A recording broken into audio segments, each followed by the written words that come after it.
Good morning, everyone. It's 10 o'clock and the inquiry's resumed. Just the usual housekeeping matters regarding mobile phones and fire alarms. I take it everybody here has been here previous days. Thank you. Are there any additional documents at this point? I think there was going to be Mr. Humphreys and Mr. Woolley were going to look at Mr. Hancock's document and advise me on that. Do we know where we are? That's under consideration. The County Council now has the document in question. I think we just made it clear we're happy for it to go in. Sorry? I think we've made it clear we're happy for it to go in. You're happy for it to go in? I'm most grateful. Thank you. Thank you. So can I have a copy when you're ready, Mr. Yes. Woolley, please?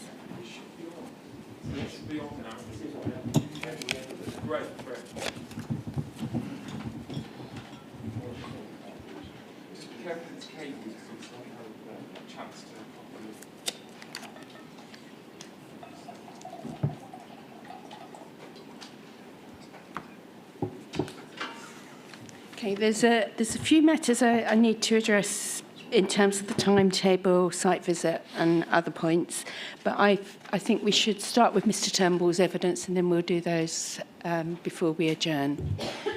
Okay. So, Mr. Woolley, would you like to introduce Mr. Yes. Turnbull? Well, as you see, Madam, Mr. Turnbull is in his place. If we look at the front page of your evidence, Mr. Turnbull, we can see that your name is Roger Turnbull. Are there any letters after your name? Well, I haven't put them, but I've got some letters if you want them.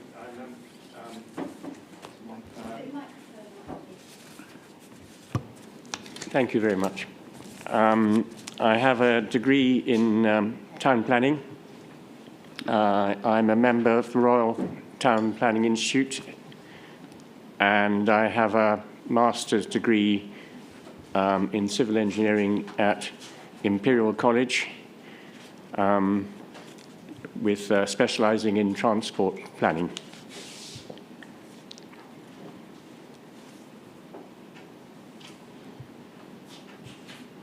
And you tell us at paragraph 1.1 of your proof that you are an ex-director of Barton Wilmore. Tell us a bit about them, please. Barton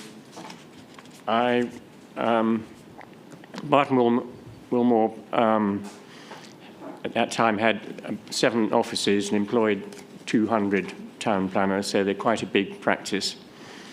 I started off in the London office dealing with London Docklands. I'd previously come from London Dockland Development Corporation, where I did the planning framework for the Isle of Dogs. You worked for the corporation, did you? The London Docklands Urban Development Corporation. Yes. The basis of that was to put in public transport infrastructure to promote the regeneration of the London docks. At Barton Wilmore, I was appointed planning advisor to the Sheffield Urban Development Corporation, where I did the transport modelling and negotiation with the Department of Transport for the public transport infrastructure to promote regeneration through the Sheffield Supertram. After that, I worked for them. So I was responsible head of the North of England office, and I did the same job for Tyne and Wear. Again, taking advantage of improvements in public transport infrastructure to promote regeneration. That's probably enough. Yes, thank you. And on page 4 of your evidence, you list the inquiries and other planning events that you've taken part in over the years. I think that there's one point you wanted to make about your rebuttal evidence. Yes. I would like to withdraw the part of evidence in my rebuttal to Mr. Grebe concerning the releasing development strategy. The reason for doing that is that I base my comments on an officer's report to Oxford County Council Cabinet, which I had assumed had been approved. Subsequently discovered that, reading the minutes, that I didn't understand what the committee had agreed with. So I think I prefer to withdraw that element because I don't feel confident in understanding the Oxford County Council's position on releasing development in advance of Hif1. So can I clarify, Mr. Turnbull, is that just paragraph 1.8, or is it a larger section? Let me just get that.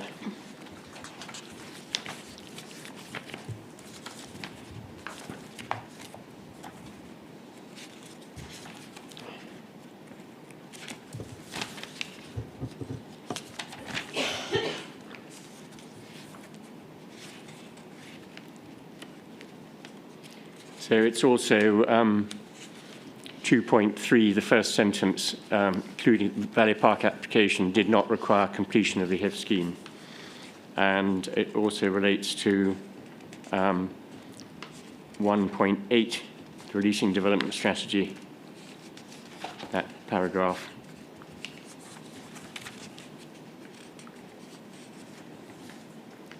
So 2.3 is the conclusions, and so it's the whole of that paragraph 2.3, is that right? No, just the first part of the sentence. Just the first part. So it doesn't, I'm retaining the absence of planning applications for Bernsfield and the Science Centre. Is unclear how these developments have been delayed. So right.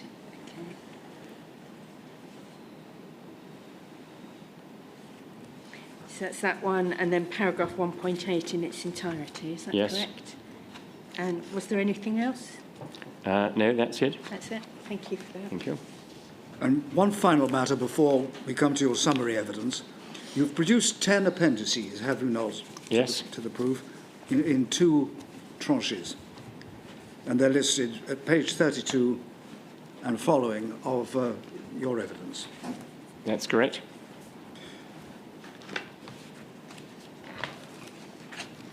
Then would you go back, please, and read your summary, starting with paragraph 1 on page 1.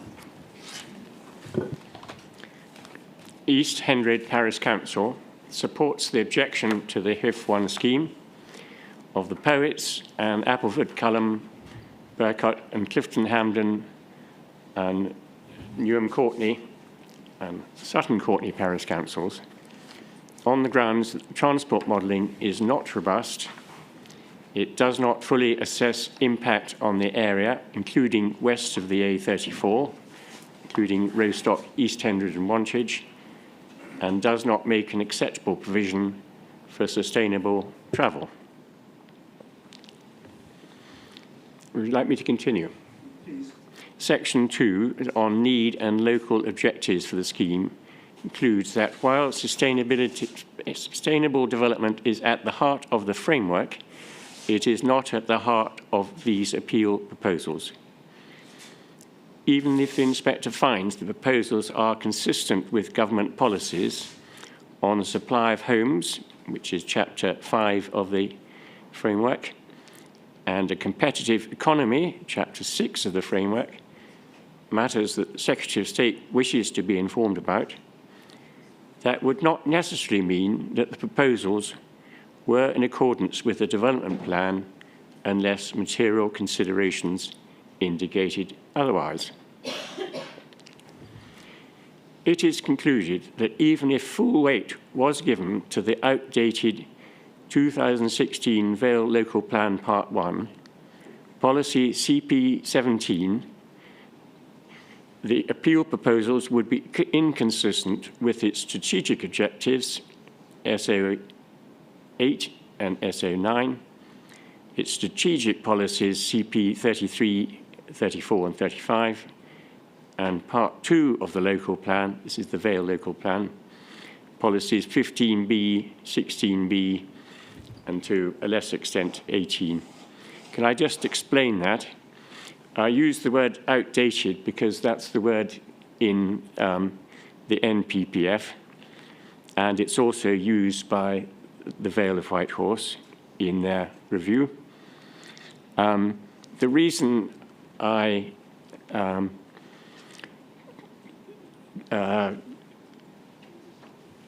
should explain my view about policy CP17 is that it is reliant on that policy being refined by the Local Transport Plan 4, which was updated in 2016, so it's 8 years out of date. And I think that as that local transport plan has been superseded by the local transport and connectivity plan, the strategic needs of the county council have changed fairly dramatically, and they don't necessarily support the scheme in the way that it did when that policy was written. I go on to 2023 NPPF paragraph 226 gives weight to emerging local plans that have reached Regulation 18 stage. The emerging Regulation 18 joint local plan reduces the housing requirement based on the standard method, and housing supply has been reduced to a 4-year requirement. So weight should be given to sustainable travel in policies SP3, which relates to Didcot Garden Town, HOU1, which relates to the housing requirement, and INS2, which is in my Appendix 5. If I can just explain, I think my view is slightly different from other people you've heard. The reasons for the joint local plan, as stated by the Vale, is that there is a incongruous difference between the housing need based using the standard method and that using the housing requirement, which was based on the strategic housing market assessment. And they have said that the strategic housing market assessment is unsound because it relied on population projections which were interim and only related to the period 2011 to 2021. So those came out before the results of the 2011 census. So they rely on the 2001 census, and they are, and hence, approximately 25 years out of date. The second reason is there's a need in PPG, the NPPF paragraph 24, to a duty to cooperate. And in 2021, the Oxfordshire Plan 2050 was abandoned. So there was a need for them to cooperate with their adjoining districts, and that was one of the reasons why they have chosen to have a replacement plan, a joint local plan. The other attraction were the significant cost savings to both councils in both cost and officer time in preparing one plan rather than two. particularly as Didcot, the centre of redevelopment, it straddles both districts. And we've heard earlier how they feel they've suffered as a result of being the centre of development from two separate districts.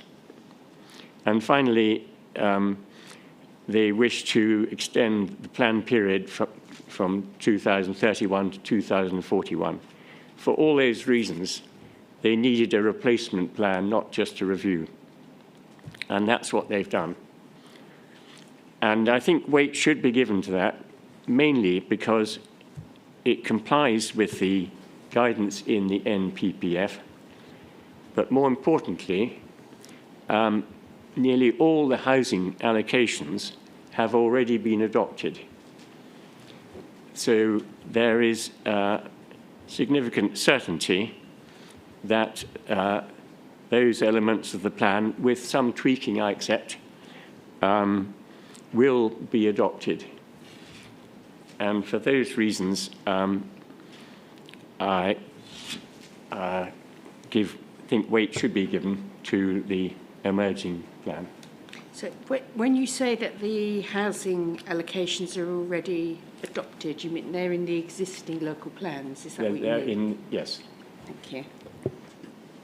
Right, now paragraph Roman 5, the local transport and connectivity plan. Yes, the need for intervention is based on targets of the local transport and connectivity plan 2022. I put pages 31 and 33, but I'd also include pages 25 and 27, because those cover the challenges in that the county faces. And while the headline is to replace and remove 1 in 4 car trips by 2030, their vision sets the key overriding challenge of decarbonisation. And they think that's needed to reach net zero to achieve the government's decarbonisation plan 2021. They think that reducing the need for travel by better walking, cycling, digital connectivity is another strategic need. And they think the growth of car use has negative impacts on congestion and the environment. And for that reason, due to the scale of future growth in Science Vale, they need to look for more radical solutions to improve transport. And they wish to tackle inequality. We haven't heard anything yet about households who don't have access to a car, which is between 15 and 20% of households. I reckon that's possibly about 50,000 population in the two districts. Matters of health and inclusivity dealt with elsewhere. They're not part of my proof. Neither is road safety, but it clearly is a strategic need from their point of view. And finally, to enhance our environment.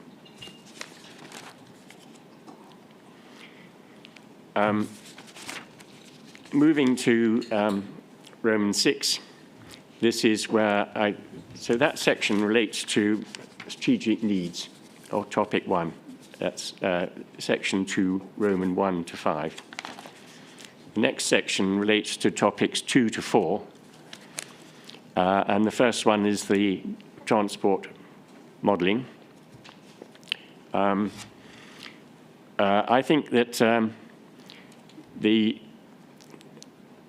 decision to have the year of opening of this scheme as 2024 and a design year of 2034 to be unrealistic. I'm aware that they've agreed with the Highway Authority, but that doesn't necessarily mean that they are realistic.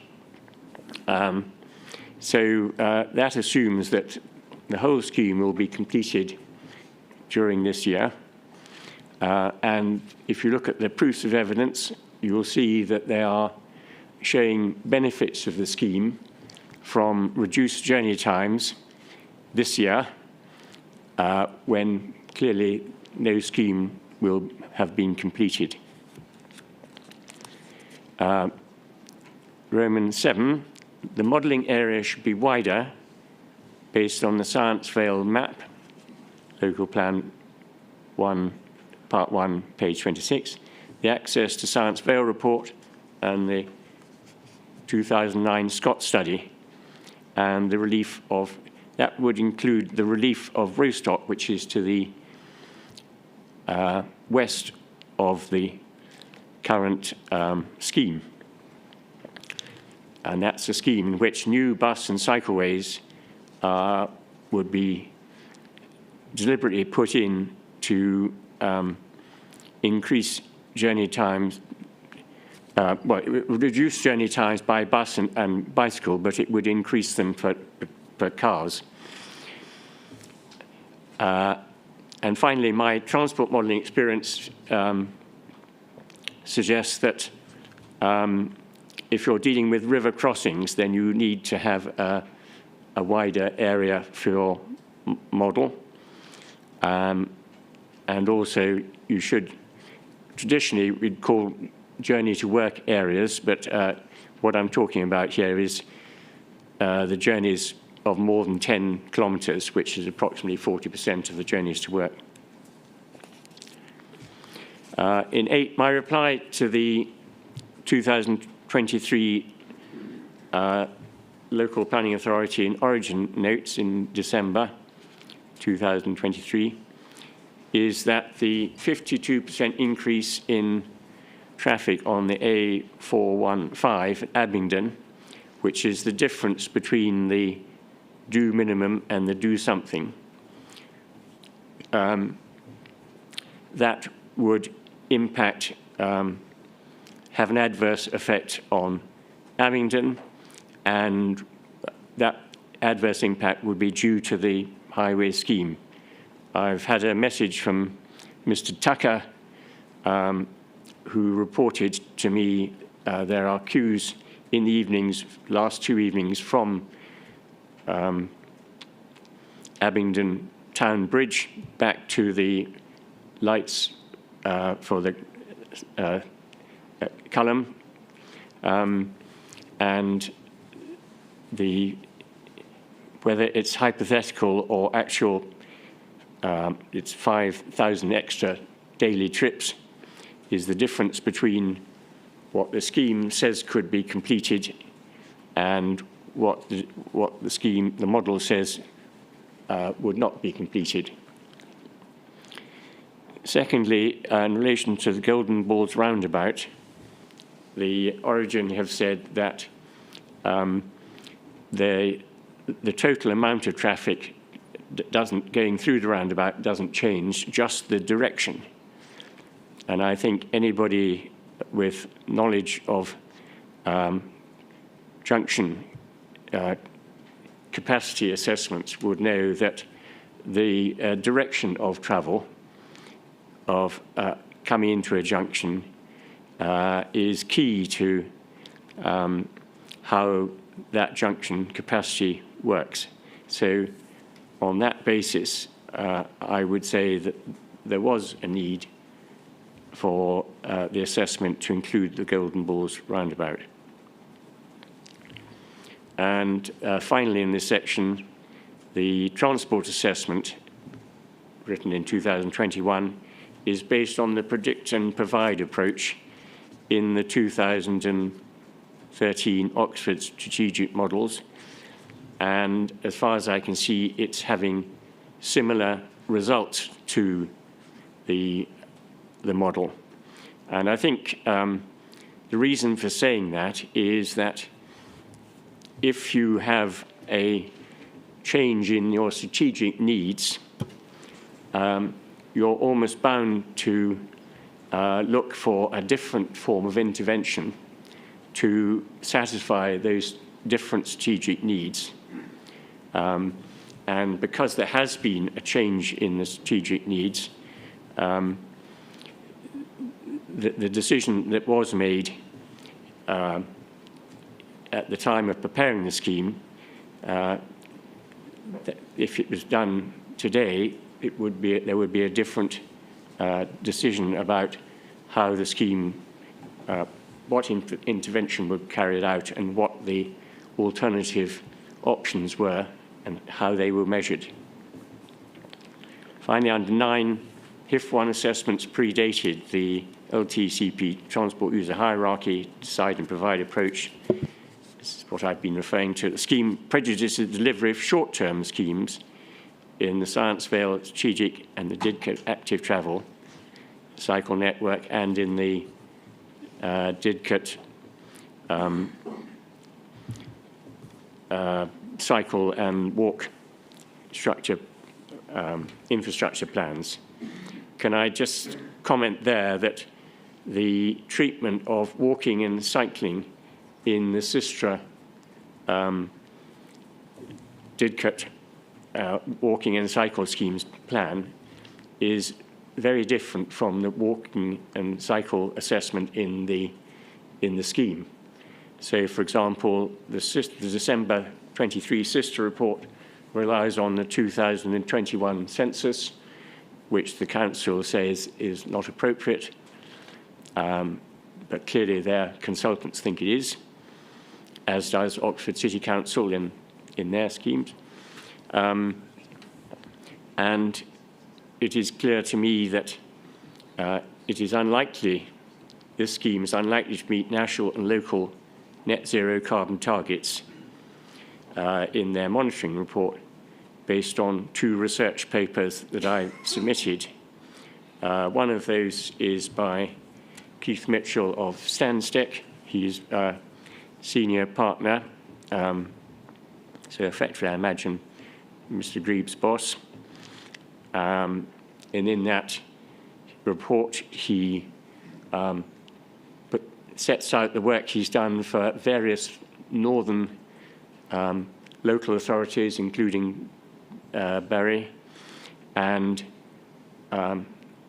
their job was to help councils meet their climate change targets. They didn't regard it as purely a matter for the government. Finally, in section 3, I think this refers to baseline conditions. I consider the implications of the 2021 census. I've said that while they should be looked at with caution, they should not be ignored, particularly with regard working from home, and that's referring to my Appendix 6, which is the Oxford City extract on the 2021 census. And finally, in this section, I consider the reliance on the 2013 Oxford strategic model using outdated national road traffic projections should be superseded by the behaviour scenario in the more recent projections for external trips, because they better reflect more recent changes in behaviour and a decide and provide approach which reduces travel by car and meets zero carbon objectives. I say that because the information in that shows trip rates declining between now and 2040. After 2040, I expect they go up, but I don't think we are considering the period up to 2060 at this inquiry. In section 5, I consider alternative options, and you'll note that these are based very closely on the my section 2, Roman 5, on the need for intervention targets from the local transport and connectivity plan. So the first one relates to reducing the need for travel. And we've seen that in the last few days, where people have been able to give their views remotely. And I think this, in my experience, this is widely used both in this council, in the Vales District Council, and I don't know about South Oxfordshire, but and in private industry, which allows people to work from home. Secondly, the need to support equality. I've referred to households without a car, health and well-being, and that would be met by active travel measures to enhance mobility to walk, cycle and access rail and bus travel as attractive modes to achieve a step change in active travel and public transport. My concern is there that the components in of the local transport connectivity plan for Science Vale list 62 different initiatives, of which this scheme is comprised 4. So that if £300 million was spent on 4 schemes, that would leave no money or little money for 58 initiatives, which on their user hierarchy would have a higher priority. The third aspect of this alternative option is to improve road safety, and that would be done by cycle network improvements and the Sistra Didcot Garden Town Walk and Cycle Infrastructure Report. So that is another example of schemes which I think don't have money allocated to them and would risk being deferred because of the precedence given to this scheme. Fourthly, a public transport-led area trans strategy for Culham campus, providing a rail journey time, current rail journey time of 6 minutes to Didcot and 12 minutes to Oxford. That's part of the existing County Council's rail corridor strategy. It happened to be similar to the Oxford Futures and Urbed proposals for Science Vale, which is in my appendix, and linked to the Oxford proposals for putting passengers on the freight line between Oxford and Cowley, which is a proposal that I was asked by the Chief Executive of the County Council to report on to him many years ago, 1987. This would give, the rail study says this would give access to rail services to London Marylebone, Milton Keynes, Cambridge by East-West Rail. And as I travel to Cambridge every fortnight, that would be most welcome. In fifth, the policy would be to support an east-west and north-south high-quality bus services. This is a key feature of the South Cambridgeshire busway and greenway proposals. All their busway proposals have more than 5 buses an hour, and indeed it is expressly sought as an aim of the Oxford Bus Company. Their specific interest is to be able to provide frequent, high-quality express bus services in east-west, which is their main market. And that would support the rail use between Didcot and Oxford, to include Appleton and Appleford and Culham. 6 is the strategy in the local transport connectivity plan seeks to take advantage of innovative technology, and certainly ideas such as the Sadler trains, which were the first time tram trains were used on Network Rail track, and using autonomous vehicles, which were nothing new there. It was introduced 30 years ago in the Dockland Light Railway, which I was closely involved in, which have been operating at Harwell campus. And I see that as a means of bridging the gap between the station at Culham and the campus and the post housing. Then perhaps introducing another form of transport, providing infrastructure for zero emissions. That's I cycle with a bike group. I do about between 2,000 and 5,000 miles a year, and I say about half the people use electric bikes, and it has allowed them to make much more use of bicycles. Nobody's mentioned taxis or Uber cars.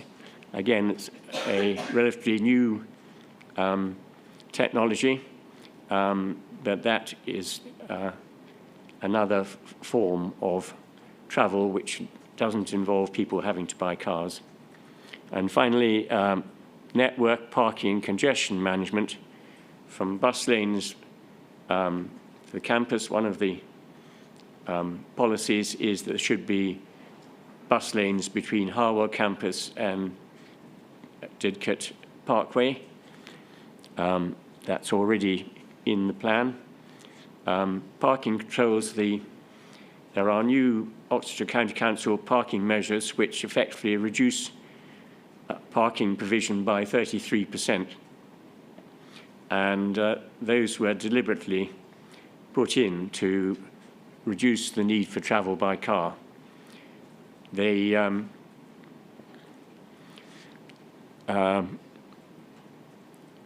I think that's all I want to say to that. And finally, final chapter, relates to 6 and 9 of my proof, and that's seeing how, to address the need for robust evidence covering impacts across a wider area would make an acceptable provision for sustainable transport. And the first one is modelling of a wider area covering Abingdon, Wantage and A4074, I think would identify areas of need of intervention which had been identified by the Oxford Bus Company, which I support, and have been omitted. I think it is there is no assessment even of the A4130 west of the A34, and like Golden Bores, we see the extension of the A4130 westwards is going to be affected by these proposals, which are immediately adjoining. Secondly, we seek a housing requirement based on the 2023 MPF-based standard method and applying research general industry-based trip rates for the campus. So those are generally more like general industry rates rather than business park rates, and I've described them earlier. Applying the behavioural scenario for the National Road Traffic Projection, assessing 70% of the total vehicle demand for all development, not just for new development, that is the level which the council say the traffic model will work without gridlock. So you'll be able to compare the proposed scheme with the do nothing, which you can't at the moment. And I say it should be for all development because the existing development has, if we look at the 2021 census, it has lower car ownership. There are 20% people don't have a car, opposed to 15% in the new districts.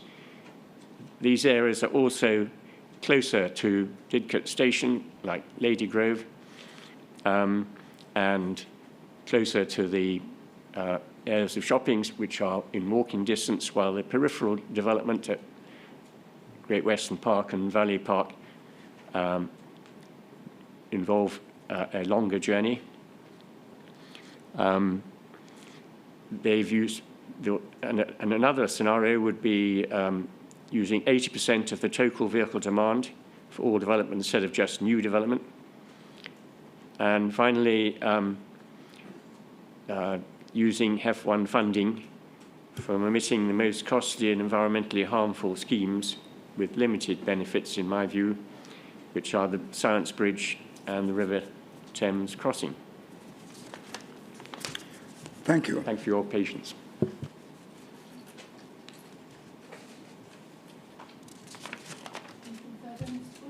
Yeah, that concludes the evidence in chief. Thank you.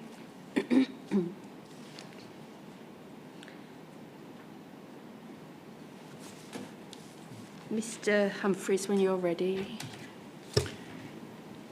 Thank you, Madam. Good morning, Mr. Turnbull.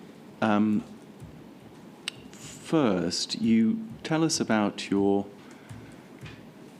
experience at Barton Wilmore and indeed with LDDC and Sheffield UDC. You worked with traffic modelers in those assignments. You were not yourself a traffic modeler, were you, at Sheffield or LDDC? At the LDDC, I was employed by Steer in Steer's office to do... Yes. Were you actually yourself the modeler? Yes, I was putting the input into the model. Yes, but were you yourself the modeler? Yes. You were the modeler? I was the modeler. Okay.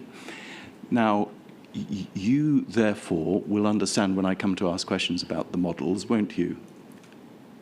The implications of models, gridlock models, that sort of problem. Sorry, just say that again. You will understand when later we come to discuss the model, and when I ask Ms. Curry to comment on the model, you then will therefore understand, won't you, some of the issues with the models. I think until you present them to me, I won't be able to tell you whether I understand. I'm aware that time modelling has changed. I won't necessarily understand, but I will do. All right. I have experience of actually doing some modelling. I assume you are a resident of East Hendred. That is correct. Are you a member of the parish council? I am. And East Hendred, the inspector will have seen on her map, is the other side of the A34, the other side of the settlement of Harwell, isn't it? It is, west of Harwell. And we heard from the Western Valley Parish Council between Didcot, between the scheme and East Harwell, who were in support of the scheme, and we heard from the councillor for Harwell and Hendred and Harwell, Sally Powolotsky, who's in support of the scheme. So I want to understand the position of East Hendred Parish Council. There's no suggestion in the modelling, is there, that there would be any traffic effect on flows in East Hendred? There is the main concern. No, there's no evidence. Traffic flows on the A417.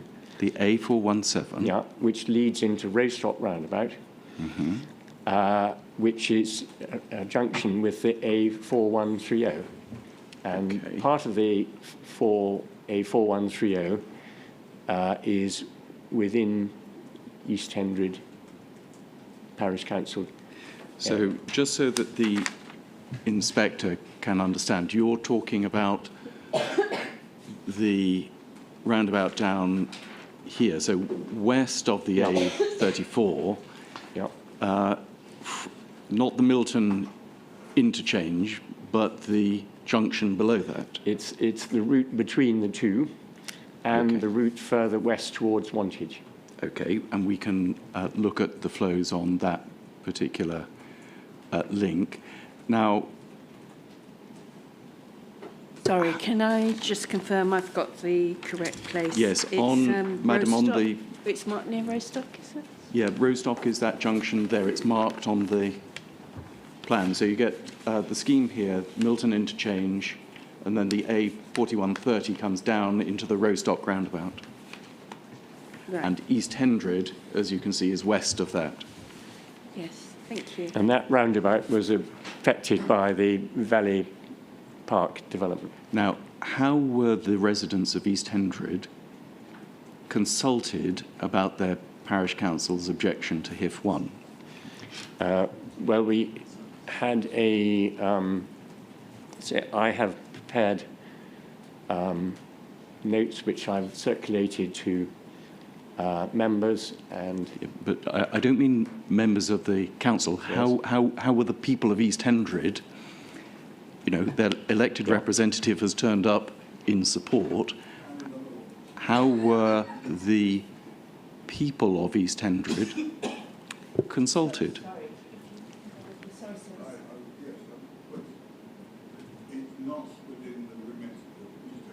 Right.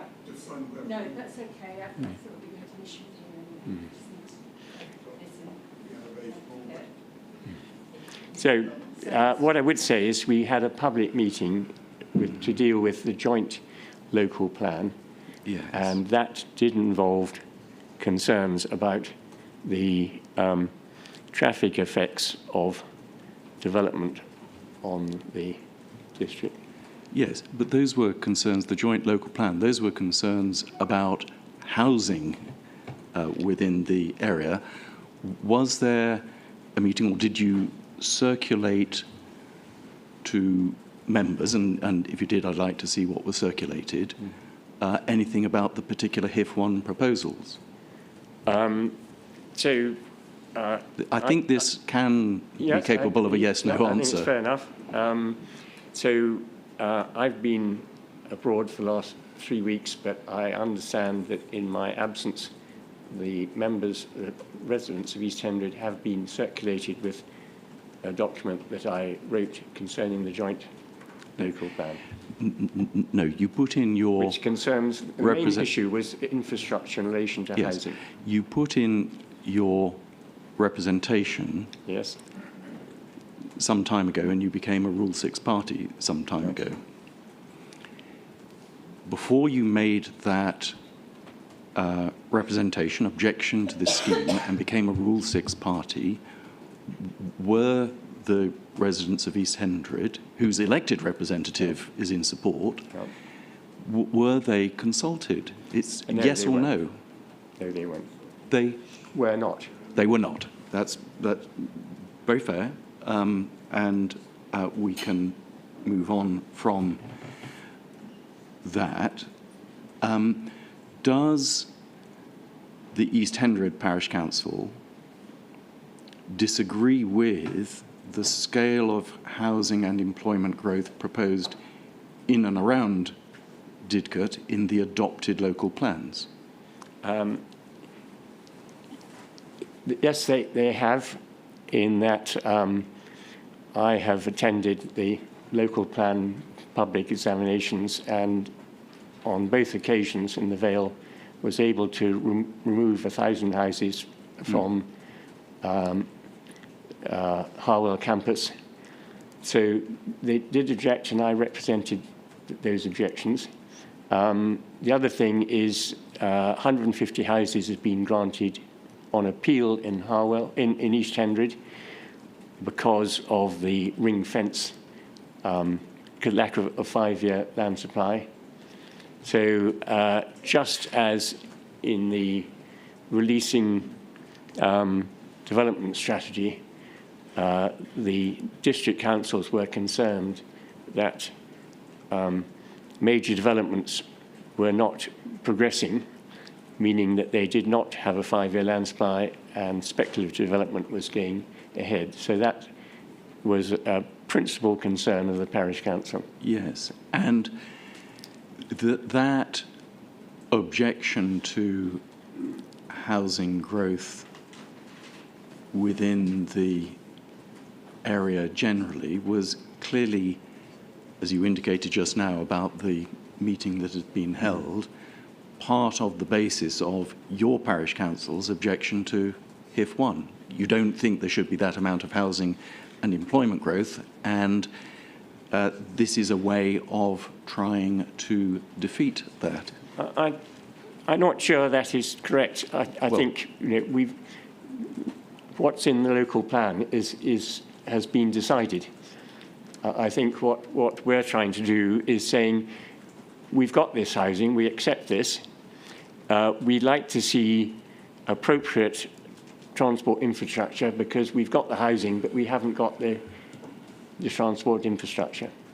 Fine. So we are agreed, aren't we, on the need for transport infrastructure to deal with the housing. The only difference between your parish council and the applicant here is just simply on the mechanism for dealing with that housing growth in transport terms.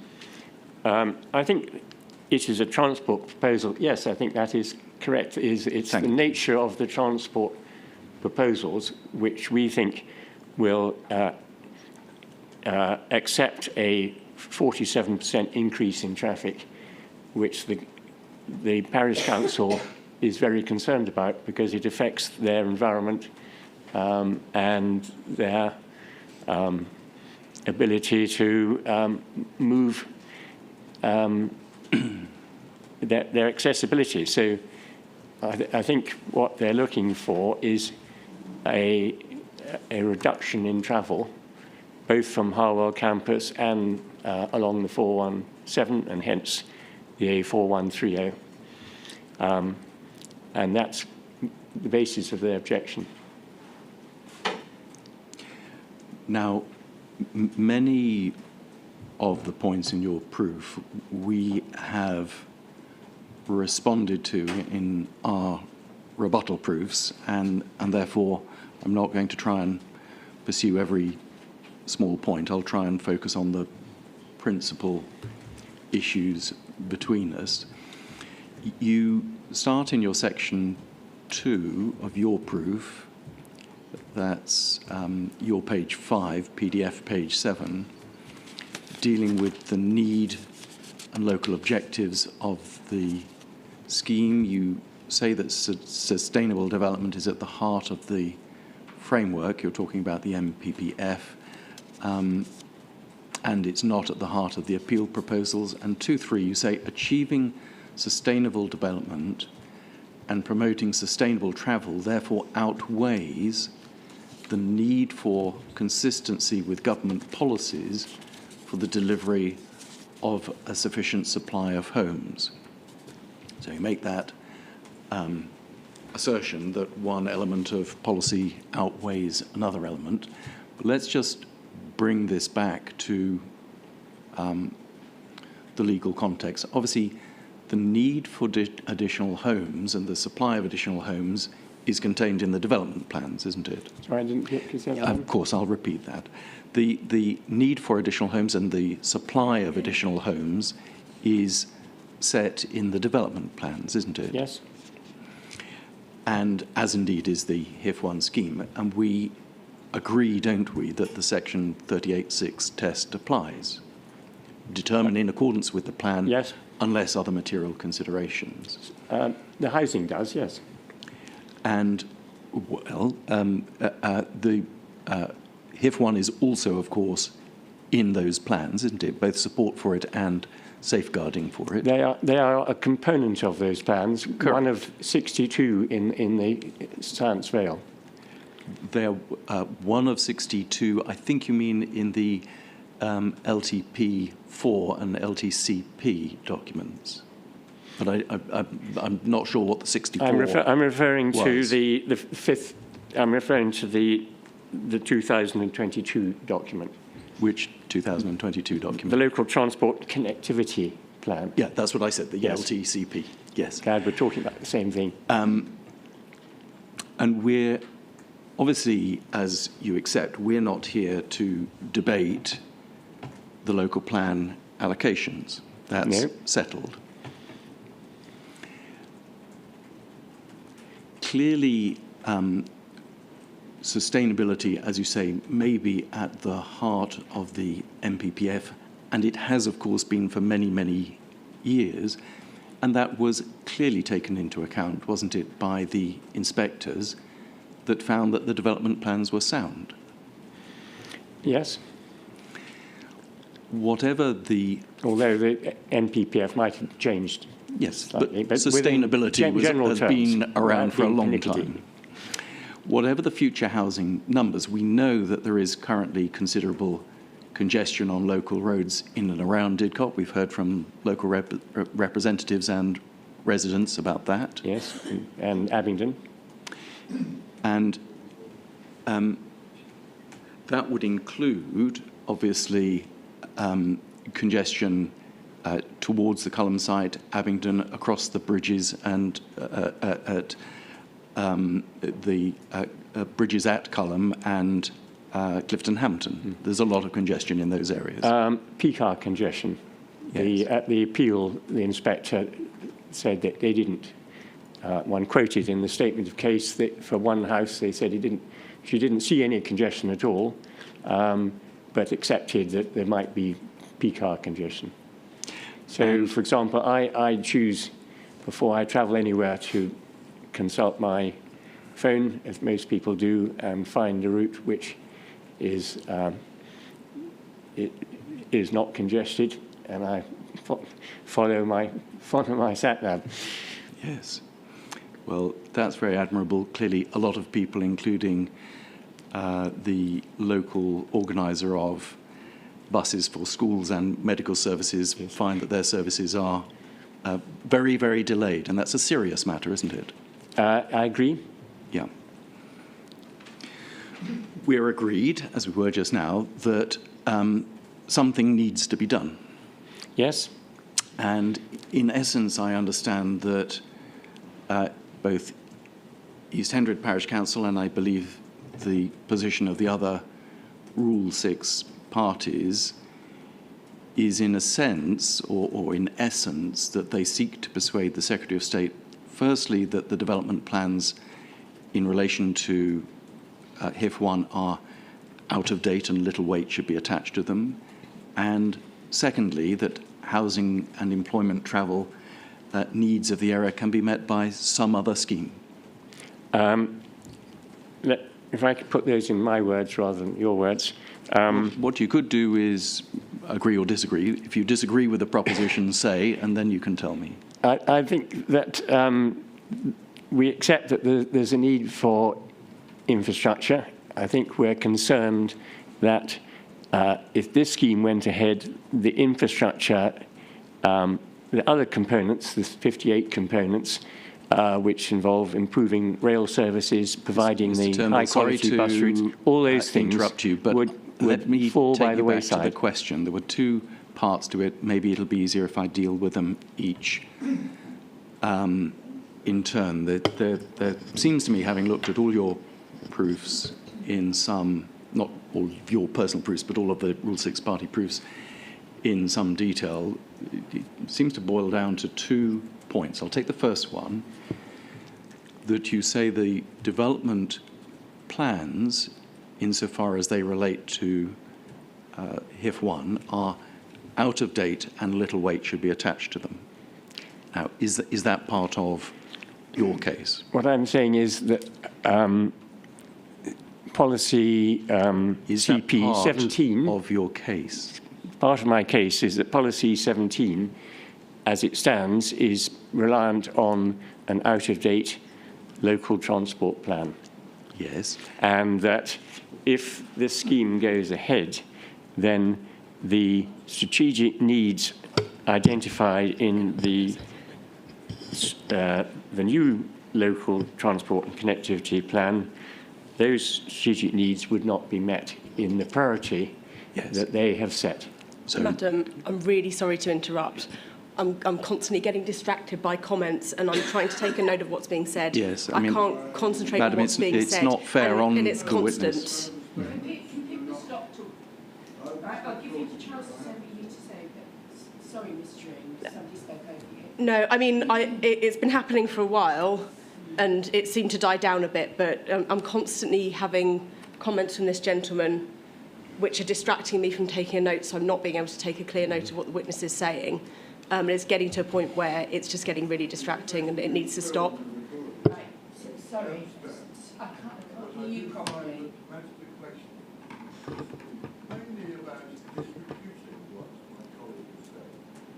Right, no, this isn't the time for you to, sorry sir, this isn't the time for you to give evidence. This is a cross-examination, and Mr. Woolley will get a chance to re-examine. I did say at the outset, if we need conversations, they should take place outside the room, but it is distracting people, and it's not something I'm taking a note of.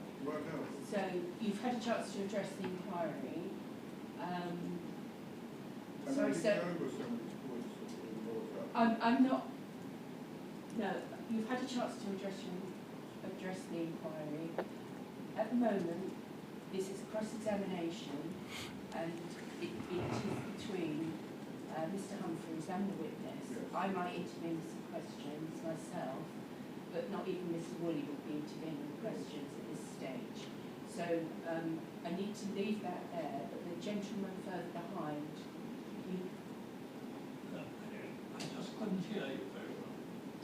I'm sorry, that's my fault. I didn't have the microphone on. Sorry, I turned it off while he was talking.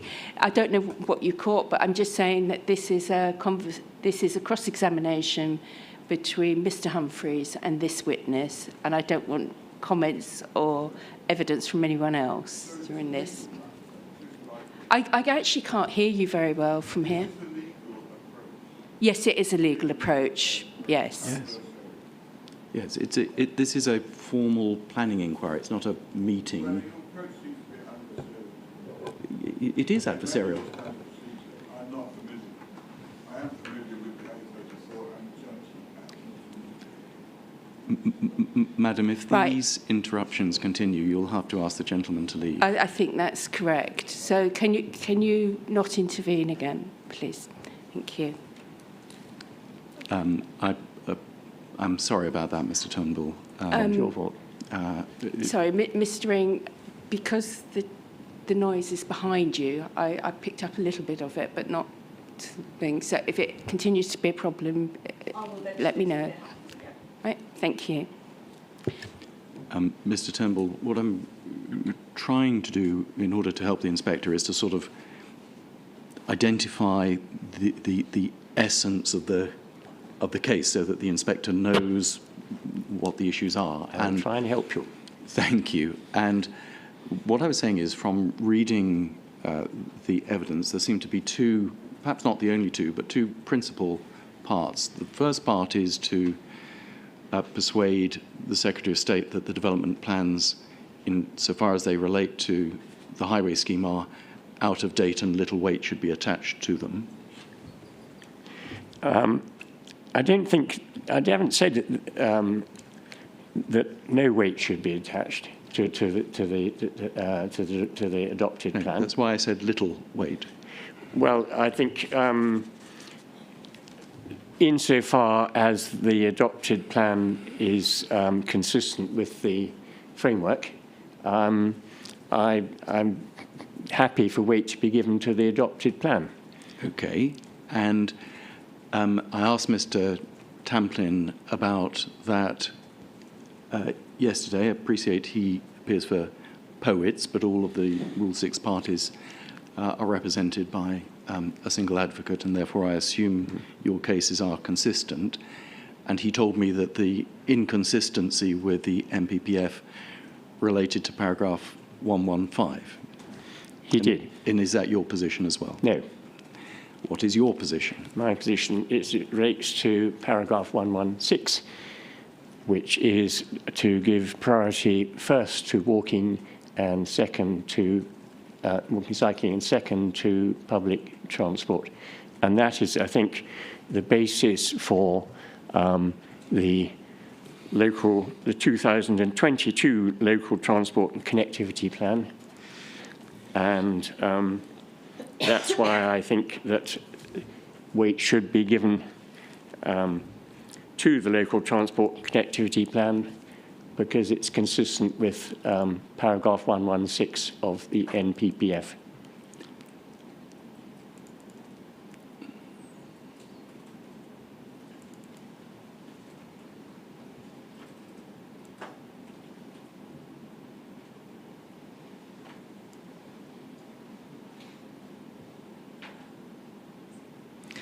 And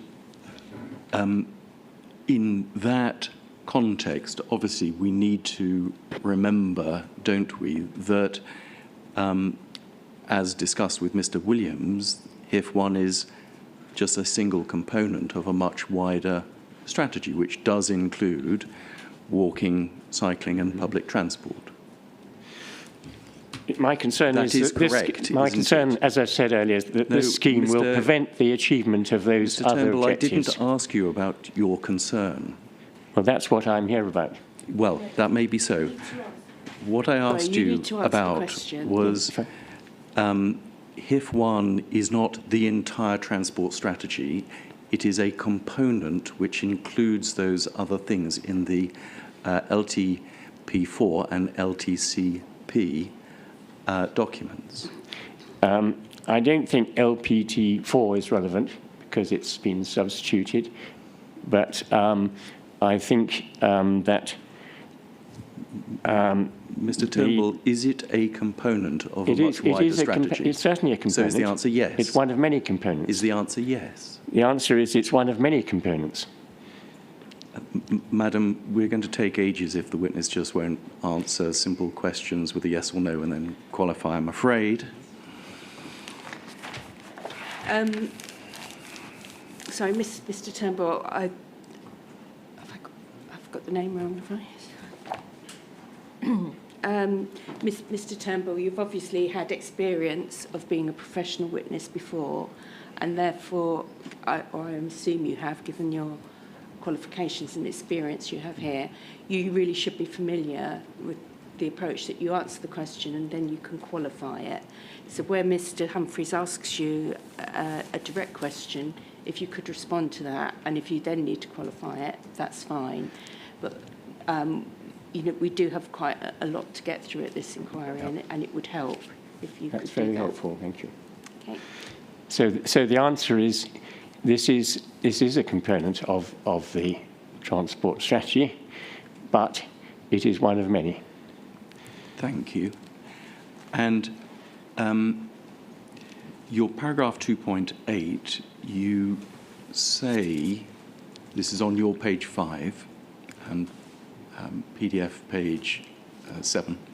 You say the need for intervention is based on the target of the local transport and connectivity plan, pages 31 to 33, and then in your evidence in chief you added some pages to replace or remove 1 in 4 car trips by 2030.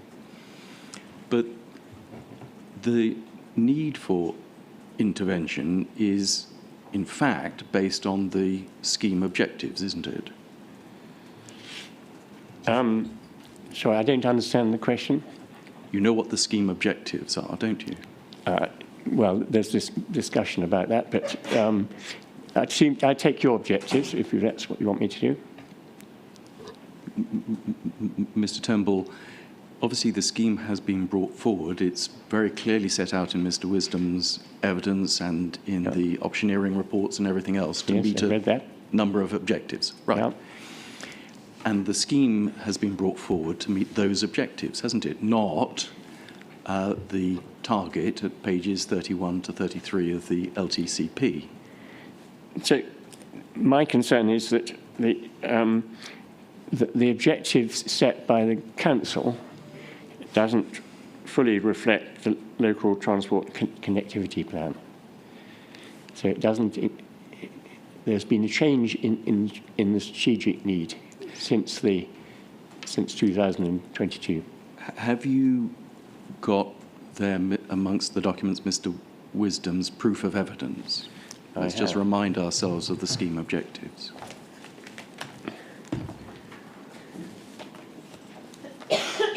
Let me see if I've got them here.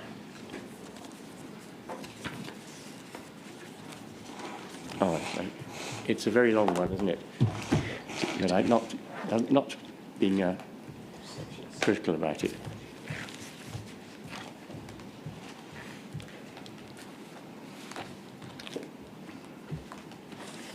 And for those that have got it, it's PDF page 41, which I think is actual page 41 as well. I think I know what you're referring to, but I'd just like to look at the page, if I may. And it's the table at paragraph 7.2, which reproduces something from the Options Assessment Report 2021. I beg your pardon, which paragraph number was it? Paragraph 7.2. Thank you. Let me just find... Page 41. So, Mr. Wisdom's proof of evidence. Mr. Wisdom's proof of 06. evidence. Yes. 06, yeah. Page 41. Correct. I'm getting there slowly. Don't worry, take your time.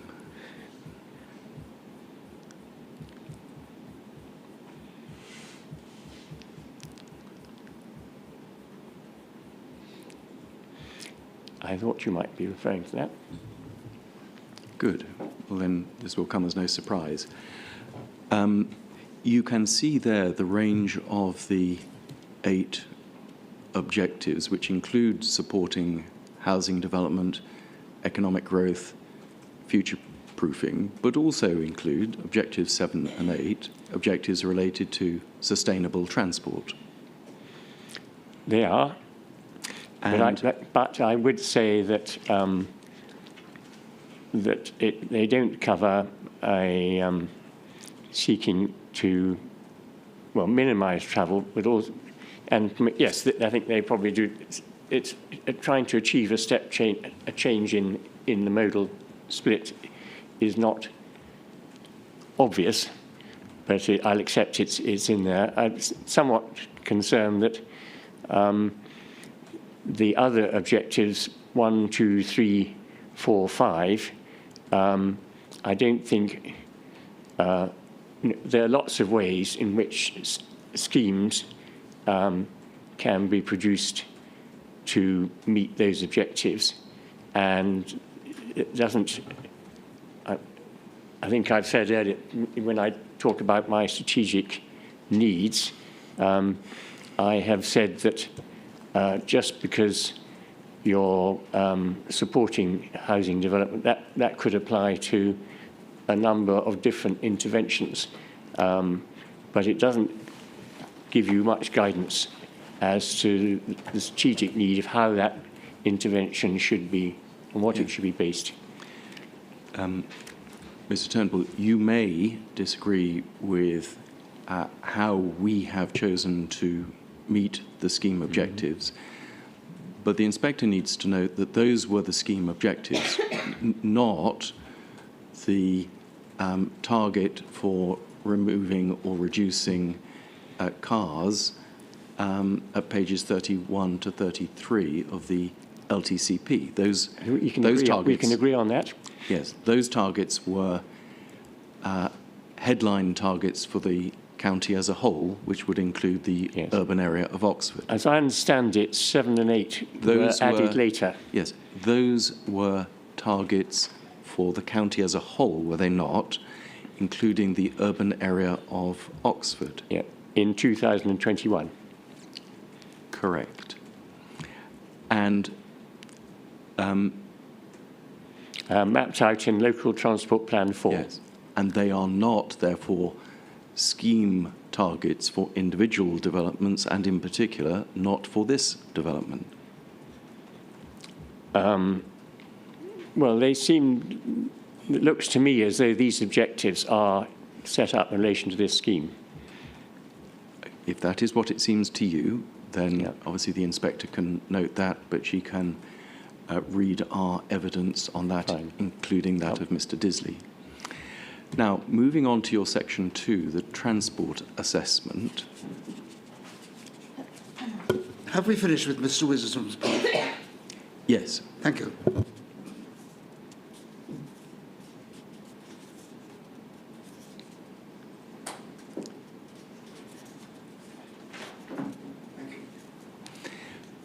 You tell us at paragraph 2.1 that there's no explanation why the transport assessment and Chapter 16 related to the 10-year period 2024 to 2034.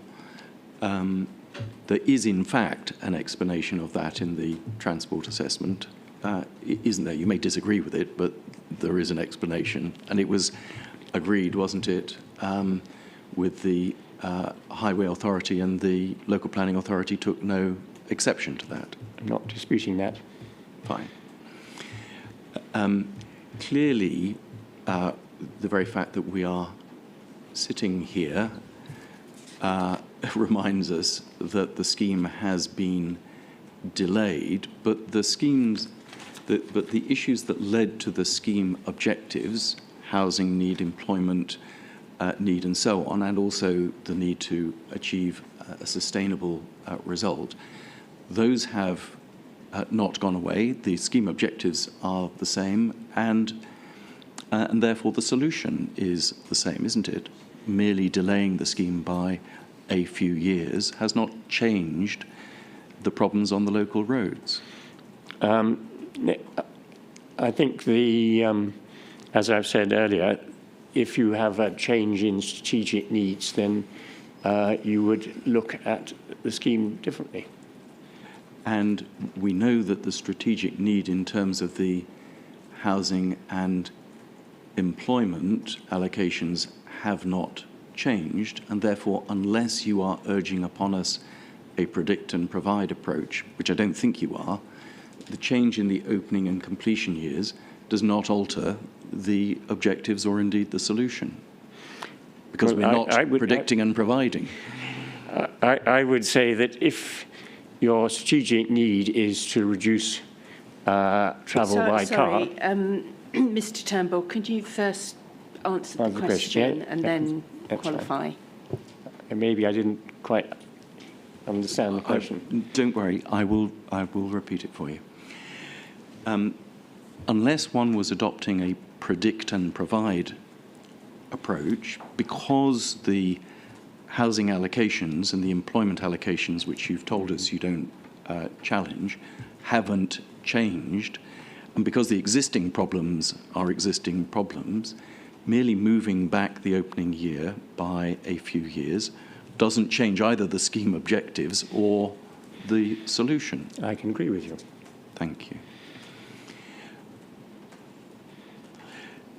The next area you come on to in that section 2, there's a heading just below paragraph 2.2, above 2.3, defining the model area to include wantage. And you tell us at paragraph 2.4, this is your paragraph 2.4, that I consider that the traffic model area should cover the whole of the defined Science Vale area, including wantage, which is, as we know, the Inspector will know, to the west of the scheme. Again, Madam, on your plan, you can see from East Hendred the sign. And you told us already about the Rostock roundabout. Rostock roundabout. And we can see that the Rostock roundabout is connected, as you told me earlier, to the A41, to the Milton Junction by the A4130. Yes. And we can see, if we were to look at Chapter 16 of the Environmental Statement.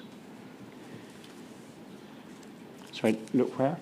Yes, irritatingly, Mr. Turnbull, we're going to briefly look at something and then have to look at something else, but I need to help the inspector and to orientate people. I need to just take you to something in that. So it's point 15.16. You'll learn if you spend Point any 15, time. 16, the chapter 16 of the transport. Yes, you'll learn if you spend any time at this inquiry that I have slight dyslexia, and I tend to swap numbers. So if I get the number wrong, I apologise in advance. So it's A15.16. I've got that document in front of me. Thank you. And could you turn to PDF page 20? That's actual page 17.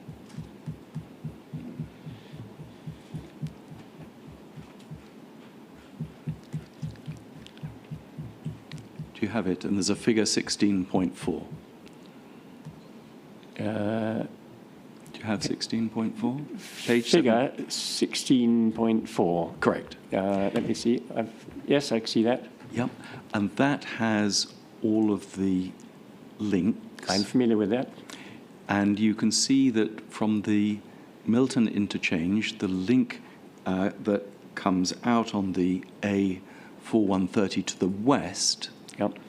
leading to the Rostock roundabout, is link 8. Yes. So having got you to go there, I'm now going to ask you to look at another I think I can guess where. document, for which apologies. So let's look now at Ms. Curry's appendices. So that's Claudia Curry appendices. Let me see if I've got her appendix here.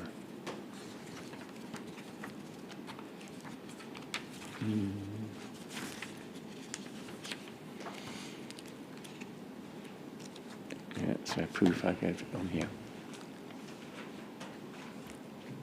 Again, take your time. It's a long document. Tell me when you've got the document and I'll tell you the page. For everyone else, it's PDF page 93.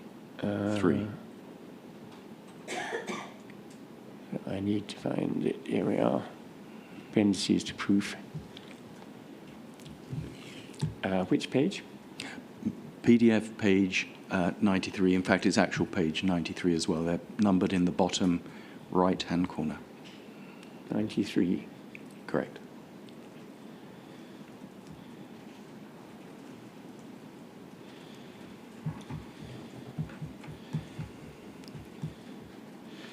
This is familiar.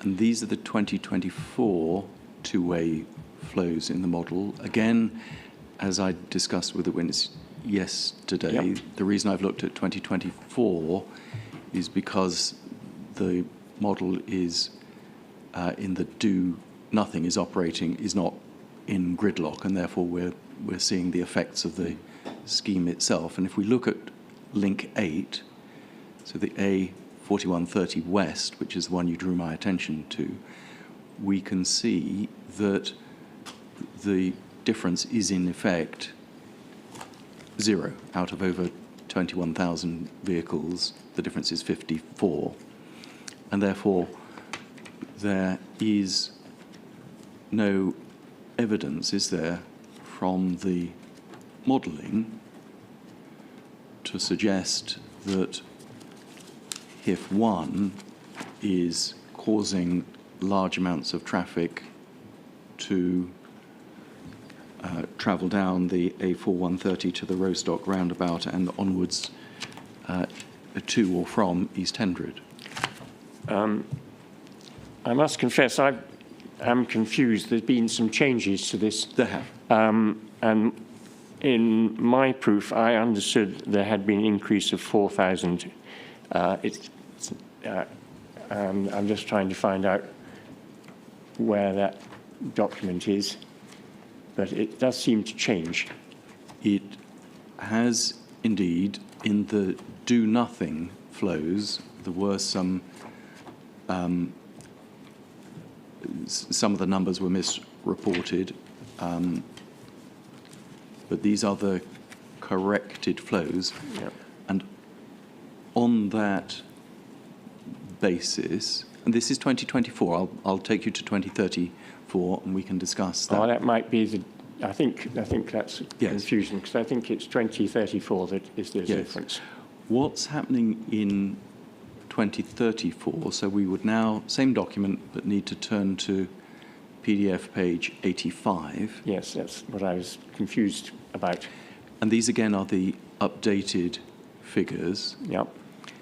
And what we're actually getting in 2034 on link 8 is a small reduction as a Yep. result of Right. the scheme. Right. Well, if I've seen a figure, it's obviously my mistake, I've seen a figure which shows a difference of 4,000 from in a previous version, but I entirely appreciate that those are the figures here. I think our concern is that this road is likely, it has a start and an end, and you've got to get to the start, and Yes. the way you get to the start get to the western end of the scheme would inevitably be through East Hendred Parish. Well, But I appreciate the model here says, I mean, the model says a number of other strange things, like there would be no increase in traffic on the A34 South between 2024 and 2034. So I've compared two things. I've compared the growth of traffic between 2024 and 34, as well as compared the do-nothing with the do-something. all right. But on the basis of those figures, and obviously I can ask Ms. Curry to explain them, but on the basis of those figures, firstly, there should be no concern in East Hendred or Wantage or the areas west of the A34 about the scheme causing greater flows through those settlements. Well, I think the concern we have is that there's no assessment Mr. west Turnbull, of the Mr. Turnbull. A34. I agree, the figures you've shown me, I agree with those. Yes, and on the basis of those figures, there is no basis for further assessment. It's showing that in the road, the one you draw our attention to, the A4130 down to Rostock, there is no material change in the flow, in which case there is no justification, is there, for further modelling to the west? I agree with you on those figures, but I'm concerned about whether those figures would be, I mean, they are estimates. And, you know, when I look at a traffic model, the first thing I do is say, does it make sense?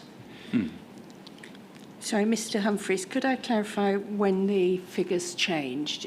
Was it in Miss Curry's proof the first time, or did they change earlier? I can't remember whether there was a previous note. It would certainly be correct that Mr. Turnbull will have looked at the environmental statement, and those were the figures that were incorrect. I'll just check when they were first corrected.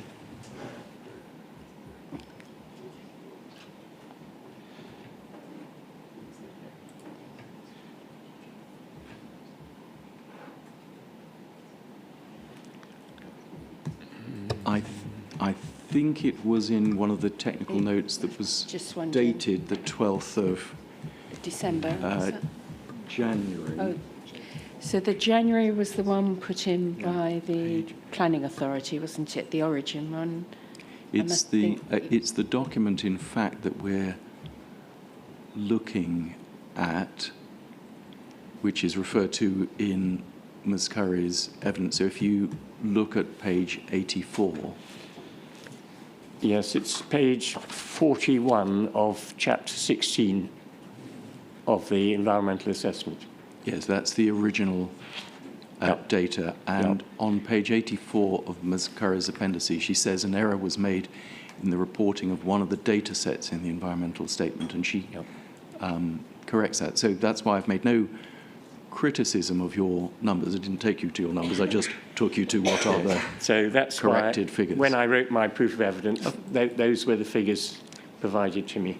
Mr. Turnbull, that's why, as I say, I mean, absolutely no criticism of you, but I just want to make sure that the inspector has got the corrected figures. It doesn't seem to be the technical notes. It seems to be this note, the technical notes. Yes, sorry, I'm calling it a technical note. It's not the December technical note. It's not the technical notes requested. Right, thank you.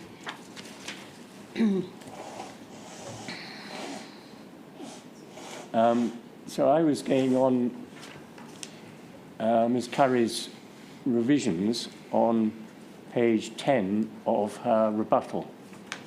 And in that situation, I see she's compared 2024 to 2034. Yes. There's a proposal for a 4,000 increase. Well, that's not a proposal. That's the effect of housing and employment growth in the area. That's why I took you to these particular tables.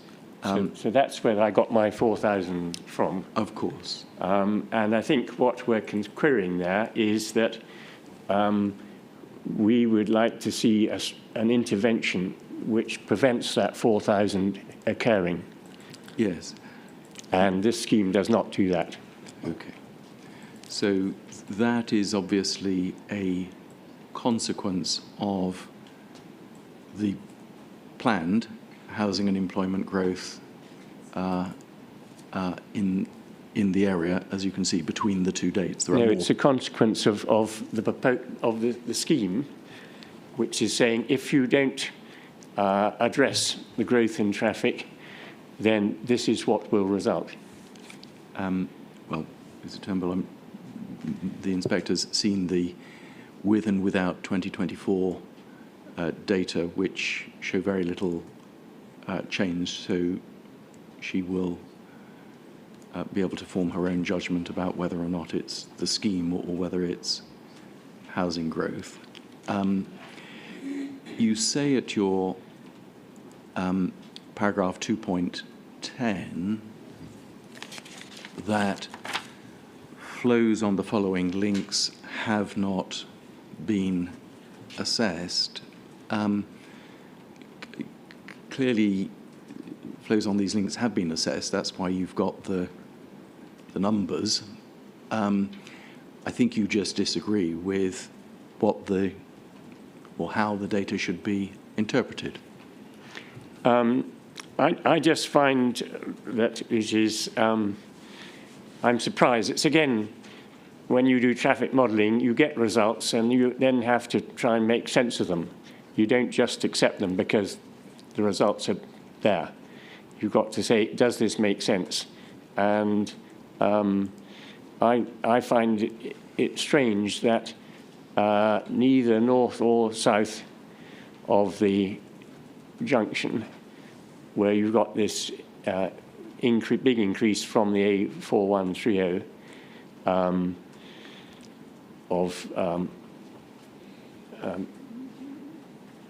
if that big increase, it appears to have no effect at all on the traffic flows on the A34. And you make a very good point there, that when one's looking at the numbers, one has to understand and interpret them. You make your comments in your paragraphs 210 to 215 about various of the flows, and Ms. Curry has responded to each and every one of those, hasn't she, in her rebuttal at paragraph 5.6, and they include links 1, 3, 8, 10, 34, 37, 39, and 41. Yes, it's 5.61. So what I find, our response there is that the figures have been updated. What I'm saying is that I don't understand why in paragraph 6.9 of the transport assessment, there, which is the only part which says what is the impact on the A34, it starts referring to 2-hour journey times delays without Hif1, but no journey time delays with Hif1 when the results of the traffic model suggest the flows, the daily flows don't change. So Yes. I don't know whether she's talking about daily flows or peak hour flows, because if she's saying that there are 2-hour delays in the peak hour, then I'm not talking about the peak hour, I'm talking about daily flows. Yes. So Mr. Turnbull, are you referring, can you tell me which particular paragraph Yes. of the rebuttal, please? So I'm talking, this Carrie's rebuttal, and it's page 10, Yeah. and she's addressed my comments. 561 is reproducing my comments, Right. and 562 is her response. Okay. And in it, she says that she has updated her evidence, which we discussed, because initially, Link 1 had a very different, for 2034, it had 86,000 instead of 77,000, so that's changed. Appreciate that. But it doesn't, to me, then she says, explains that 2034 without scheme data is extracted from the model, which is run at 70% demand and factored back. So I don't understand how that addresses my point about where the 2-hour journey time delay comes from. Yes. I mean, this was the point that I put to you at the beginning about, experience with traffic modelling, and I not criticising you, but I appreciate you don't understand it. But at paragraph 5.6.4 there, she reproduces paragraph 5311 from the transport assessment, and I'll get her in her evidence in chief to explain this to the inspector. But in effect, in 2034, the without scheme model was in gridlock. It just wasn't operating. In order to, but with the scheme, the model was not in gridlock, and so you could get results. In order to try and get a without scheme model that came up with something, they factored back the flows, the demand, by 70% to get the model to run. Well, what I Hang on, let me just finish.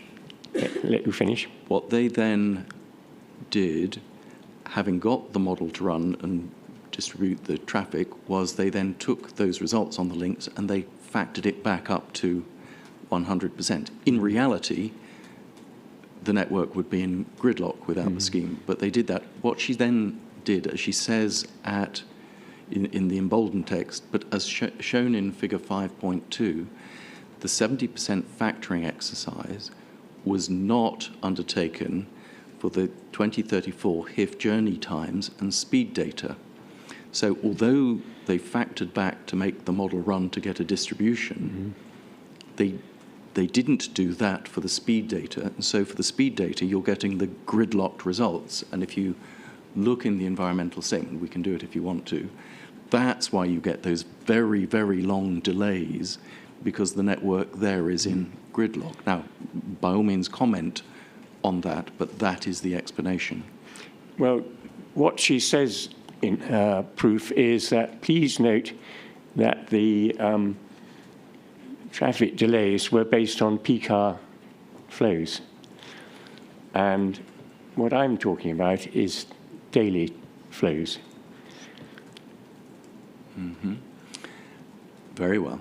And if the inspector wants to understand this, in that same document that we were looking at, her rebuttal, she's taken on the next page, figure 6.2, which sets out the modelling approach. It's a document, it's a chart that appears in the transport assessment. Sorry, my screen has gone blank again. Don't worry, just tell me when you've got it.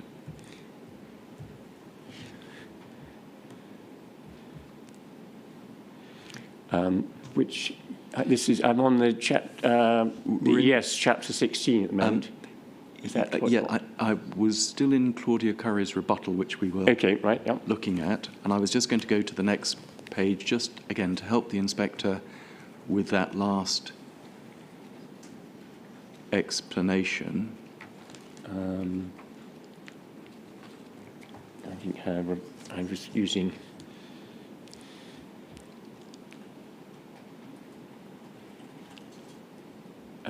That's right. We're on to her rebuttal now. Okay.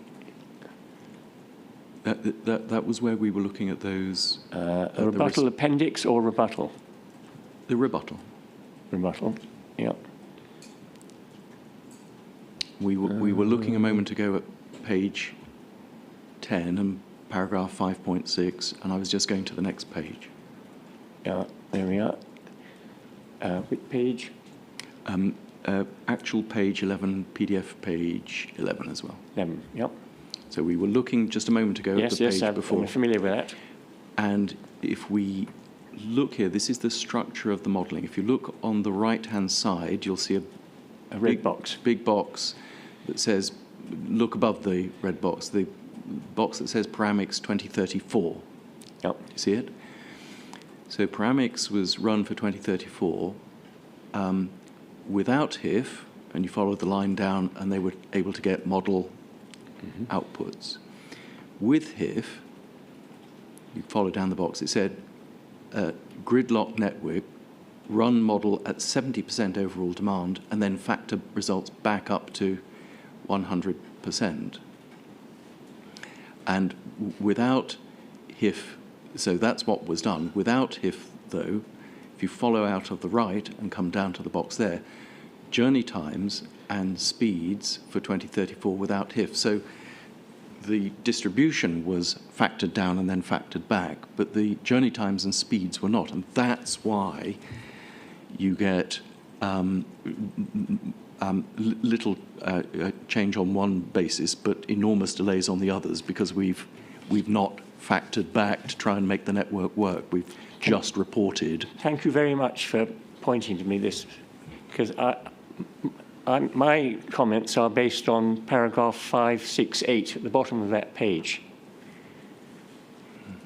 It should also be noted that journey times reported in relation to the Milton change are peak periods, 7 to 10 and 4 to 7 p.m., whereas the link flows are daily 24-hour flows. So we're talking about different things. Exactly. Thank you. And therefore, what I'm saying is I'm trying to understand daily flows, and her response relates to peak hour flows. Thank you. So I'm not going to take you through all of her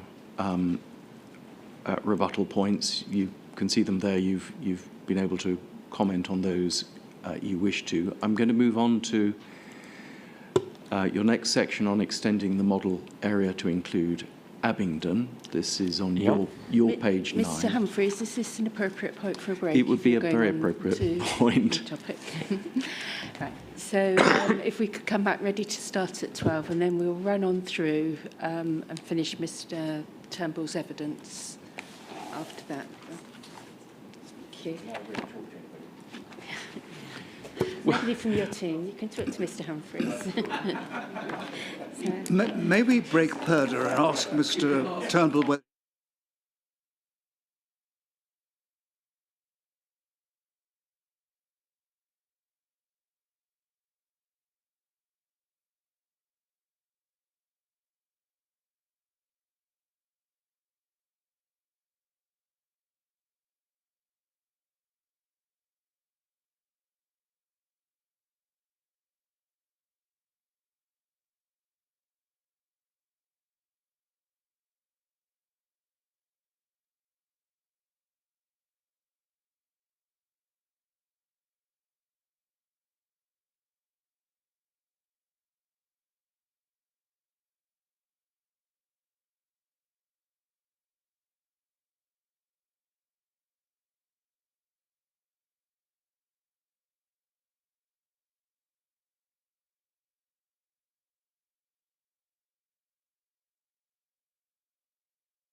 It's 12 o'clock and we'll resume if everybody's ready to continue.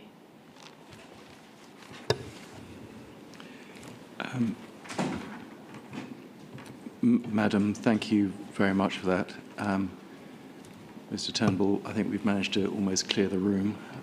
We've got to spice this up somehow. And in that context, I'm going to turn to extending the model area to Abingdon. Very grateful. This is in your proof at page 11, and you make the point about partway down page 11 that the model area should be extended to, at the top of the page, should be extended to include Abingdon. Again, I just want to Sorry, Sorry, I've got it as Mr. page 9. I was going to say exactly the same. Oh, I'm sorry. I read the PDF page. Sorry, it's page 9. You're absolutely correct. Thank you.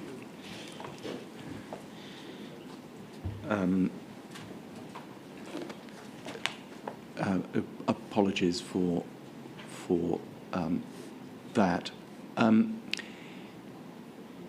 In relation to this point, this was dealt with, wasn't it, in the technical note, which we have as document 0.1, and perhaps I could just get you to look at that document. So Right. This is document 0.1. Let me see if I can find that. This is the December technical note. No, I think it might be. Is the December one? Yes. Yeah. It's on the, I think it's the front page of the website, if that helps. I don't know if it does. It's Sorry, not- which page? Turn to PDF page 8, actual page 8, first of all. From para 2.11 From para 218, to 18. there's a figure there, figure 6. I didn't have it. Where's figure 6? It's, have you not found the document yet? I've got the technical note number 1. Oh, right. Have I got the wrong document? Without looking over your shoulder, I can't tell you, but it's the document that says on the front, technical note on behalf of Oxfordshire County Council as applicant, dated 14th of December. Does this help? No, this just says December 2023. Looks like that. Okay, no, I'll get another one. This is the origin, so I'll let go to the... If you're able to... I'll go on to the the thing. Yeah. inquiry website. Yeah. Sorry, you'll have to bear with me. It's all right. Let me know when you're ready. There's no hurry.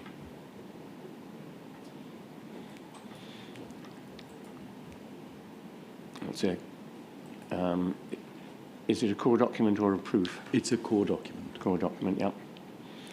And the reference number? 0.1. So there are lots of folders, and it's the... Yeah, I got O. Which one? 1. O1. Right. I'm there. Okay. Is it loaded up? You've got it? Yes? Okay. Turn to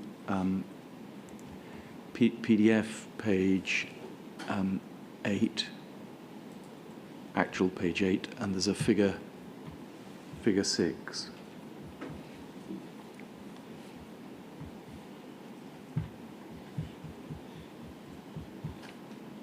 Yes?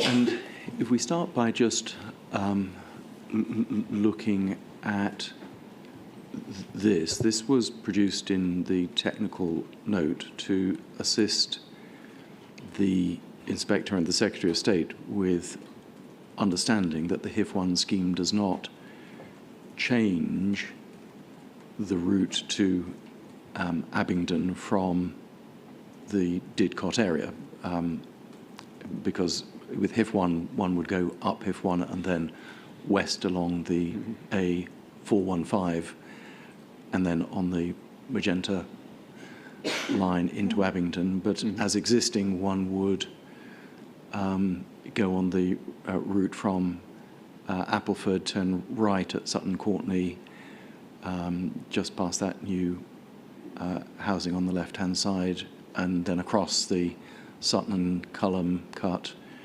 bridges and into Abingdon on exactly the same route. And I don't think you are suggesting that there is any other route into Abingdon from that direction. No. And if one in that document just turns to paragraph 217, which is on PDF page 7,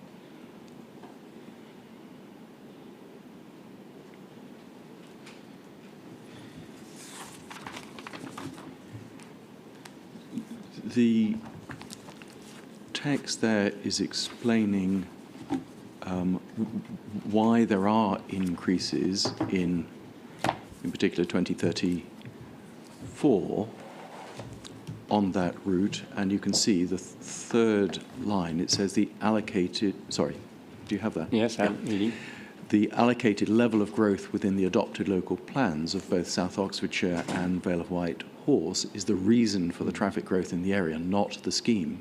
If a person lives to the south or southeast of Abingdon, in Didcot or one of the future housing sites, and wishes to drive to Abingdon, their route is along the A415 over the Abingdon Bridge, with or without the scheme, as the alternative routes are significant diversions. Now,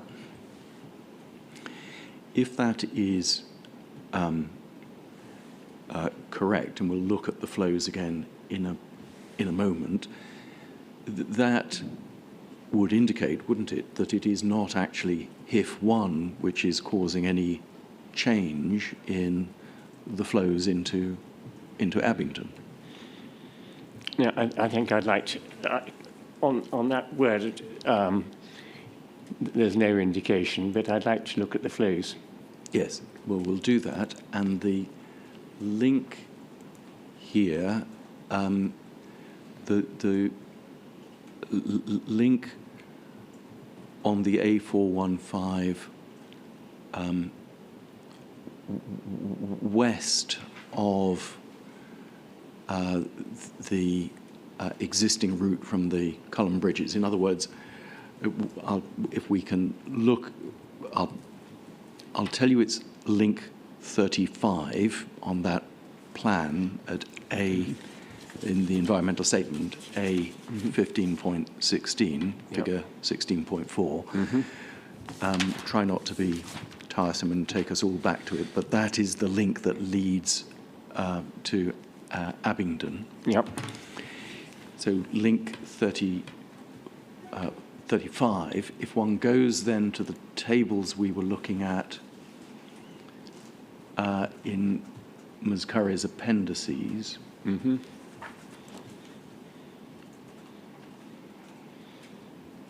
Where are they?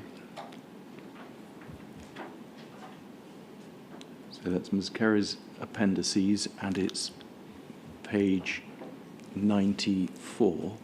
So I just need to That's all right. delete document. Not her rebuttal, you want her appendices. Her appendices, those Right, corrected tables. And again, I'm going to look at, Appendices, that's right. Yes. page 94. It's in fact, Yeah, I think, the very last. We've been here before. We have been here before. There's 85 and then there's 90. Yeah, and we're looking at 94, which is the 2024 data. In other words, we haven't got the congested network that's been factored down and factored up. and we look at link 35, Yes. the Abingdon Road, we can see there that the difference is, again, very small. It's 3%. Yes, this is 2024. This is 2024. Yeah. This is 2024. The difference is very small indeed, indicating that the Hif1 scheme is not rerouting traffic in a non-gridlocked network. If we do look at 2034, which is PDF page 86. 86. 86, yes. So this is the same table, 84, and again, looking at link 35, we do there see higher figures in the Do Something network. But as the text I just took you to a few moments ago tells us, that's because of growth in housing and employment in the area, and that, as we discussed earlier, in the Do Nothing network in 2034, the network is in fact gridlocked, and therefore traffic is just not getting through. The model's not reporting the flows. And so the point I'm putting to you there is that that there is no impact caused by Hif1.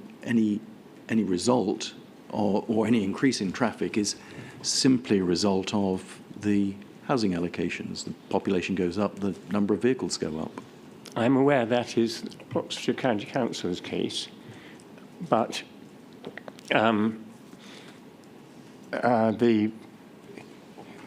we have the same problem where the council are referring to peak flows in talking about loading the network and how it would be gridlocked, could not, and I'm talking about daily flows, and what my assessment of these figures are, accept the figures, my assessment of the figures are that there would be a 50% increase in demand, however that's you describe it, with the scheme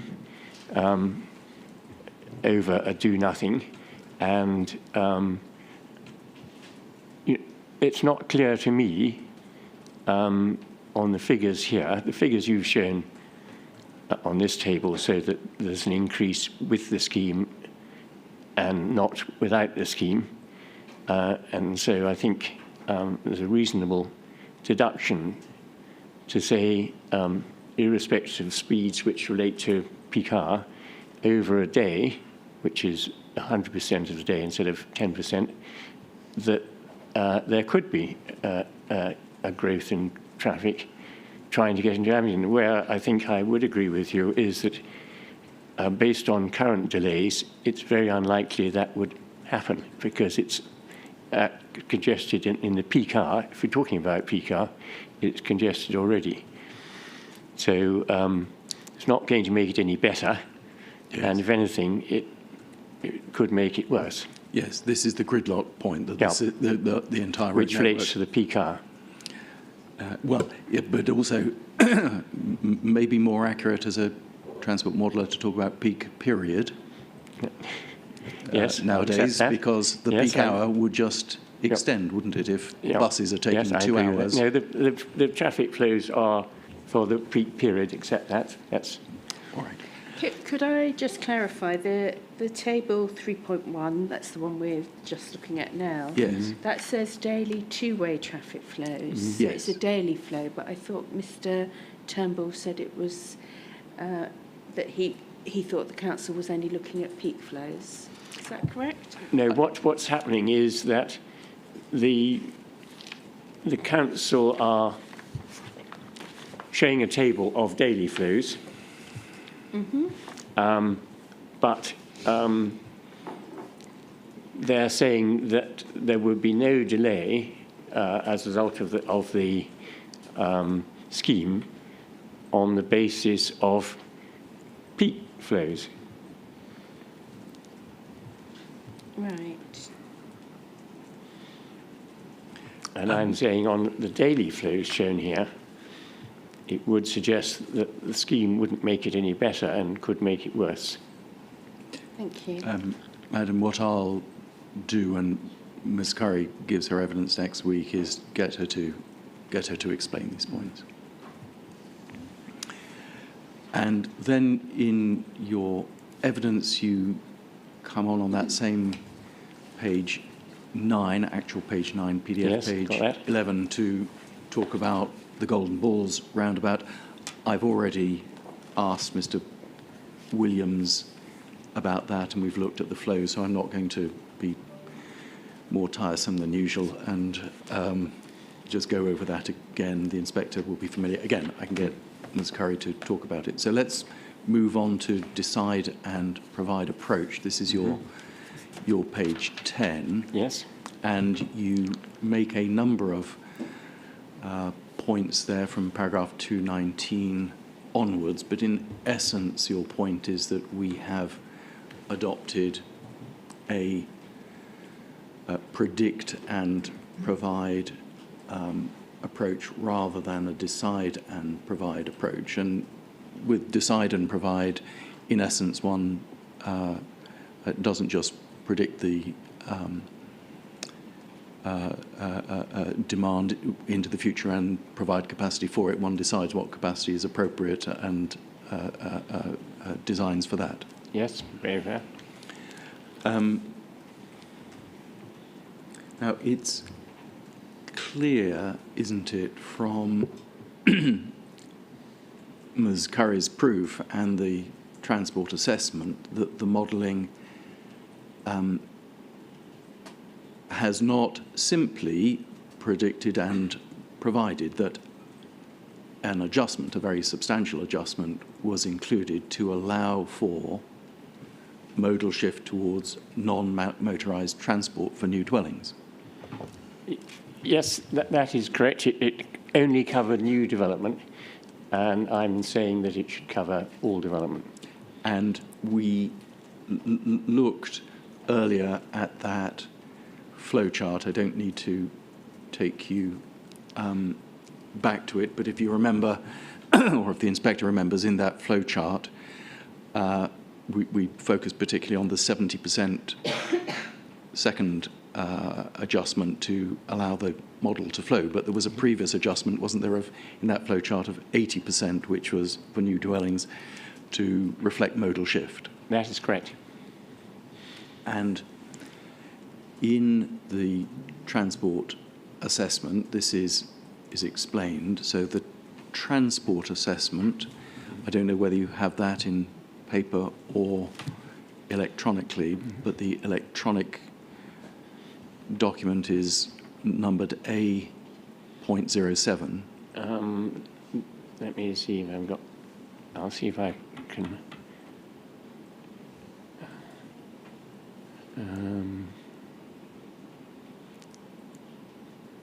I'll need to go to the look at it electronically. Yeah.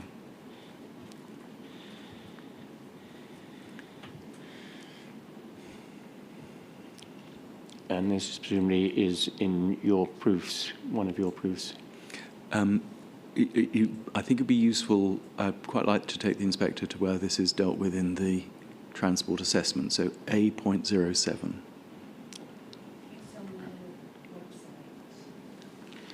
So it'll be... Sorry, I haven't... It's a core document. A core document, okay, that was the question I had. I'm sorry, all the Yes, the documents with letter Right. prefixes are core documents. Sorry, that was... A, right, yep. So A.07. And PDF page 70. I'm getting that. Turnbull. Hasn't got it. It takes a moment. It comes down as a zip file, separate file. Oh, does it? Yeah. Sorry, because I pre-downloaded them all. That's just the time it takes me to find the right page. Because every now and then it freezes. That is the one problem with the technology. Or disappears altogether. Try again.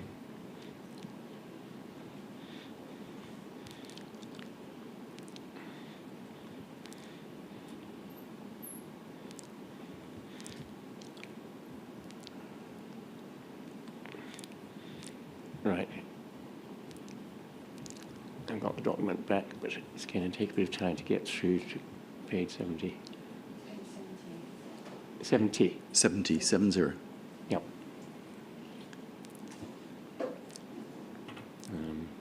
If you've got it as the PDF, you can sometimes just type in the page number near the top, and it will go straight to it. Oh, I don't think it doesn't seem to have an opportunity to do that.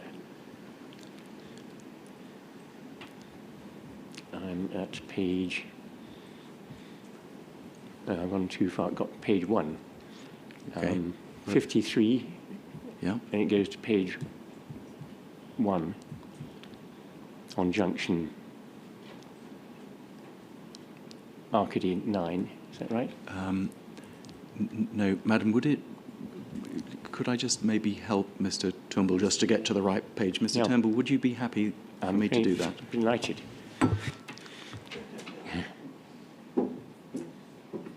So,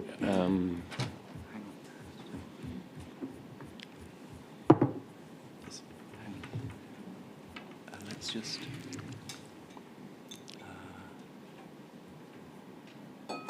is this the right document?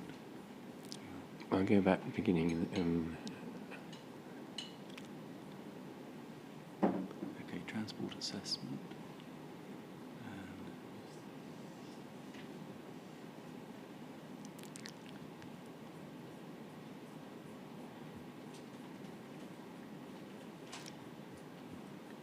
Oh, I got too far, I think.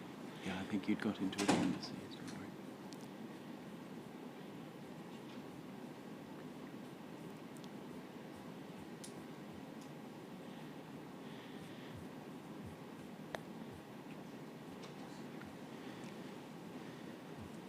We're nearly there.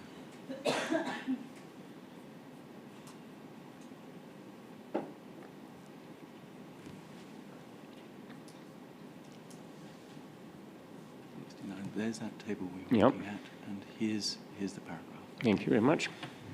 Very grateful. Not at all.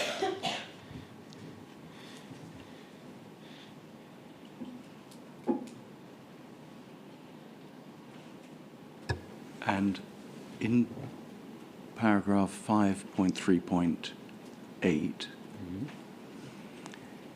you can see this is explaining this particular issue in the model. It says, for the 2034 scenario, the model assumes 100% demand of existing trips present in the 2017 base and 80% of demand for new growth. The justification for this is set out in the SISTRA technical note. We don't need to go to that level of detail, and is summarized below. And it's really the second of those bullet points. It's assumed that the Garden Town principles will continue to be enacted in this area over the next 14 years, increasing the usage of sustainable modes. The modal shift from these developments later in the planned period, over a decade away, is more likely as they are coming alongside significantly improved pedestrian cycle public transport provision. The Paramix model is not multimodal and so cannot automatically account for the improved NMU infrastructure. Therefore, a demand reduction is used as a proxy. This and the following point account for the approximately half of the demand reduction. So what they did, and that proxy is the 80% proxy, what the transport planners and the modelers did, and these are all experienced people in this area, they looked at existing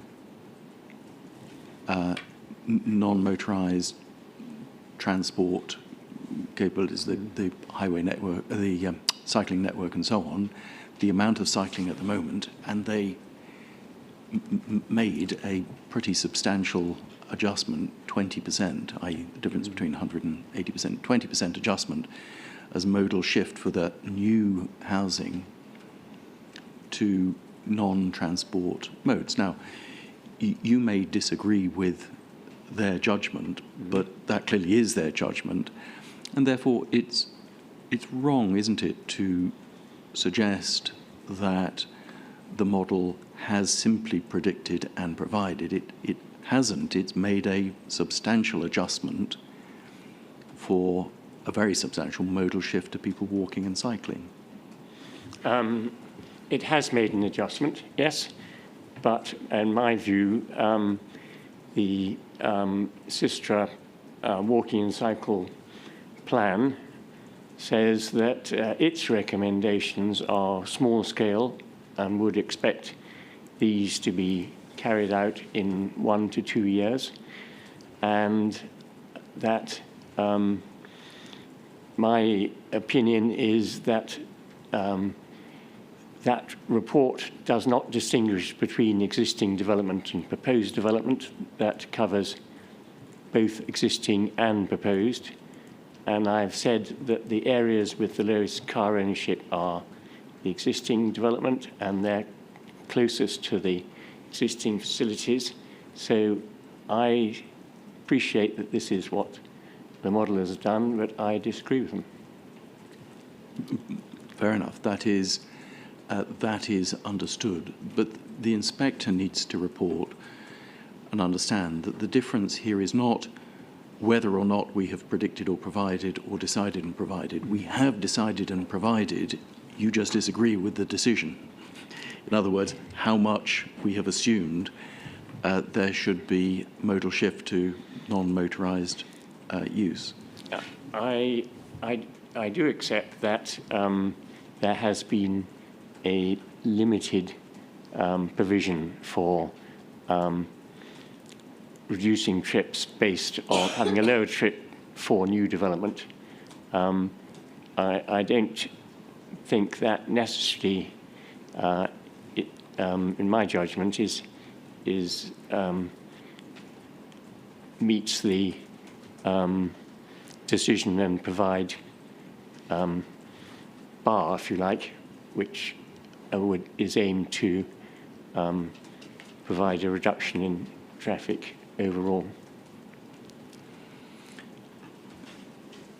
Can I be clear? Your position is that you acknowledge the reduction, but you still think it's a predict and provide model that's been used. Okay. That's interesting. I thought we had agreed, but perhaps we haven't, that you accepted that it's not predict and provide, that we have assumed modal shift, and therefore it is decide and provide. We decided on a modal shift. You just don't think we've decided on enough modal shift. Would that be fair? No, I think that I'm happy with the inspectors summing up. Okay, so although we can see here on the face of the TA that this adjustment was made, yes, you still think that that is simply predicting the total demand and for cars, yes, and making provision for it. Making this adjustment, but it's still hang on. prediction. And making this adjustment is therefore not just simply predicting. Well, it's. I just want to be clear. Yes, I think the decide and what the decision in terms of decide and provide is. Decision is whether your decision is to reduce traffic overall, or whether you're just having a decision to reduce it for new development. And in terms of, I think the policy is to reduce it overall, in which case what's happening here doesn't meet the conditions for decide and provide. Yes, but it's been applied, as we can see in the table there for the trip rates, it's been applied for the new development because we know what the new development is. But once it's been applied in the model, the theoretical cars moving through the model are reduced in number. It makes no difference whether they're... If the new development is 10,000 houses, say, or 15,000 houses, and the total amount of development in the two districts is, what, 120,000? Yes, but this is not looking at... This doesn't...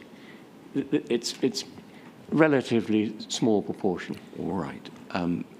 Understood. That's your position. Again, we can ask Ms. Curry to explain that. You then move to a slightly different point. You say that in any event, we have not followed policy 36 in the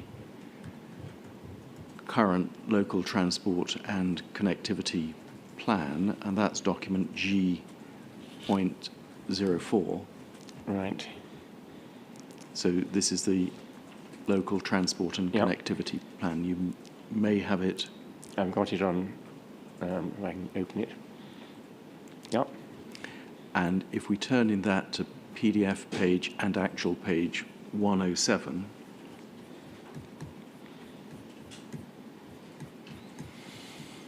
we get to policy 36.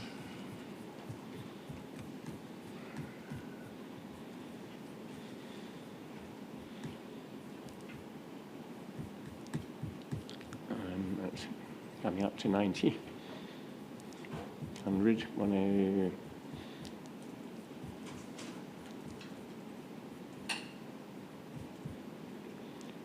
This is the predict and provide issue. Yes. Well, it's policy 36, but it's in that context.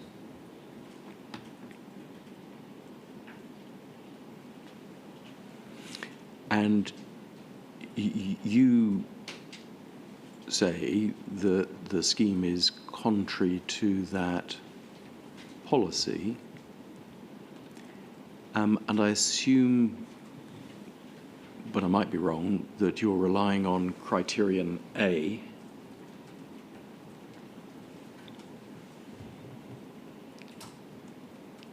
Sorry, is that a question? Yes. Right. Only consider road capacity schemes after all other options are explored. Correct. Yeah. Is that the one you're relying on? That's one. I mean, I don't regard that as a strategic need, but I think it's clearly a policy within the strategic need. So that is what I think is relevant consideration. Yes. The point I'm trying to understand or get you to explain for the inspector is when you say we are contrary to the LTPC, my understanding from your evidence and various parts of it is that you particularly rely on policy 36, and I'm just trying to get you to identify for the inspector what part of policy 36 you rely on. And I said I assume it's criterion A, but it may be something else. Please tell us. Yeah, so I think my first answer is I've relied on the challenges and vision at the beginning rather than any particular policy. Okay. So, so if we go through, you asked me about this list, I think that's relevant. So that would be one measure. The second one is adopt a decide and provide approach to manage and develop. That would be another. Assessing opportunities for traffic reduction. That would be another.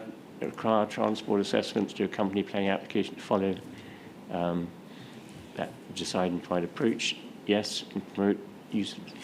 So I don't disagree with any of policy 36, and I would suggest it should be taken into account along with the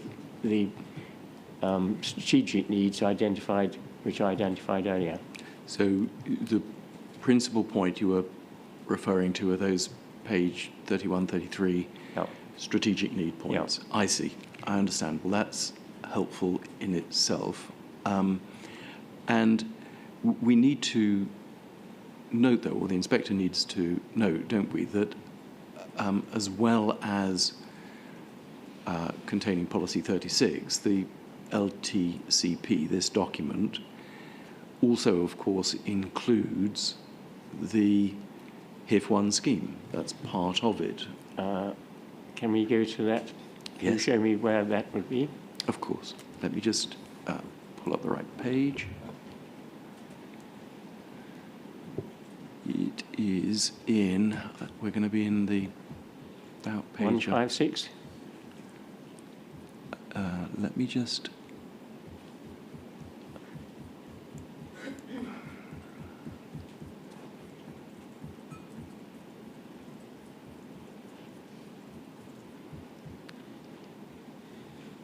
Yes, it's page. It's the section starting at 156, the SV policies, which are carried forward from the LTP4 document. Yes. And you can see SV 26, 213, and 216 are the three of them that include the four Yep. elements of the scheme. So there's no indication in the LTCP that they have been dropped, abandoned, reconsidered, and thought inappropriate, or anything of that sort. I entirely agree, but I'd ask you to look at the other schemes that need to be funded, start for the Science Vale area. Mm-hmm. So we're talking about, the first one is Reeve and Congestion, Milton Interchange. They said that's been delivered. Mm-hmm. Number 2's been delivered.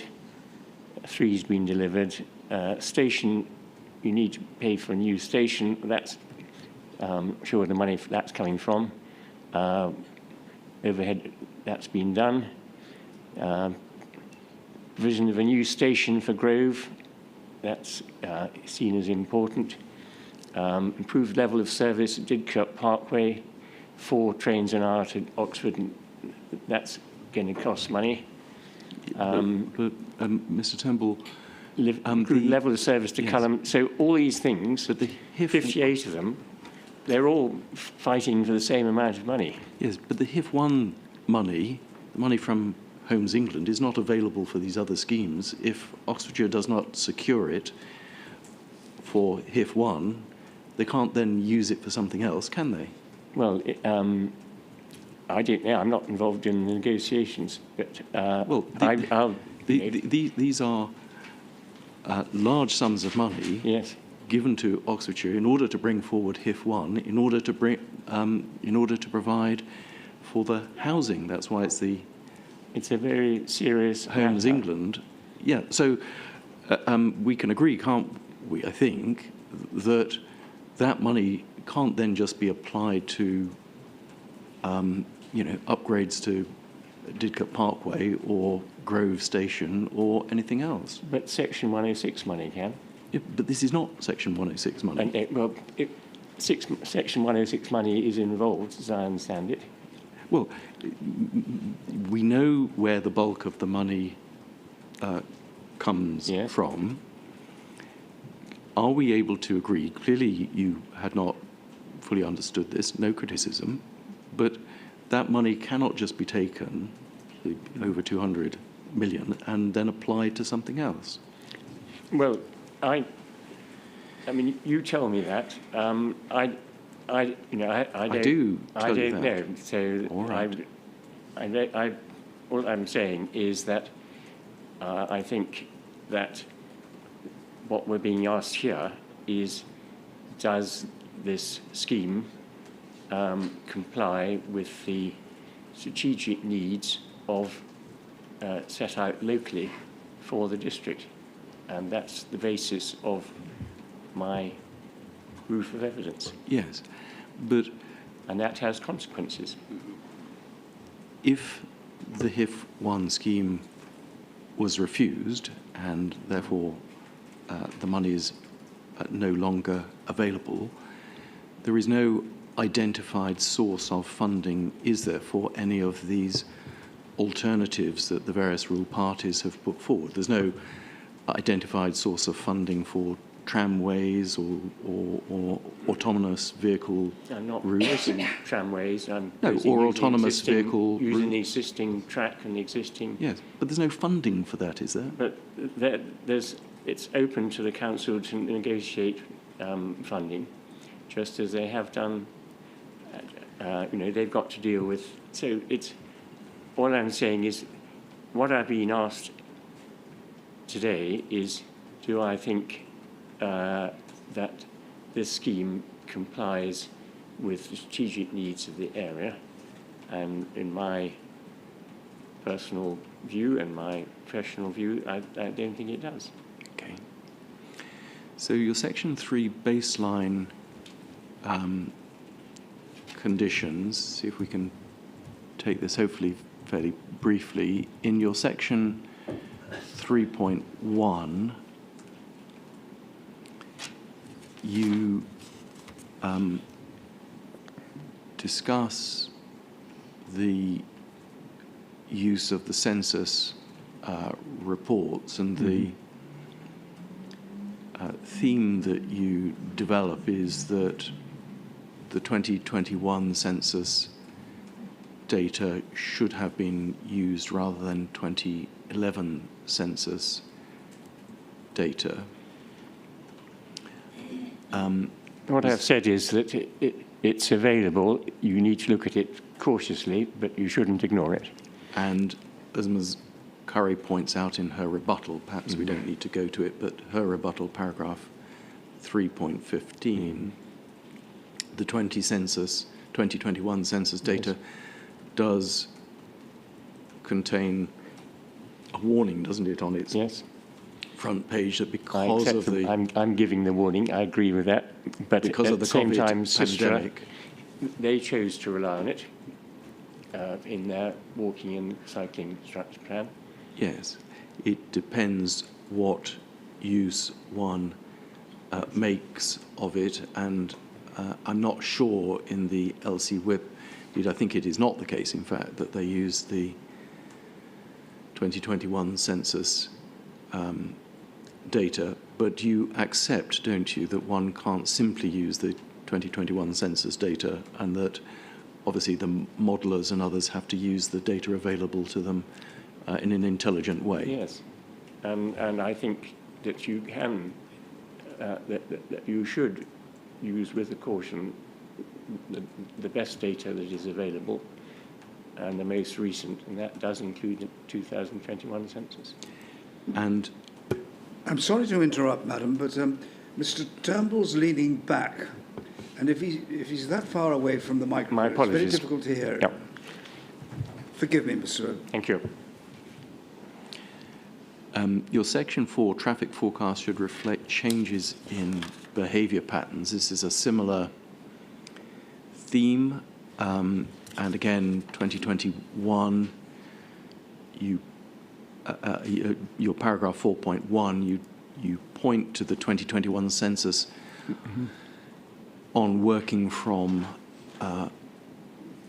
home and a greater trend towards this.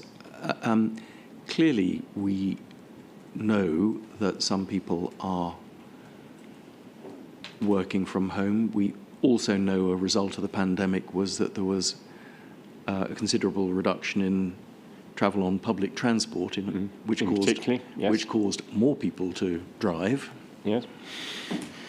In fact, we heard obviously from the gentleman yesterday, the gentleman that was, I think, going to Nottingham today, who explained that many people living in rural areas, would like to use more sustainable transport modes, but just need their cars to get to where they have to get, and that's a very common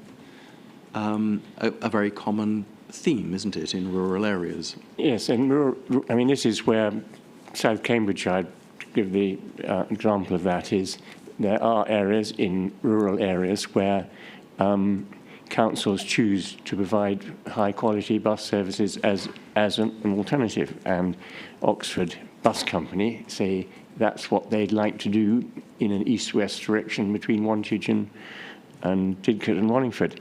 Yes. And what I'm saying is it is common ground between us that the bus services weren't good before COVID. They've lost a lot of patronage, and this is really an area where intervention has become more urgent, because we're in danger of losing what bus services, rail services we've got. So we need to, as a matter of urgency, address this issue of how, what we're going to do about it. Yes, but the one thing that bus services require, and the one thing with the current road network that they do not have, is reliability of journey times. That's correct, isn't it? Well, there are two answers to that. First of all, obviously rail services are segregated. Yeah, didn't ask you about rail services. Well, that's public transport. Didn't ask you about that. The other question is that there is very little bus priority in this area, and the council are putting in. So if there are measures, focus on can the you question. answer the question and then qualify, The please? point that was put to you yes, was that the thing that the bus services that you were talking about require is reliability of service, reliability of journey times. Absolutely agree. Yep. Absolutely agree. And that was the one thing we heard from a number of people over the last couple of days that just doesn't exist at the moment. Yeah, absolutely right. Yep. And that is why the Oxford Bus Company, will come to their letter, strongly supports this application. Yep. And you then tell us in your paragraph 4.15, which is on your page 15, that the parish council's case is that the latest, sorry, just wait for the inspector to get it as well. Sorry, madam.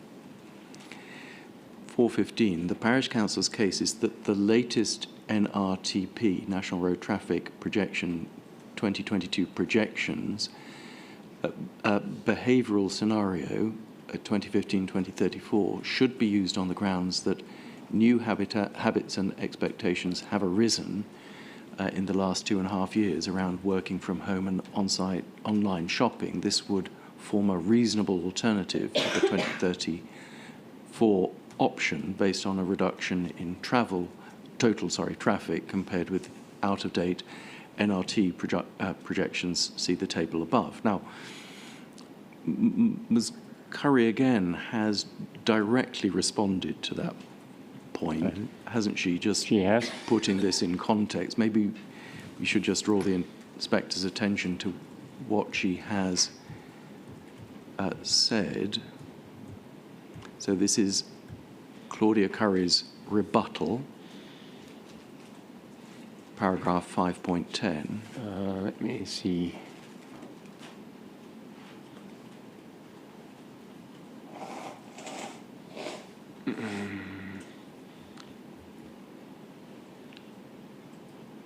So that would be in the proofs. Sorry, the paragraph number or page number? Page 12. I think it's PDF page 12 as well. Yes. And she, in her paragraph 5.9, she draws attention to your text, and 5.10 she responds, and the response is this. NRTP considers 8 different scenarios, of which the behaviour change scenario referenced by Mr. Turnbull results in the lowest levels of traffic. All 8 scenarios predict traffic levels to increase until 2060.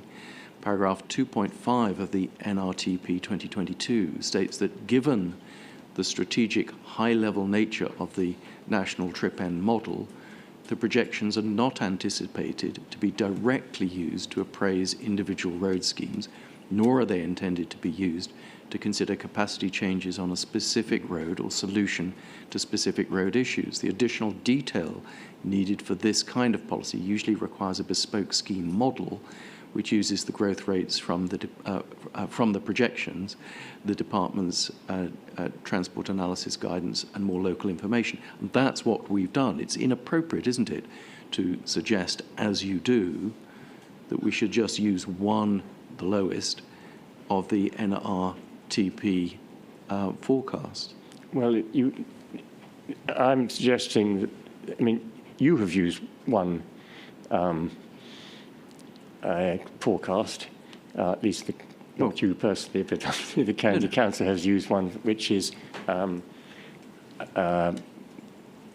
don't know whether it's 2015 or 2018 based, but it's not the latest forecast. Yes. And what I was just suggesting is that in my Appendix 5, I think, we have the report of the British Council of Commerce saying that working from home is here to stay. That these, then we have, in this behavioural change scenario, we found that although they increase by 2060, I've already said that they decrease up till 2040. So there would be a decrease, and this, it would involve modelling. Not saying it wouldn't. You would need to have a bespoke scheme model, which using the growth rates and these predictions. So, so I hear what Ms. Curry says, but I don't, in my mind, it doesn't provide a reason for not looking at the effect of behavioural change.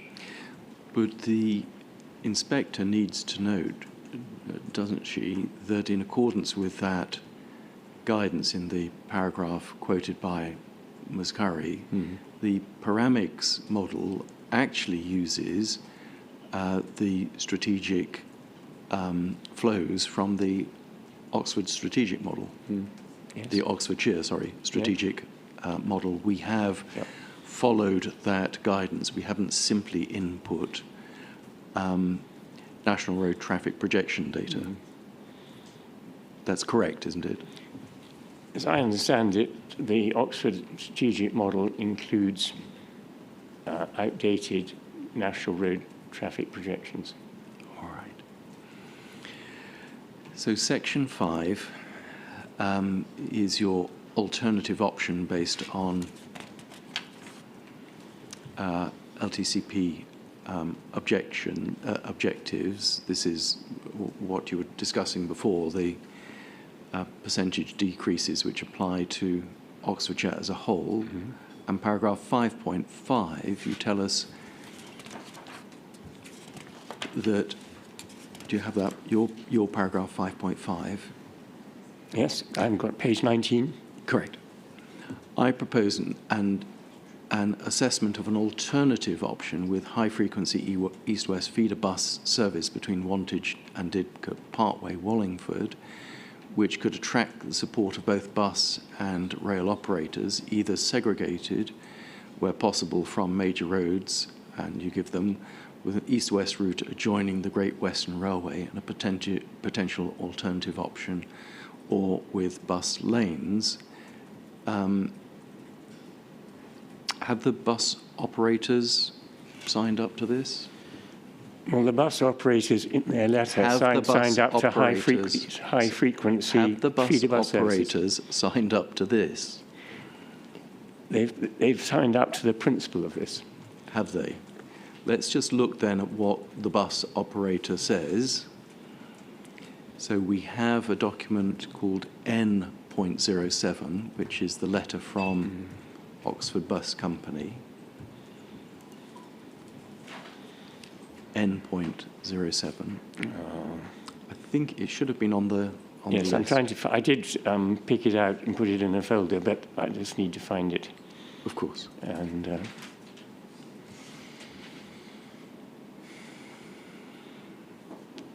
like everything else, it tends to disappear.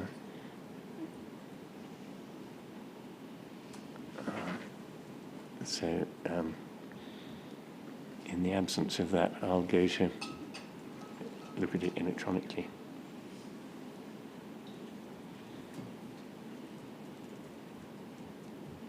this is presumably, is this proofs or core documents? Core documents? This is core documents. Yes, yeah. Yeah. And it's core document? N. N, yeah. 0.07. Yeah. Thank you very much. Not at all.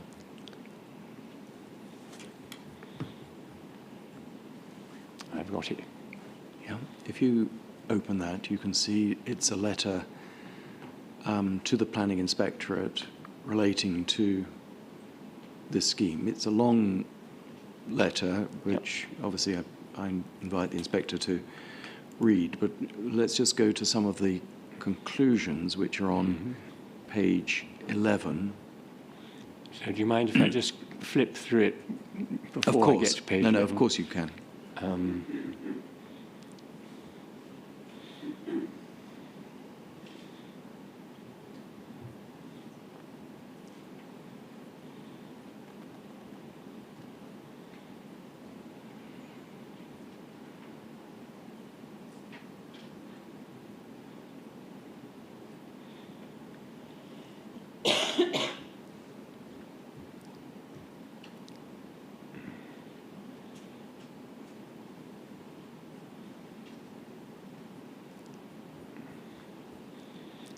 Yes, I've got the conclusion on page 11.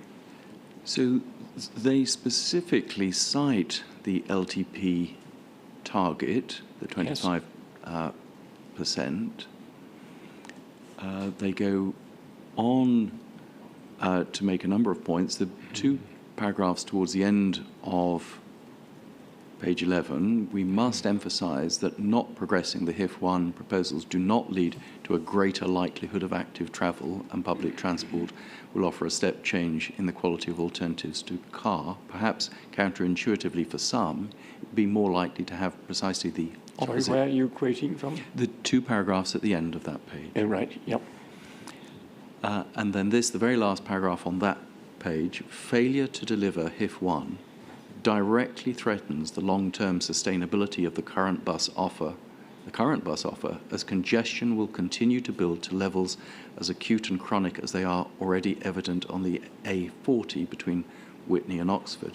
Experience across the county and well beyond makes it plain that slower, less reliable bus services cannot grow patronage and rather tend to decline. So pretty clear what the bus company's view is on one, Hif1 not coming forward, and two, the need for Hif1 in terms of reliability in order to grow patronage. Yes, can I ask you to look at 1, 2, 3 page paragraphs above that? Yes. For the majority of journeys to, from and between the key destination Scienceville, only high-quality, fast, frequent and reliable bus service can provide credible alternative car journeys. Precisely. Precisely. We entirely agree. Only high-quality, Yep. fast, frequent and reliable bus services. And what they say at the end of the page is failure to deliver directly threatens the long-term sustainability as congestion will continue to build to levels as acute and chronic as they already are. Experience across the county and well beyond makes it clear that slower, less reliable bus services cannot grow patronage. Yes, because... So it's clear, isn't it, that the bus company is telling the inspector directly that there will only be a growth in bus patronage with reliable services, and those need Hif1. That is exactly what that letter is saying. Correct. But I would say that what I'm proposing has similar objectives, and there is opportunities to reduce traffic levels, will help the flow of buses with bus measures which are currently lacking. And right at the end of the letter, paragraph 12,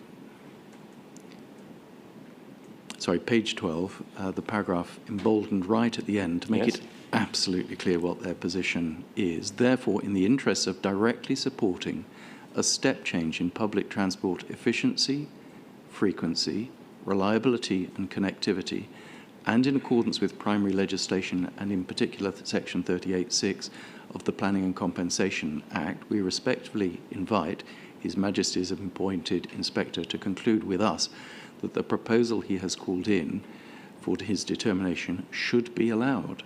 I mean, it's absolutely clear, isn't it, that if you and others are interested in growing public transport within this area, Hif1 is required. Well, that is what the bus company is saying. Yes, it is. It's not what I'm saying. No, that's clear. I'm saying that you can achieve a step change in public transport efficiency by reducing traffic levels when this scheme is increasing traffic levels by 47%, and that will be damaging to the environment and damaging to the use of bus services. Your paragraph 5.6, which is back on your page 19. Mm-hmm. So paragraph 5.6, page 19. Do you have that? I have it. You say, similarly, science park owners at Harwell campus, Milton Park and Cullum campus may be attracted to a jointly funded, free, high-frequency bus service linking their sites to Didcot Parkway Station on the north-south route, Harwell campus has recently benefited from a new 15-minute frequency bus service to Didcot Parkway and active travel plans funded by service charges raised by Harwell campus from their tenants. Have any of the owners or indeed occupiers of those campuses written to support your alternative proposal? They haven't, but I'm... Have you contacted any of them about No, this? but we have regular meetings with Harwell campus, and I fully support the measures that they are taking, as in another thing they've done is introduced a bus service to Newbury, which never existed before, so we support sustainable development at Harwell campus.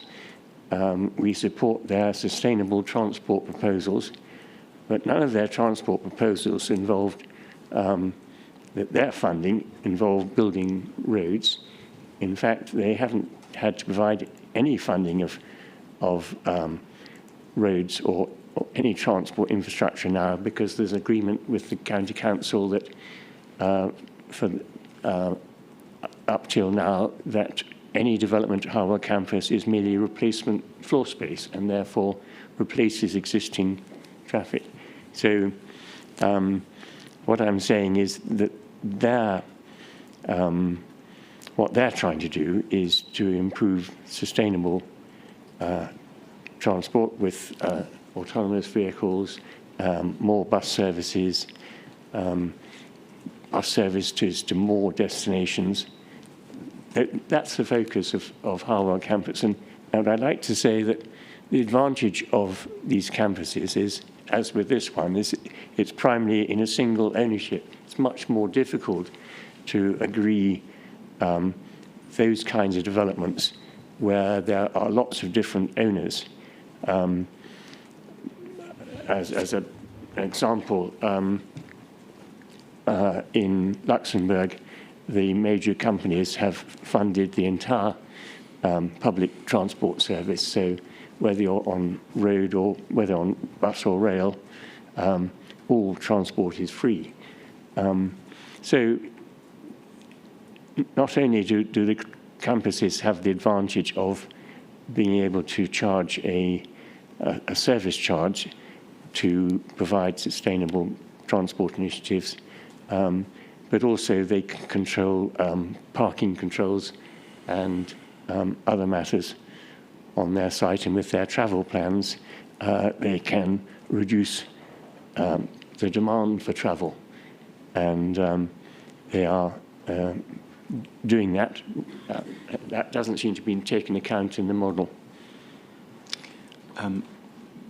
Madam, that's a convenient point if you were thinking of stopping at 1. We are still on target for me to be within my time estimate, but I won't finish in the next 5-10 minutes. Okay. How long do you think you'll... Well, the time I've been allowing for breaks. I've been, I think, 2 hours, and I think the time estimate was up to 2.5. Okay. That remains.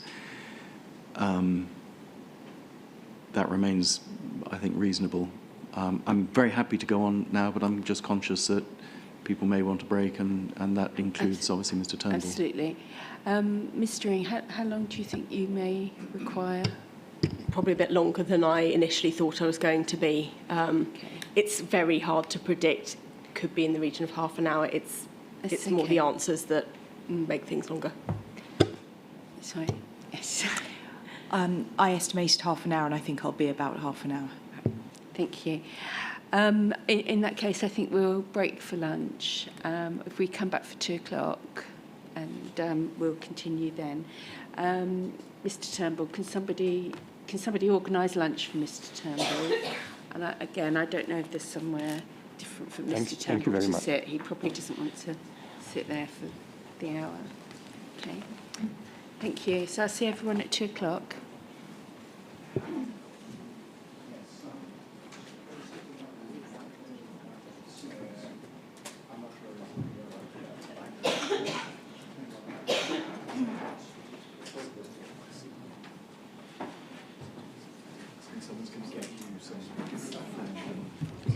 I think we're down the home straight, hopefully. I am, thank you. Would you like to sit in the room which you have, which is a solitary room? No, I think I'm happier here. What would you like me to fetch you for? Can I, if I had, last time I had just any baguette. Can I give you some money? No, don't worry, we'll get that. Oh, yeah, that,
Okay, it's 2 o'clock and the inquiry's resumed. Mr. Humphreys, do you want to continue?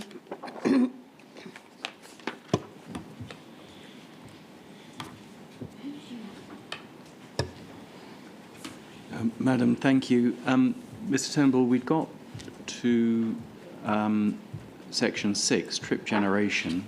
Just a few points on this.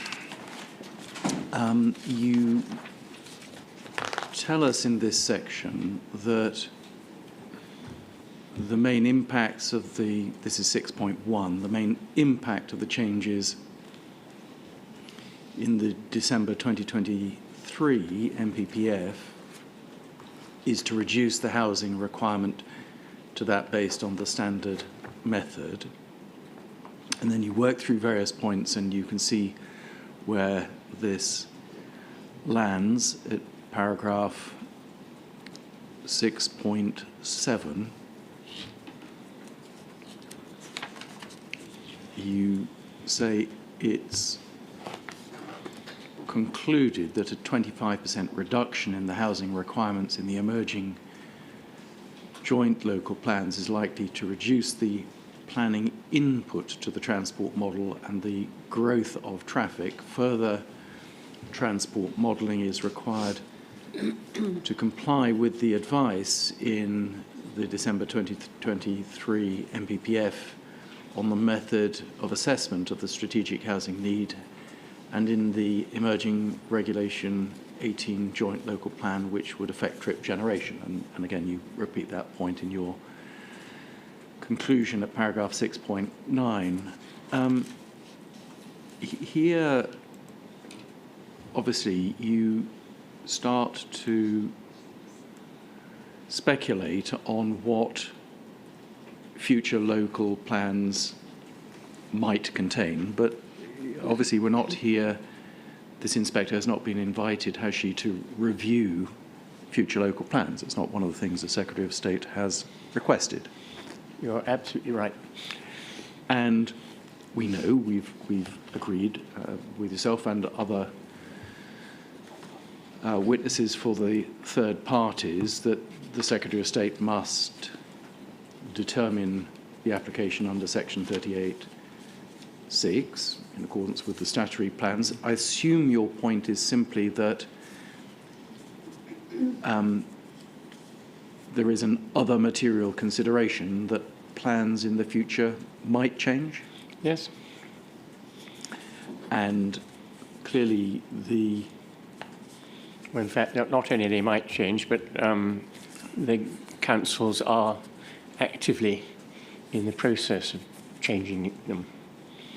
And we know that the joint local plan has only got to regulation 18 stage, and it may be that the councils want to take up that type of point with you, but in that context, the inspector needs to note, doesn't she, that whatever, one speculates about what future plans may or may not include, there are severe traffic congestion problems now, and thousands of homes are being built and have planning permission in this area. And Hif1 needs to deal with those issues, whatever happens in the future, doesn't it? I think that Hif1 is a component of a transport strategy that needs to address impact, the transport impact of a large growth in housing. But the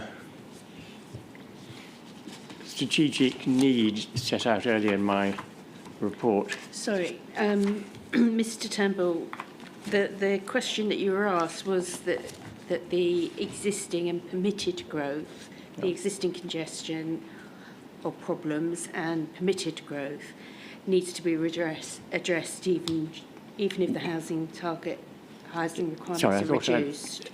The answer was yes. Thank you. And but then I went on to say that if I can just refer back to my section 2.1, the Transport and Connectivity Plan said that the growth of car traffic has negative impacts on congestion and environment, and that the scale of growth requires radical solutions to improve transport. But the answer is yes, something needs to be done. And in your paragraphs 6.21 and 6.22, those are page 25 of the paper copies, the hard paper copies, and 27 of the PDFs. You there touch on the point that you and I discussed earlier, that the panoramics modelling reduced trip generation by 80% for the new developments, and then in the without Hif scheme, in order to avoid gridlock in the model, reduced it by a further 70%, and you say, in effect, there in those two paragraphs, well, look, that's what we should be planning for. So 70% of 80% is about 56%. What you're suggesting there is that... Sorry, I didn't understand 56% came from. We've reduced things by 80% to for new developments. I understand it, are then saying that one should, where we, to make the model in 2034 without the scheme work, we made a further adjustment of 70% of the 80%. No, it's not 70% of the 80%. It's 70% of the overall traffic. Yes. Correct. And we can see that then ends up with, obviously, a much larger reduction than either of those on their own. Yes. And what you, in effect, I think, are suggesting here is that is what we should be planning for. I think that would meet the identified strategic need, as I see it. So, just so that the inspector can understand the implications of that, that's what you're suggesting we should be planning for. This is based, as I understand it, on your view of working from home and online shopping and the effects of those things. That's one of the things, yes. But if you are wrong, if in fact the modal shift is not 80% of the new traffic and then on top of that a 70% of the entire traffic model, if you are wrong that modal shift can be achieved, what the model tells us is that there would be gridlock on the local roads. Well, we all know that we could be wrong on whatever scenario you produce. So I think all we can do is aim to decide what we seek to achieve and to implement strategies that achieve that.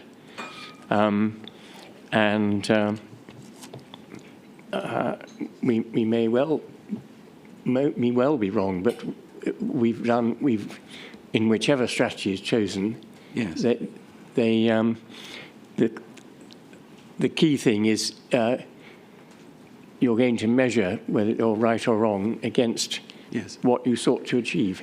But Mr. Turnbull, that is, to borrow a phrase from a famous scientist, that's playing dice, isn't it, with people's future?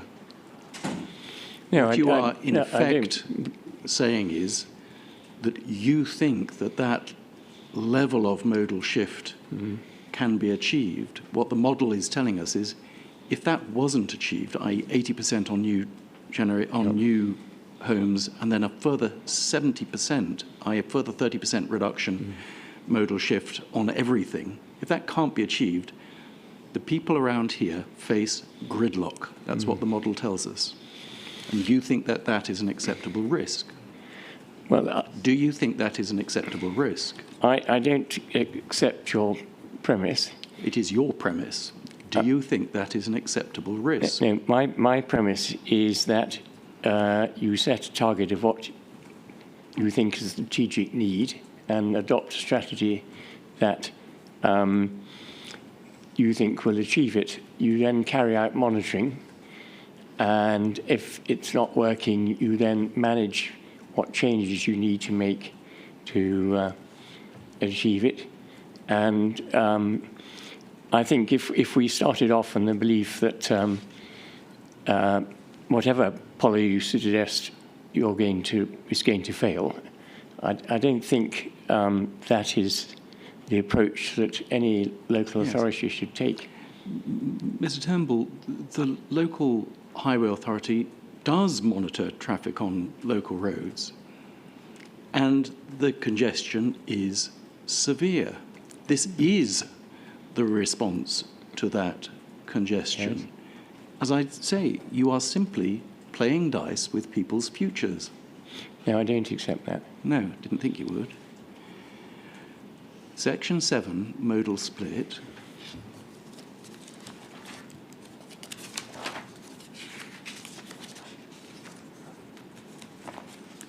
Here you start again to deal with a number of issues. Your paragraph 7.4,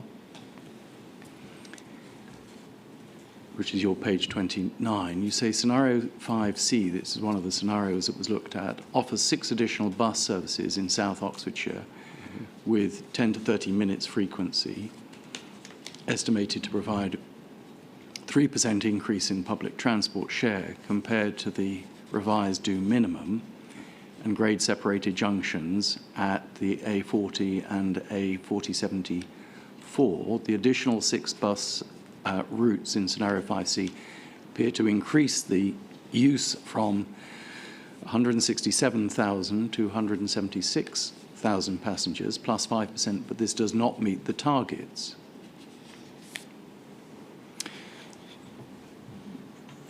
First, of course, we need to remind ourselves, don't we, that the Didcot Garden Town Delivery Plan is not a development plan document. Yes. But more importantly, we do need to remind ourselves, don't we, as I think has been agreed between us, that Hif1 is just one component of the overall LTP4, LTCP strategy. No one is suggesting, I certainly don't think you are, that all modal shift will be achieved by this particular scheme. I accept that. And Hif1 provides, as we saw from the bus company letter, an improved route, and as we can see, it provides bus stops, as you would expect. But it's then for bus operators, who are commercial organisations, to provide the levels of services which they think appropriate, isn't it? Well, at the moment, the government is spending a lot of money supporting bus services with this scheme to limit bus fares to £2. In terms of is it for bus operators to provide the services that they think are appropriate? Say that again, is it? Is it for the bus operators to provide the services that they think appropriate? We will have provided them with a more reliable, free-flowing route. We will have provided bus stops in appropriate locations. Oxford Bus Company and other operators will provide the services that they consider meet the demand. Well, they're doing that by getting money from the county council. Yes. From 106 money, £6 million last year to provide extra services.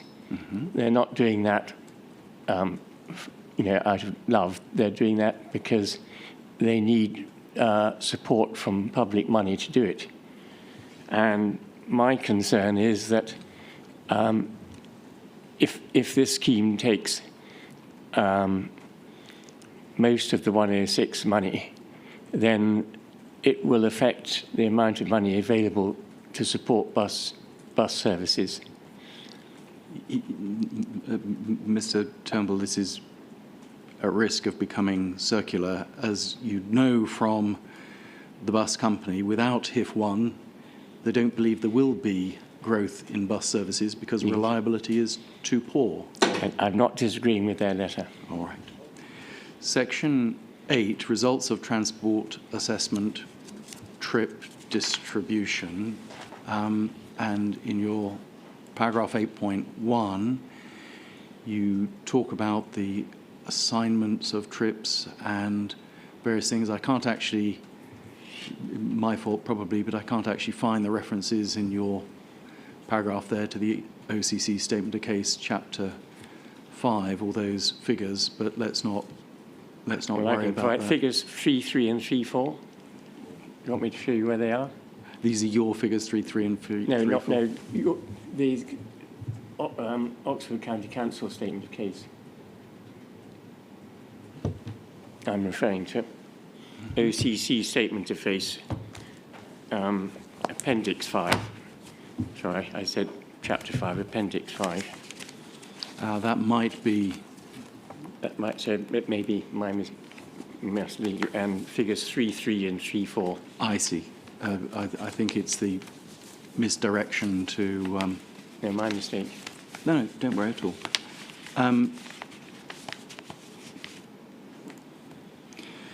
So in...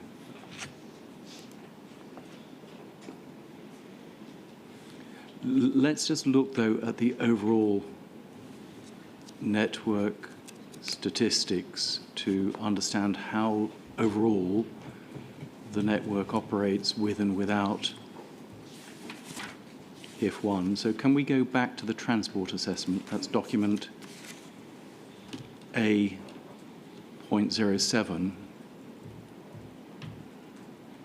A.07. When you get there, I'll give you a page number. But for transport assessment. Those that have it, it's PDF page 116. It should be on here. Yep.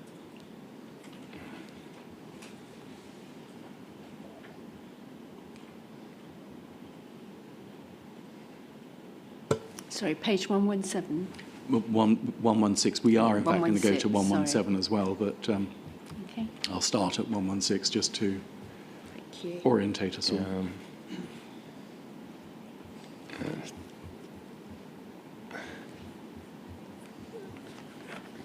It's down a vanishing act, so I'll go to the online. Right.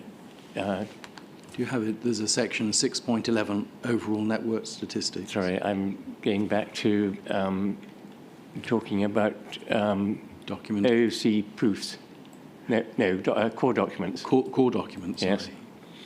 Core And documents. it's A.07. A. 0.07. It's the transport Yep. assessment. Got it. Yeah. And page 116.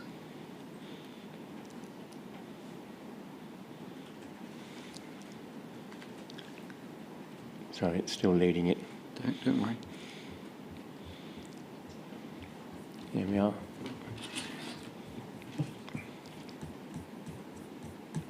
I think I can probably guess where you're going to take me.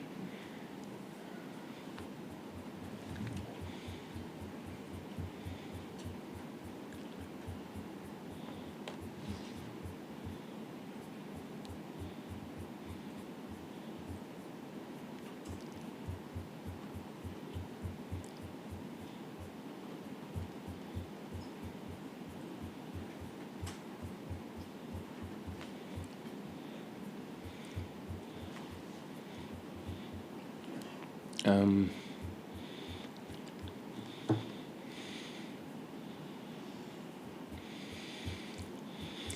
if I got the right document. Do you want me to? I'll do it. I think we had this problem before. This, I think there's more than one document on this item. Mr. Temple, would you allow me to just... Yes, that would be very kind. We've got to 84 at the moment. So I think we're nearly there.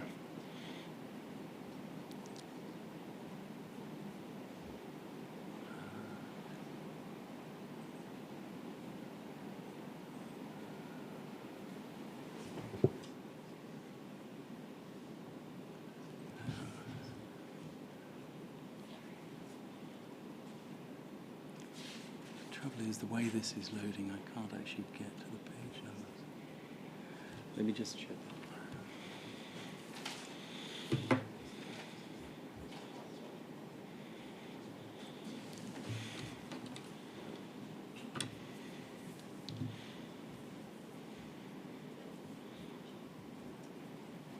So we're going to start there. Yes, thank you. And then we're going to go to Yep. the next page.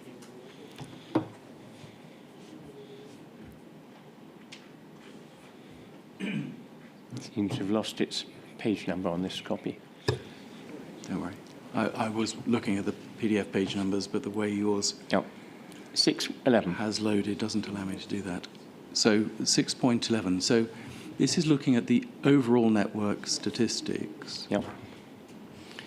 And it tells us that the average speed of vehicles were extracted from the parametrics model to represent an overall performance of the network with and without the Hif1 scheme. The demand scenarios are explained in figure 5.2. Results from 2020, 2024, 2030 scenarios with and without Hif for AM and PM peaks are presented in figure 629 and figure 630. And let's look at those. What one can see in those two figures is that you can see the 2020 base speed for the AM peak. Sorry, which figure are you looking at? 6.29. 6.29. 29. Yes, got that. The AM average speed. Yep. You can see that by the opening year, which was assumed to be 2024, without the scheme, average speeds throughout the network will actually be even slower than now. Mm-hmm. But with the Hif1 scheme, they will increase. In 2030, because of the growth in the number of houses, average speeds will be lower, but they will be considerably faster with the scheme than without the scheme. This is part of what will happen to the network without the scheme in both 2024 and 2030. Road traffic conditions become worse. Yes, these are, as you pointed out, peak period figures. Correct. And the other thing is, so what is the question? I'm just drawing to your attention what the figures show, and we can see the same for the average speed in the PM peak period. Yep. What that shows, and it's obviously an average across the network as a whole, is that the network is operating materially better, isn't it, with the scheme than without the scheme? It's better able to accommodate a 47% increase in traffic. I think my concern is that it's not taking measures to reduce traffic levels which would allow a freer flow of traffic. Yes, and this just takes us back, doesn't it, to the point about what has been assumed and your speculation, if I may put it like that, as to what you think should be assumed in the future. It's the playing I dice think point. the council's proposal makes a number of assumptions, and I make a number of different assumptions. That is correct. Indeed. Section 9, towards the end here, you touch on costs and benefits. 9.1.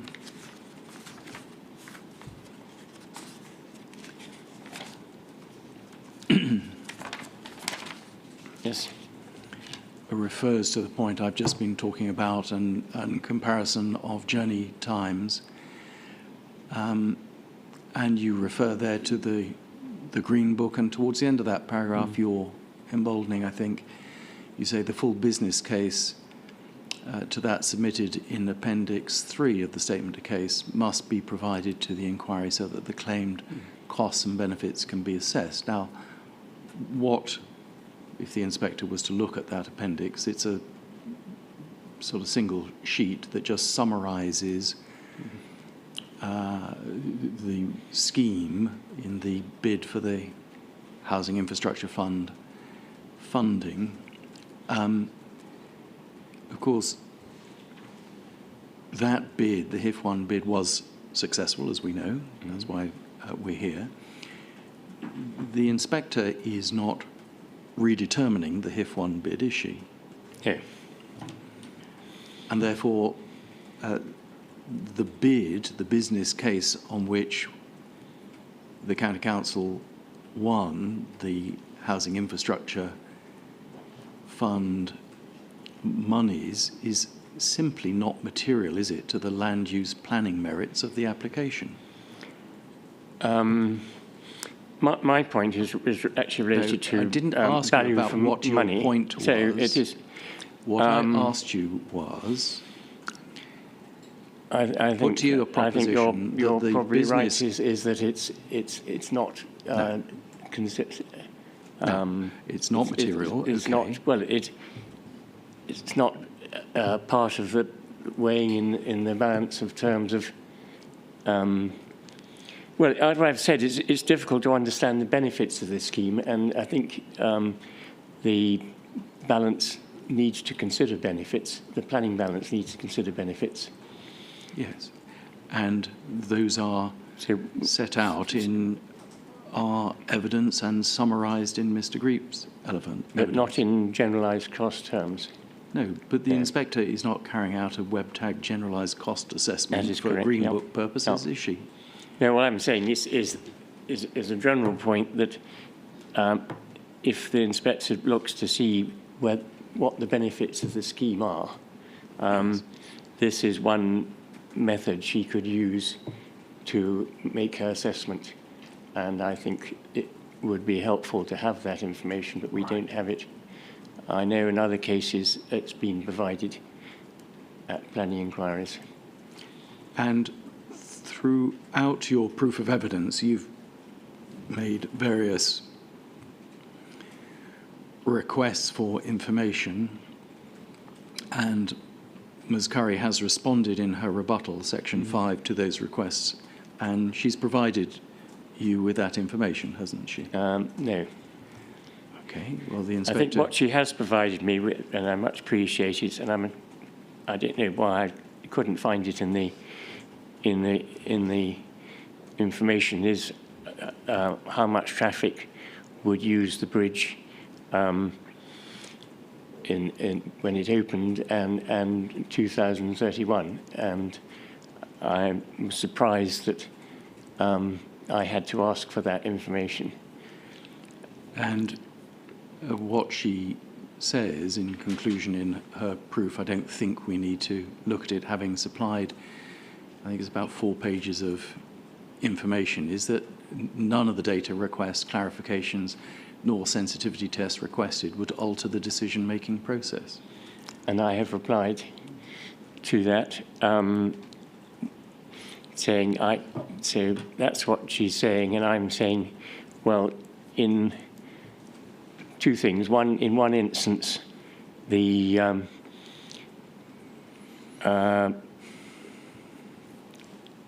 can't remember what I said now, but I don't think you've responded to her rebuttal.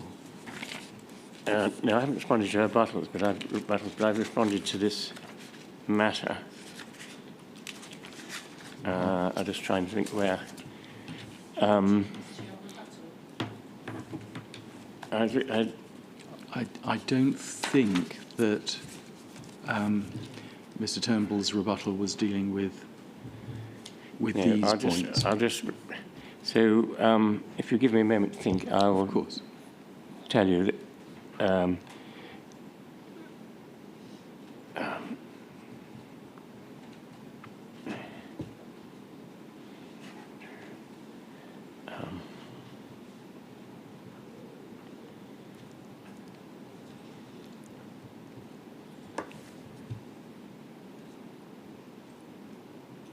well, I can only remember one of them, and that was that she has assumed the same method of assessment that she has carried out. And what I've said is that if the scheme was assessed against strategic needs, then what she's saying wouldn't necessarily apply. I think the other thing... And just what strategic needs, where do I find these strategic needs? Well, I've identified those in the in my proof of evidence. Is that the headline figures from the LT? 5. Is that the headline figures from the LTPC? That's the reduction in cars. Challenges and vision of the local transport connectivity plan. Right. So it's those things that we looked at on pages 31, 33, where the headline targets applying to Oxfordshire as a whole. Yes, and the other reason is that the when the one of the things I've asked for is to her to provide information on the model test that's already been carried out, which is for 70% of total demand, and she has said that wouldn't make a difference, but she's already acknowledged that if you do that, the network would not be gridlocked, and clearly that would make a difference compared to what she's proposing, where the model is gridlocked. So she might say a 10% difference in flows, as she did previously, wouldn't make a difference, and I accept that. But I think if we're looking at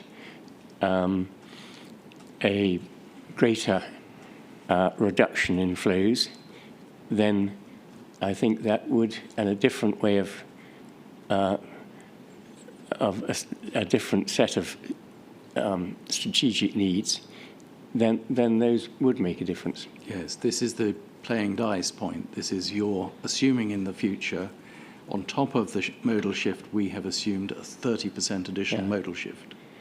My approach is no different from the local OCC approach, in my view. Your conclusion's right at the end. You neatly summarise in 6 bullet points your points, and I've tried certainly to deal with all of those. So, Mr. Turnbull, thank you very much. Thank you.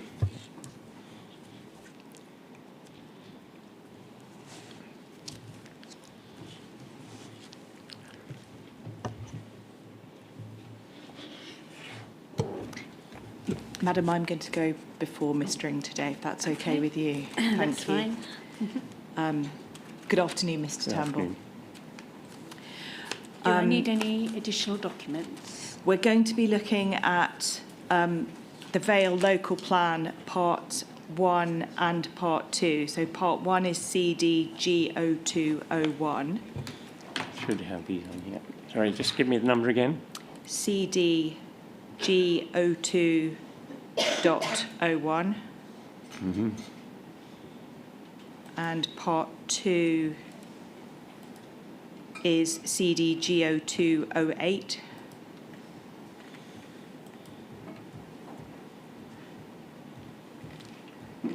Sorry, I've got the wrong one. CD 201, wasn't it? 201 and 208. And 208, right.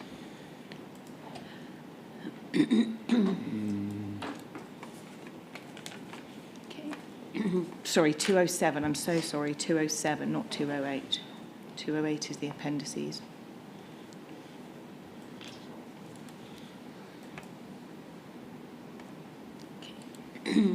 I'm there. Have you got those yet, Mr. Turnbull? I'm just getting on the case.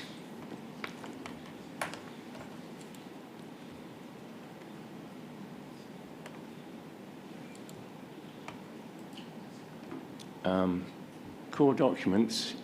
Yes, You said- core documents and then G. G, oh right, thank you. I missed that. Yep. 201 and 207. Yes.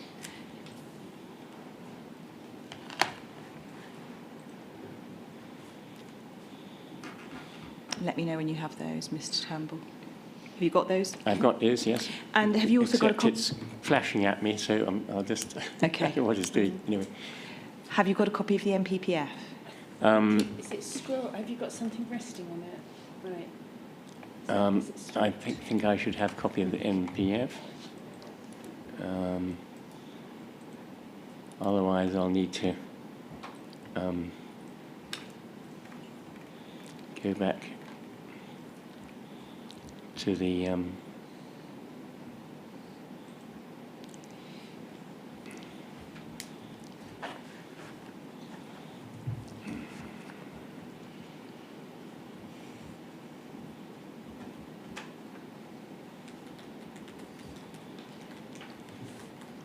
G.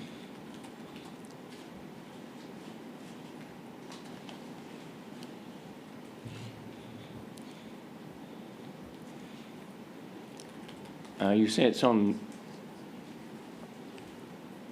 I under don't know if the framework's been added to the site yet. Oh, it has. Thank you very much. G20. G20. G20, thank you very much.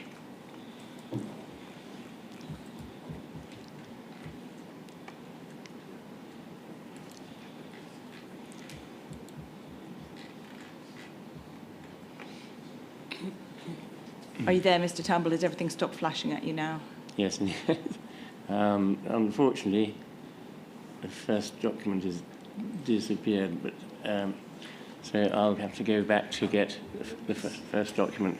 Mr. Turnbull, do you mind if I just come over again? Thank you, Mr. Humphreys. Mr. Turnbull, would you be Yep. happy if I approach? Very happy. I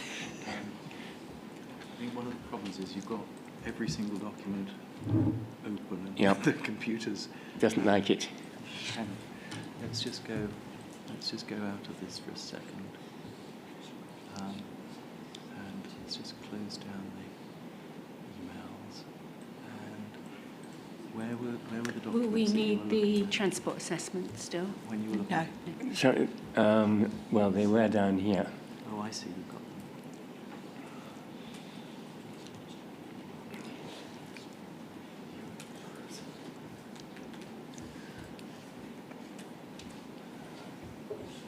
So you think I ought to be closing those? Well,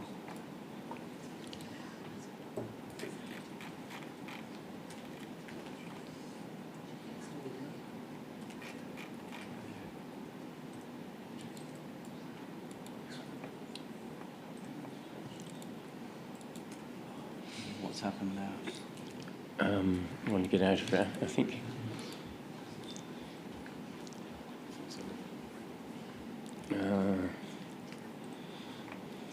Let's just do this. Yeah. So that's better. I can just delete it. I don't want the red one to. I think just delete this. And that one. Yeah, I think what's happened is you've got hundreds and hundreds of documents. Yeah. open.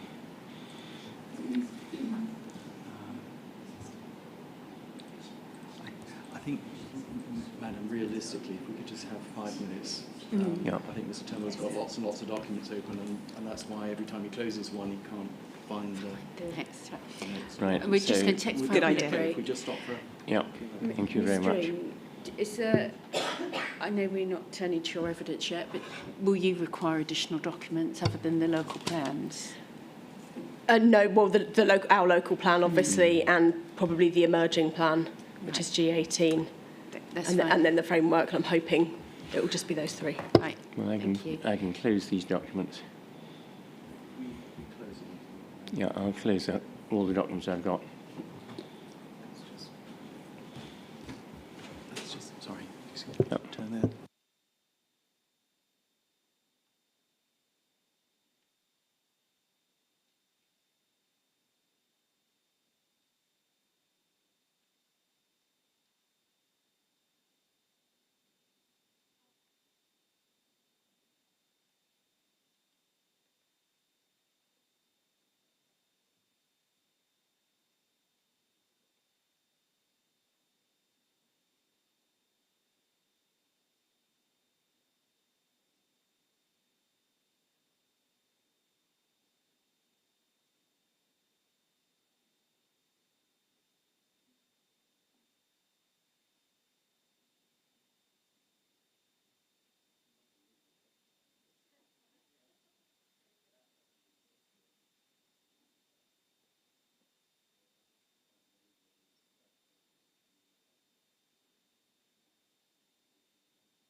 Stick with that.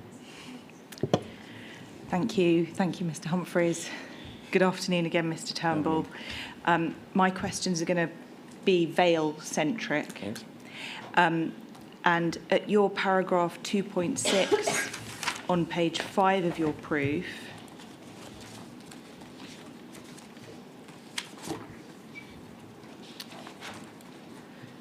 you say that even if full weight was given to the outdated 2016 Vale Local Plan Part 1 policy, Sorry. that's true, page 5. Page 5. Oh, right. Yes. Thank you. Got it. Thank you. Concluded that even if full weight was given to the outdated 2016 Vale Local Plan Part 1 policy CP17, the appeal proposals would be inconsistent with, and then you go on to list objectives and other policies. So just starting with that first point about CP17, in order for the decision maker to decide whether CP17 is out of date or not, they'd need to assess it against policies in the framework for consistency, wouldn't they, under paragraph 225 of the MPPF? Yeah. And I heard two concerns from you during your cross-examination. First time I'd heard those concerns from you in relation to CP17. So can we have a look at CP17? That's in part 1, so your CD 0201, and policy CP17 is on page 91, paginated page 91.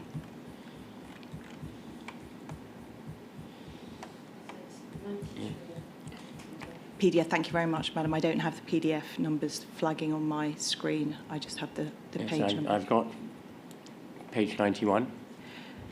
Thank you. And at the end of paragraph 1 within the policy box of core policy 17, I heard you reference in your cross-examination that you were concerned by the reference to the local transport plan 4. That's correct. So if we just look at this policy, the policy box itself, we see that the title of this is Delivery of Strategic Highway Improvements within the South East Vale sub-area, don't we? Which policy box are you looking at? This policy... the blue, yes. Yes, the blue policy box, and that's the title of it. And the first paragraph tells us that to deliver growth in this area, highways infrastructure has been identified to mitigate the impact of planned growth across the Science Vale area and secure future economic viability of the area. Yeah? Yes. That highways infrastructure referred to is partly Hif1, isn't it? Yes.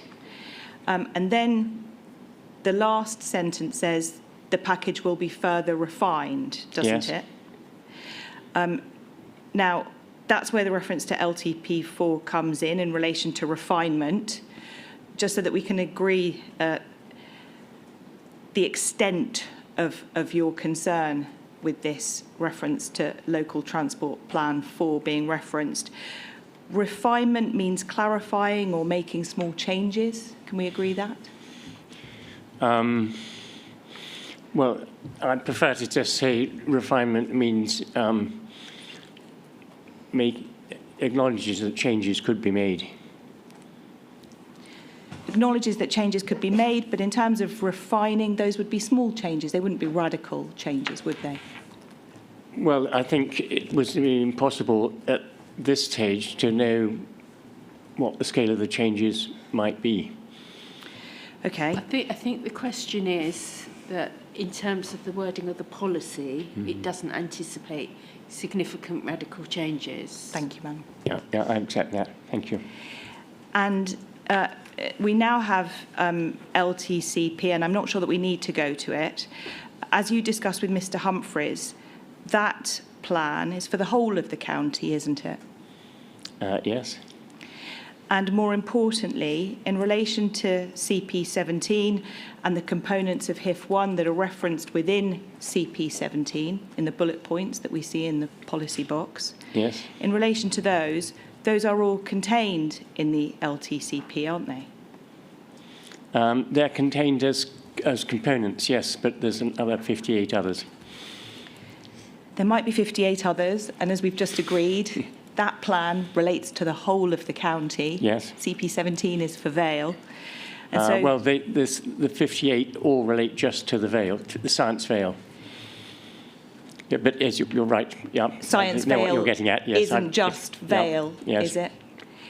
So whether the package is refined through LPT4 or the LTCP or not at all, makes no difference to this policy because both of those plans contain the components of Hif1, don't they? They both contain them, but so you're right there. But I would say that what this policy didn't anticipate is that there would be a dramatic change between local transport policy 4 and 5. And I wouldn't give weight to local transport plan 4.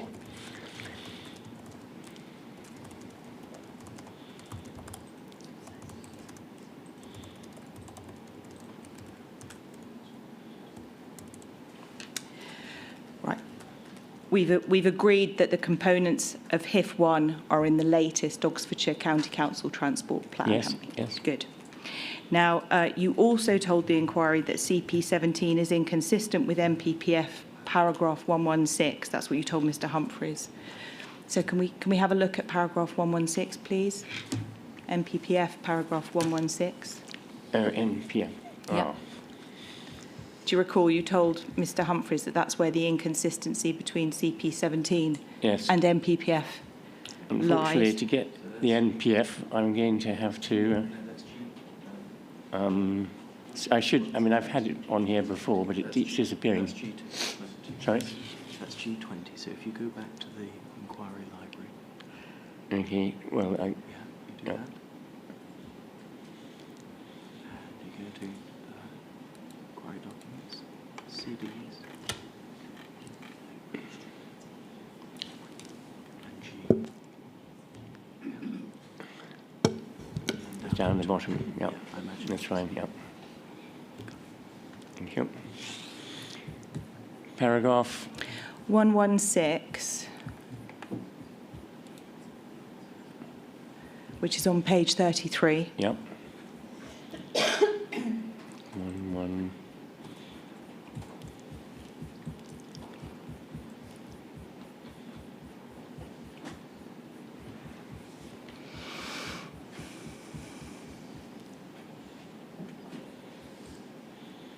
Yes. Now, we read in paragraph 116 that within this context, applications for development should, so first of all, we can agree this relates primarily to planning applications. Yes. A, give priority first to pedestrian and cycle movements, both within the scheme and with neighbouring areas. Now, I just want to establish with you, please, am I right to assume that the part you most rely on within paragraph 116 is that first sentence, the priority to pedestrian and cycle movements? No, I think it's the whole of the A. The whole of A? Yes. So, and if we look at A, then it's priority to pedestrian and cycle movements, Yep. and also to facilitating access to high-quality public transport. Yes. Yeah? Yep. So it's two strands to it: Yes. walking and cycling, public transport. Yes. I've had a look at the version of the MPPF that was in force when Part 1 was adopted, and that was the 2012 MPPF. And paragraph 35 of the 2012 version, I'm just going to read to you the relevant part, Mr. Turnbull. Plans should protect and exploit opportunities for the use of sustainable transport modes for the movement of goods or people. Therefore, developments should be located and designed where practical to.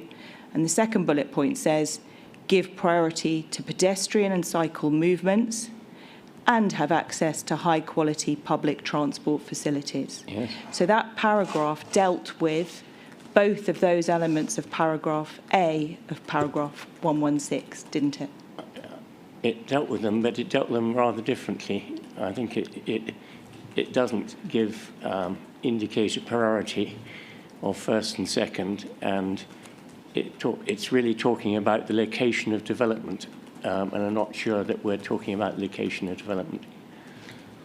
Could I just check, Ms Lambert, was it paragraph 45? that you- Paragraph 35. We 35. can put this in, I'm afraid, because I heard the reference to 116 during cross-examination. This hasn't gone in, but we can make sure that it's put in later. Thank you. Not just located, Mr Turnbull, located and designed, Design, yeah. okay? And the thrust of that second bullet point in paragraph 35, yes, I accept the words first and second are no longer there, are not there, but the thrust of it is to give priority to pedestrian and cycle movements in just the same way as paragraph 116 does, and access to high-quality public transport facilities. And so my suggestion to you is that there is very little difference between that paragraph and paragraph 116 to the extent that you identify what's important to you in paragraph 116. Well, I think I would not place any weight on a superseded NPPF, and I would rely on the wording of 116.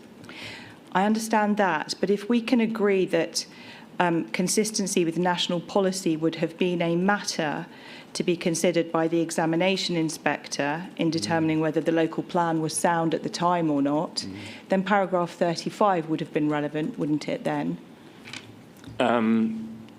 Which is, what did that say?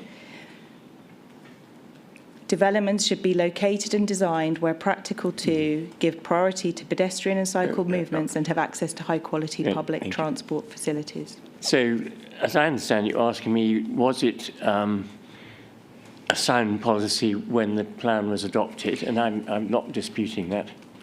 It's not just that it was a sound policy when the plan was adopted, it's also that because paragraph 35 is so similar to paragraph 116A, it is still a sound policy today. I think we beg to differ. There's not a lot between us, frankly.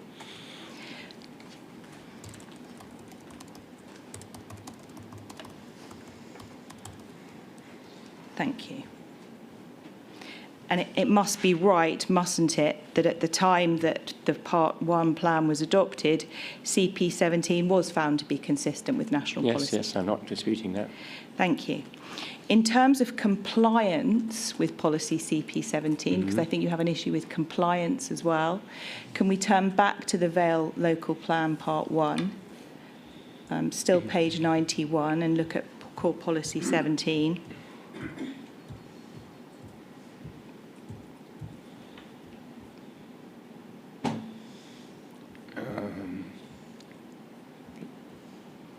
Let's see which document it is. This is policy CP17. Yep, the blue box. Yep. Yep. In terms of compliance with the policy, the components of H1 are listed in the policy, aren't they? Which policy are you saying is compliant with which? Sorry, I didn't understand. So in terms of the planning application Yes. and assessing it against core policy 17, Yes. we see in the bullet points in core policy 17 components of Hif1, don't Yes. we? So the planning application complies with policy CP17. In the fact that they're in there, yes. Thank you. But I still say that this policy is based on Local Transport Plan 4, which I think is no longer relevant. I understand that, and I that's think- why I think asked you we- about the yeah. updated version. That's fine. I think we can agree Good. on what we discussed. I understand what you're saying. Good. And then back to your paragraph 2.6 on page 5 of your proof. Yes. You say that in the second line of paragraph 2.6 that the appeal proposals would be inconsistent with its strategic objectives, SO8 and 09.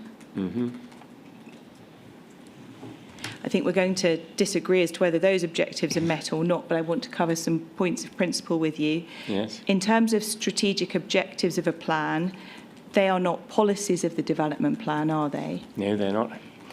And if we look at those objectives on page 34, so the document that you're in, I hope, still, Yep. if you scroll up to paginated page 34, Yes, I've got that.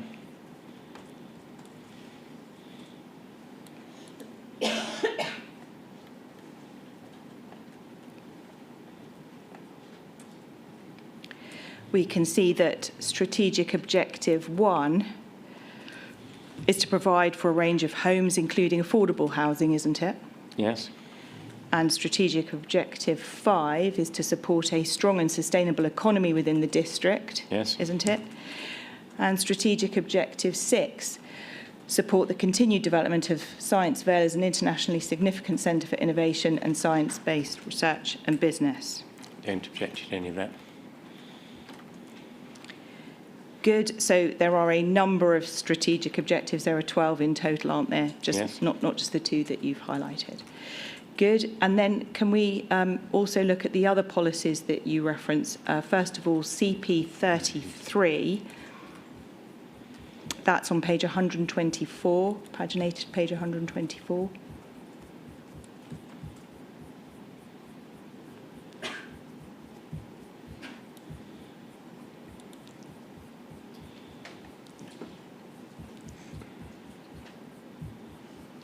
Let me know when you're there.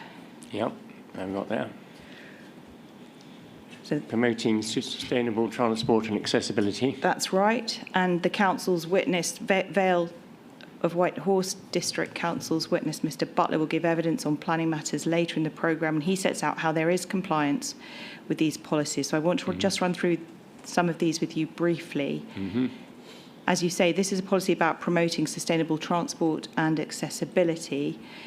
This isn't one of those policies which requires compliance with all parts of the policy box. It's a policy to promote sustainable transport and accessibility, isn't it? Yes. And looking at the Roman numerals, number 1, if the decision maker agrees with the councils that there are problems on the road network currently and in the future, then this development doesn't just minimise impacts, it improves the network, doesn't it? Well, yes, it does in terms of journey speeds, it improves it, but the growth of traffic, that 47% growth of traffic, I don't think that necessary. I think that could add to adverse impacts. Sorry, I didn't quite hear that. Can you say that again? What I said is that the scheme in the County Council's Statement of Case, Section 5, shows that the scheme caters for a 47% growth in traffic. And I'm saying that that would have an impact as well, that it does not address by the strategic needs that I've identified. Okay, thank you. Roman numeral 2, if the decision maker agrees that the scheme improves links between housing and facilities and employment, then it would comply with this paragraph, wouldn't it? The Roman 2 I've got says ensure development designed in a way to promote sustainable transport. Is that what you're talking about? Yes, and linking with surrounding facilities and employment. Yeah. Yes, I think I have an issue with this because I don't think it's promoting sustainable transport because it's not addressing a reduction in a change in modal split.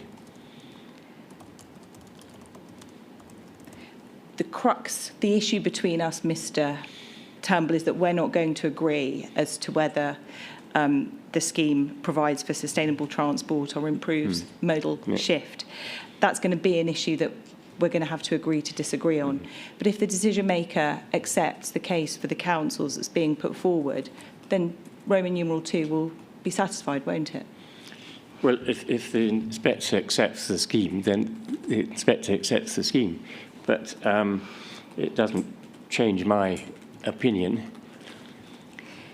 In terms of Roman numeral 3, support measures identified in the local transport plan for the district, including within the relevant local area strategies, we've agreed that Hif1 is still contained in the local transport plan, haven't we? Yes, and we've agreed that the local transport connectivity plan is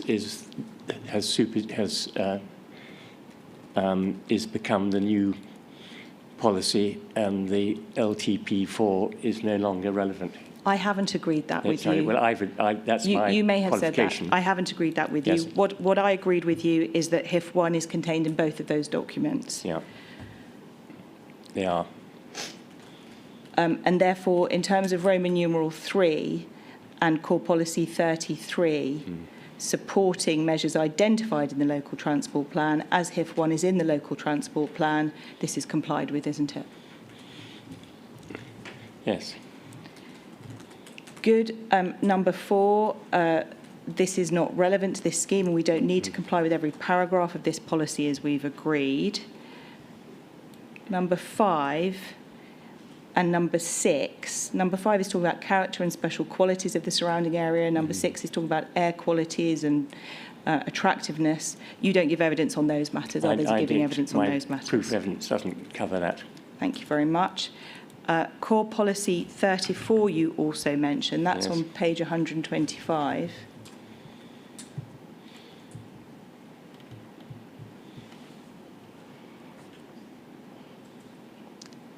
Now, this is about the A34, Yes, so that's not relevant to this, is it? it is. Sorry. Because I dealt with it actually in my statement of case. My concern was that although the model, this is a question of do you believe the model, that and it applied to the original figures provided, but not the ones we're just looking at now, is that I think if you produce a new route adjacent the A34, then traffic is going to leave the A34 when it's congested and go on to an alternative route, as happens at the moment when the A34 is congested. Traffic leaves it at Chiltern interchange and goes through Rostock, and the residents get very angry.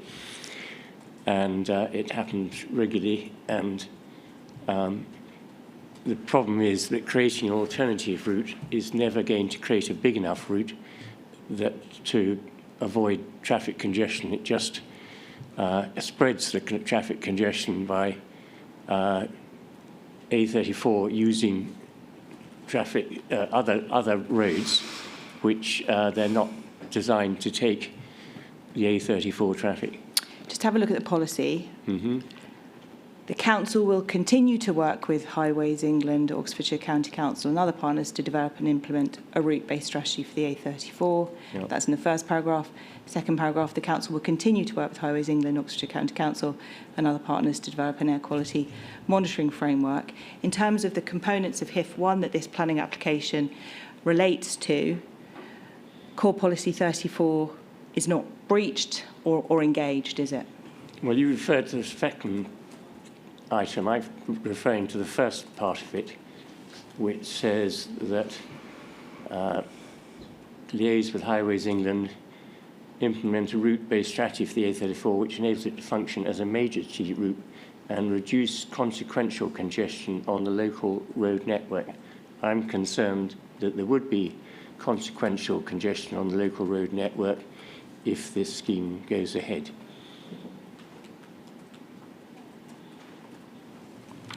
Right. Understood. Thank you. I don't think we can take that much further, and my witness will deal with that. Core policy 36. Not 35? 35, sorry, 35. Yes. Next page. Yeah. Again, this is about promoting public transport, Yep. cycling and walking, isn't it? Yes, so Just let me finish. I Yes, haven't asked you a yeah. question yet, Mr Turnbull. And the first sentence says that the council will work with Oxfordshire County Council and others too. And then there are a list of Roman numeral paragraphs, aren't there? Yep. Now, in terms of Hif, it does provide new cycle and walking routes, doesn't it? It does, but it doesn't show a modal shift. It suggests that the mode shift will remain as it is. And my concern is that the money used on building the road would not be available for measures for cycling and walking.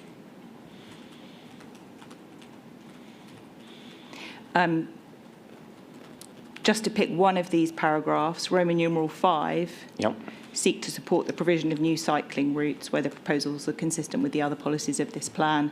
And through Hif, we'll have a new cycle routes, won't we? So I can hear And through Hif, we will have new cycle routes, won't we? there will be cycle routes. I think you say 22 kilometres, but the road is only 11 kilometres long. So I'm assuming you're talking about two parallel roads, two on either side of the road. I've identified along the route there'd be 7 roundabouts and 24 places where you'd have to stop at lights to cross overs. And I'm bound to say that I would not wish, I don't know anybody who cycles who would choose to cycle along that sort of route. We are admittedly recreational cyclists, so we would cycle anywhere other than the main road. So we can't cycle along the A417, we can't cycle along the A4130, and we choose to cycle in open countryside. And I'm concerned that these measures will take money away from the strategic cycle network, which is primarily an off-road route. You can close up part 1 and turn your attention to part 2. Right. I go to the core documents, I'll find 207. Yeah, gee, we're not trying that.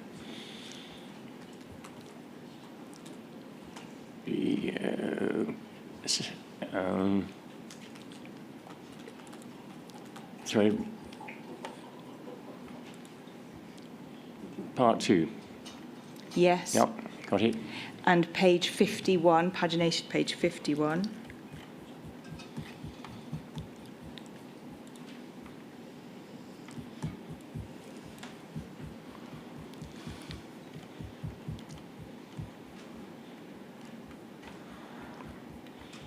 Let me know when you're there. 49. Yes. So that you know where we're going in part 2, in your paragraph 2.6, Yes. you reference inconsistency with policy 15B, 16B and 18A. Yeah. So 15B we see is Harwell Campus Comprehensive Development Framework. Yes. There isn't one. There isn't one. Yeah. It's never been prepared. And what this policy is doing, it is guiding the provision of the Comprehensive Development Framework for the Harwell campus, isn't it? No. Well, it says all new development at Harwell campus will be guided by a Comprehensive Development Framework. Yes. And then if you go a bit further down, the last paragraph on the left-hand side says that the council will continue to work with Harwell campus, various other stakeholders to prepare a comprehensive development framework for the campus. Development proposals will be considered in the context of a comprehensive approach for the whole campus in accordance with the criteria set out below. Additional guidance will be provided by a comprehensive development framework that will be published as a supplementary planning document and include. And so what this policy is about is the comprehensive development framework and the SPD. Yes. So what I feel is that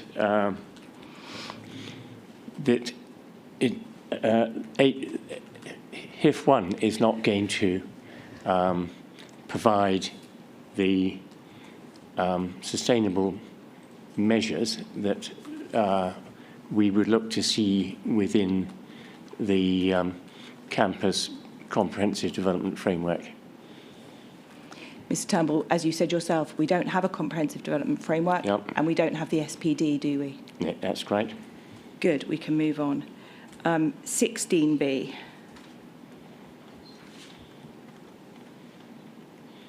That is on page 54. Yes. Page 55 at mine. Okay. Well, both 54 and 55. 54 and 55. So it starts on page 54, Yep. core policy 16B, Didcot Garden Town.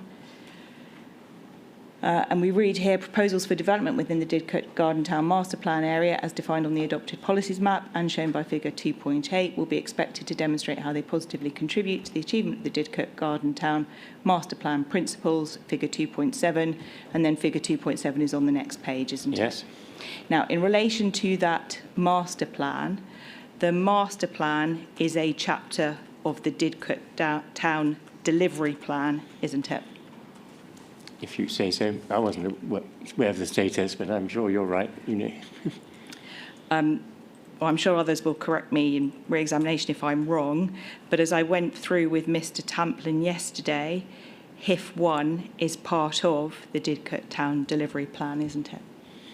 Well, I don't agree with you because under 4 it says the Garden Town will reduce reliance on motorised vehicles, promote a step change to active and public transport through the creation of a network of whatever. So I don't feel that Hif1 is contributing towards a step change towards active and public transport. That's a different point. The master plan is part of the delivery plan, and as a matter of fact, as I showed Mr Tamplin yesterday, and he agreed with me, Hif1 is part of the delivery plan.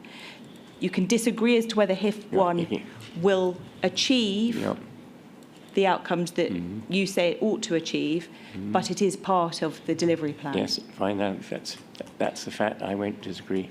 Thank you.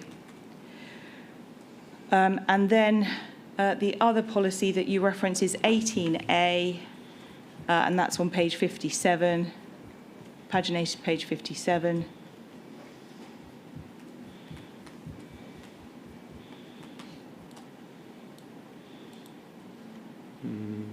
Yes. And that's safeguarding of land for strategic highway improvements within the South East Vale sub-area. So this is about the safeguarding of land. So my comment on that is that what we're looking at is actually proving the need for a scheme, and this policy is merely saying the land should be safeguarded, but we haven't done the work to justify a scheme yet. So it's purely a safeguard policy. But there's no conflict with the policy, is there? But there's no justification for the scheme in here. It's just saying we've safeguarded the land. We don't want any other development to take place. That's all it's saying. We are safeguarding it. I think the point, Mr Turnbull, is that you've alleged a conflict with this policy, and I think that's what Mr. Oh, sorry, I don't mean a conflict with the policy now. I just don't think that the policy justifies the scheme. So it's not a conflict with the policy. Very well. Thank you. Thank you for that clarification. Thank you, Madam. Right, moving on to your paragraph 2.7, still on page 5 of your proof. Yes. You say the 2023 NPPF paragraph 226 gives weight to emerging local plans that have reached regulation 18 stage. So can we just turn up the NPPF? You may still have it, I hope, at endeavour to get it. 20, core document G20. Yep, got that. Good. So paragraph 226. Right at the end.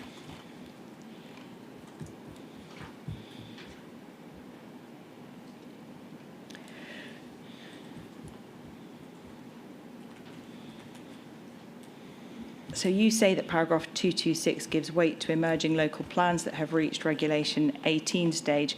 My reading of 226 is that it doesn't say that. It's a paragraph about whether local planning authorities need to demonstrate a 5-year housing land supply or a 4-year housing land supply.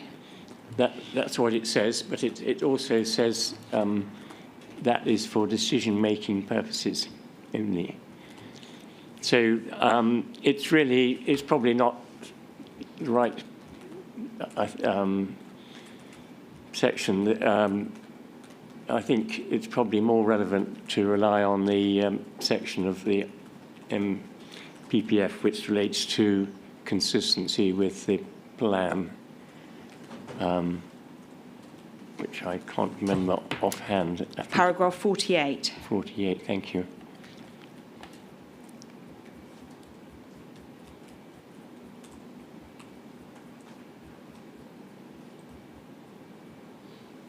Let me know when you're at paragraph 48.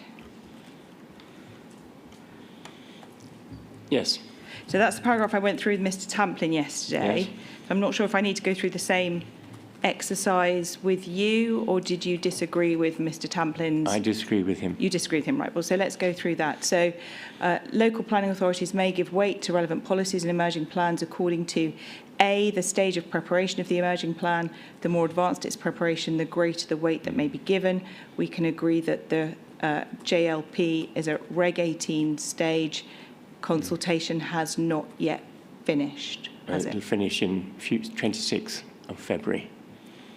So it'll be finished by next week.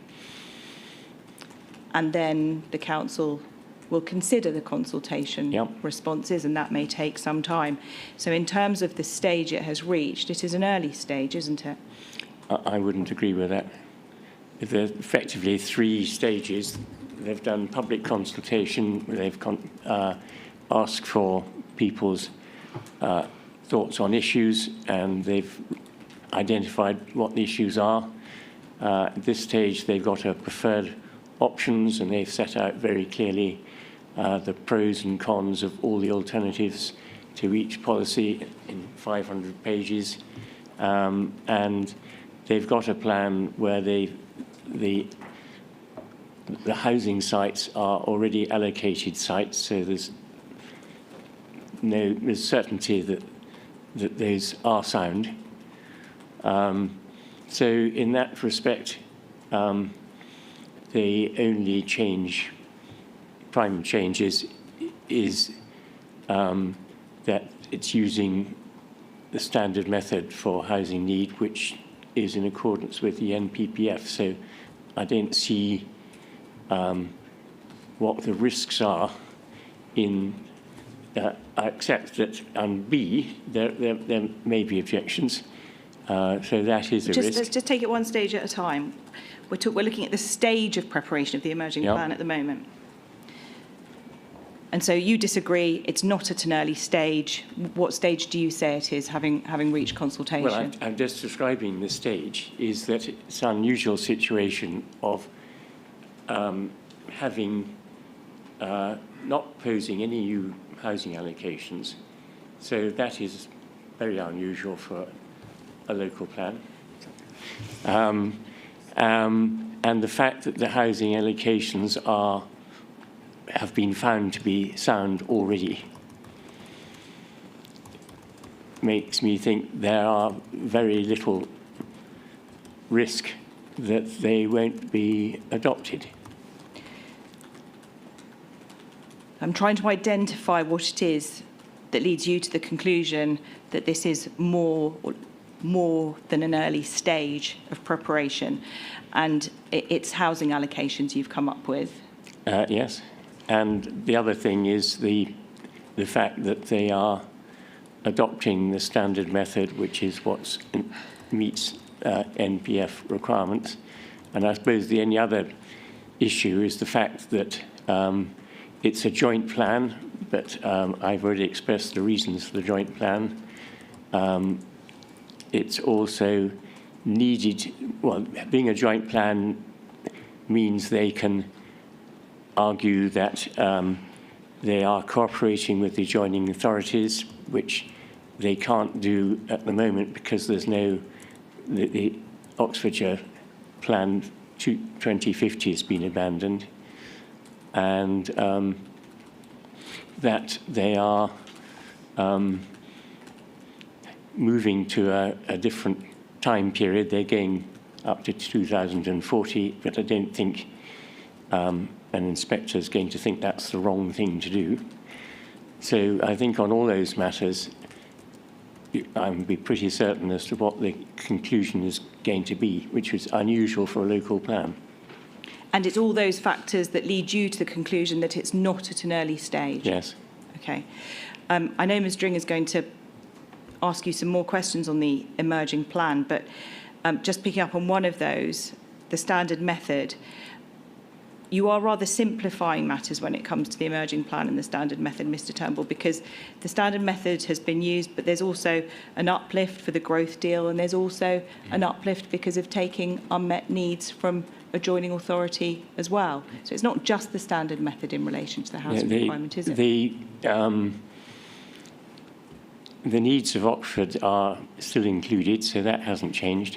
Listen to my question. It's not just based on the standard method, is it? No, it isn't. It includes sound policies for meeting the needs of Oxford, because that have been sound already. And what was the other point you made? So that's what leads you to the conclusion that at A, you take a different approach to Mr. Tamplin in relation to the stage of preparation and Yes. to the council. In relation to B, the extent to which there are unresolved objections to relevant policies, we don't know those yet, Yes, do we? I've accepted that. And in relation to 3, the degree of consistency of the relevant policies in the emerging plan to this framework, you haven't done that exercise, have you? What I've said is that in the extent that it accords with the standard method, it provides a justification for having a joint plan. And all those things require a replacement. So there's no issue, I don't think, that there needs to be a replacement plan. And I don't think there's an issue in terms of the reasons for having the plan.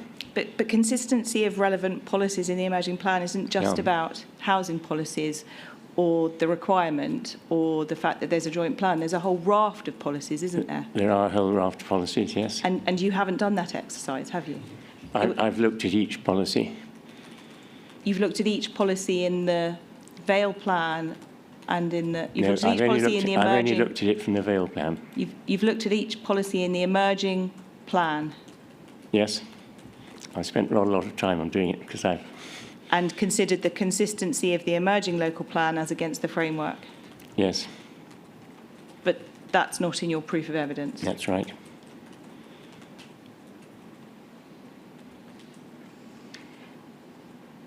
I want to see if I can just shortcut the point about the different housing requirement and the lower housing requirement, as you put it, in the JLP, because I think where that takes us is to your paragraph 6.7.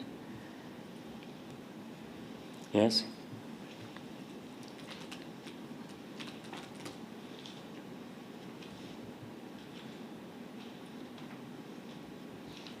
And I think you've got two 6.7s.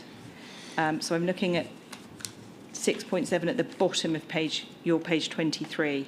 No, I'm looking at page 5, but I'll go to page 23. Sorry, this question, one was in the summary, and I'll look at 23.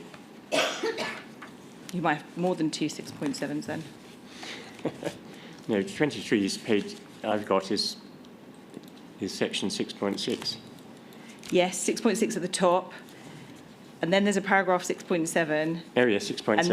And then there's 6.3. Oh, right, yes, I apologise. So I'm looking at 6.7 at the bottom of page 23. Yeah.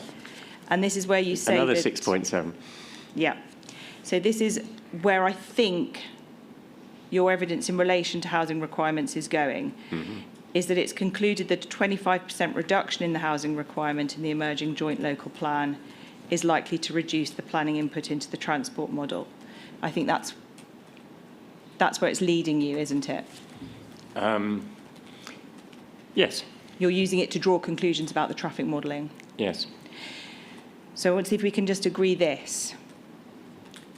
if the supply of housing is the same in the current Vale plans Yes. and in the emerging Yes. joint local plan, then in terms of modelling, it matters not whether the housing requirement is lower or not. It matters how many homes will be delivered. I think the difference is that the time period is longer for the same amount, so that there's the rate of development is slower. The rate of development is slower. The amount of houses need to be built each year is less.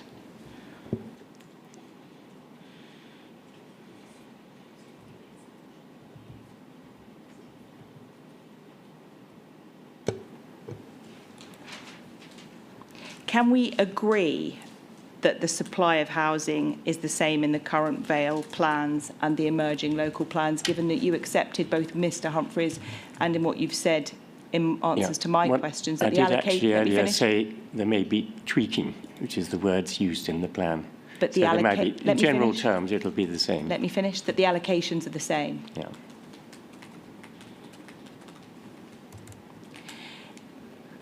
If the allocations are the same, it matters not what the housing requirement is for the purposes of how you're using that in your paragraph 6.7.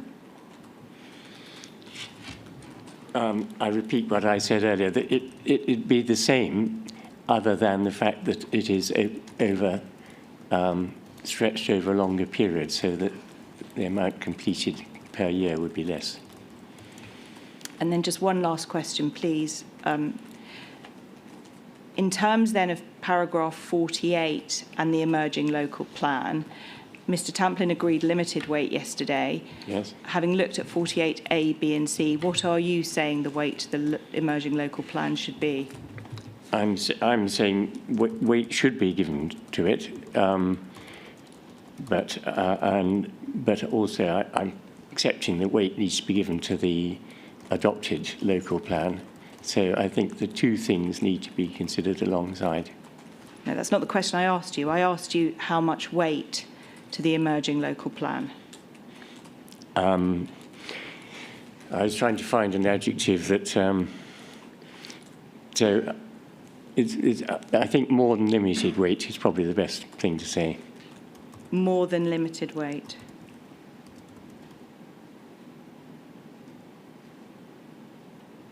And so that I understand where that sits in a scale, what would be the next stage up from more than limited weight? Full weight. Full weight. In other words,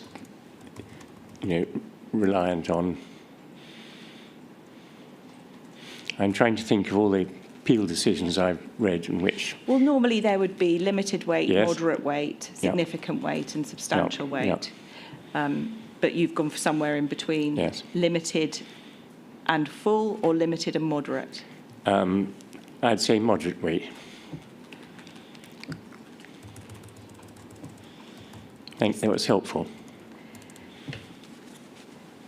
Just one moment.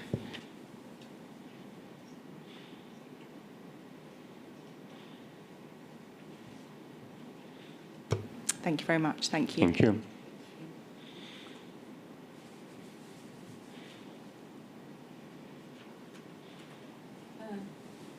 Mr Turnbull, are you happy to continue or do you need I- a short break? I am. Could I have a break? Can we have a break? Thank you. Thank you. Appreciate that. We'll make it 10 to. Yeah.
Bear with me.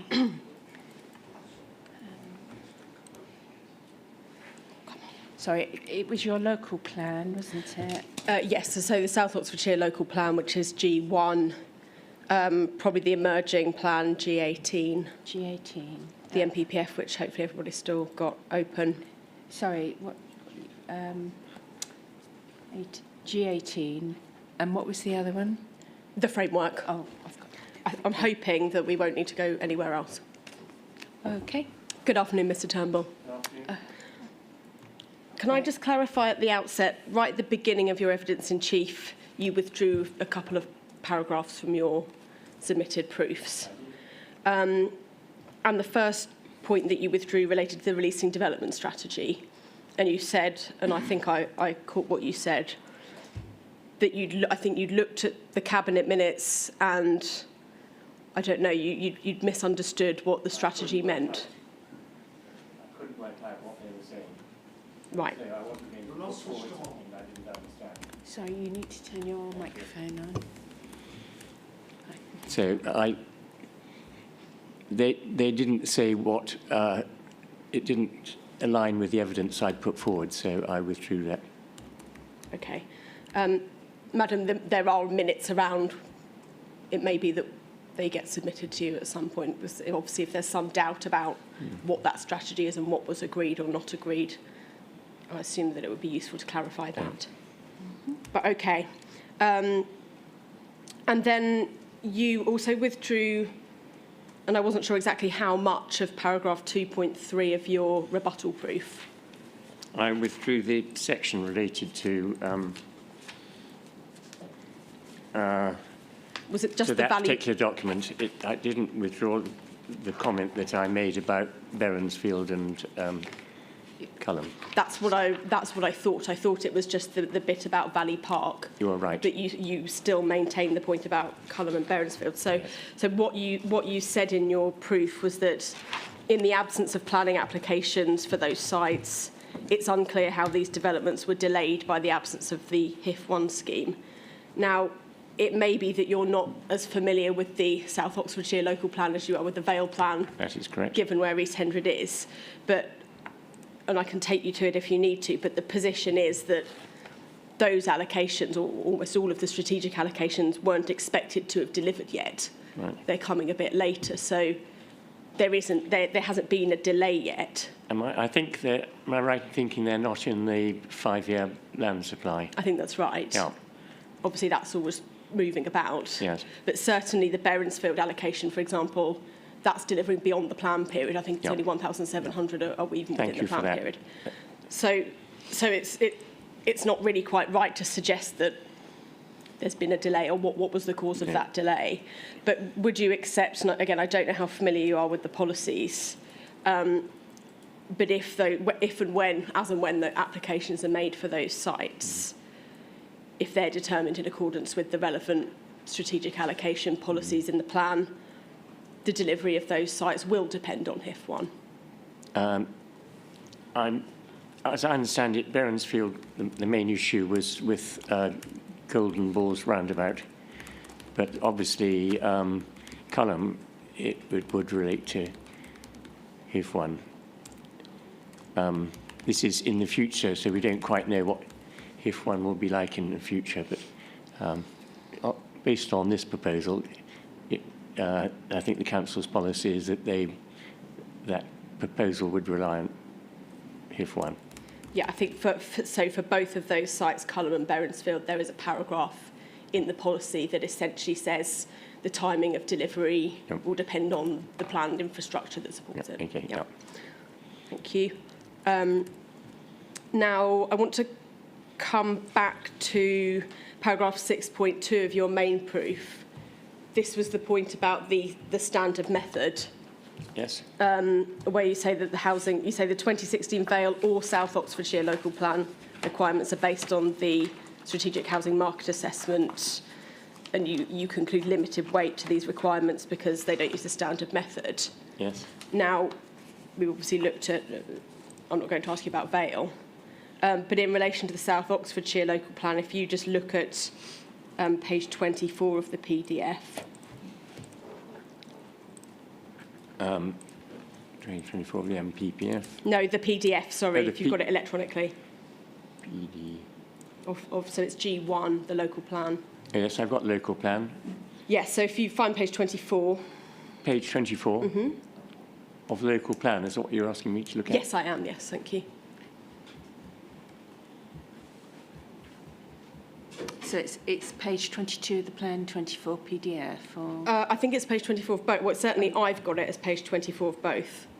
So right. I don't know. It's possible that some people have different PDFs. I don't know. Is it 24 meeting Housing. housing and employment needs? Is that right?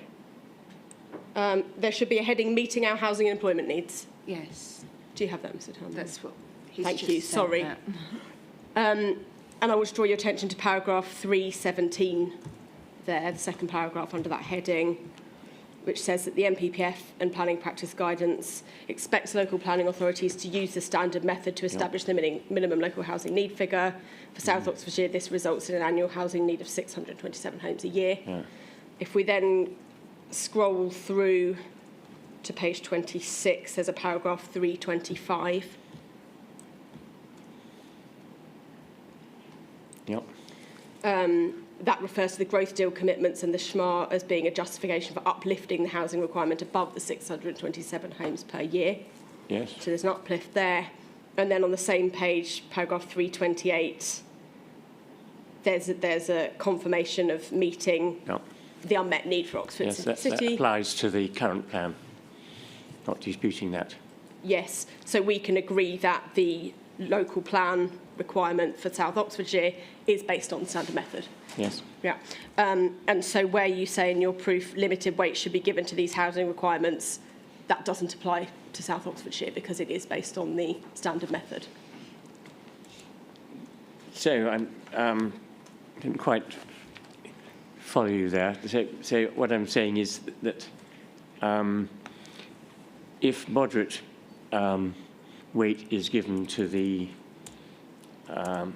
emerging plan. No, I'm asking you about the current plan. The current plan, I'm not disagreeing with what the housing requirement is in the current plan. Okay, it's just that in your proof, what you've written in your proof at paragraph 6.2 is that the 2016 Vale or South Oxfordshire local plan housing requirements are based on the SHMA.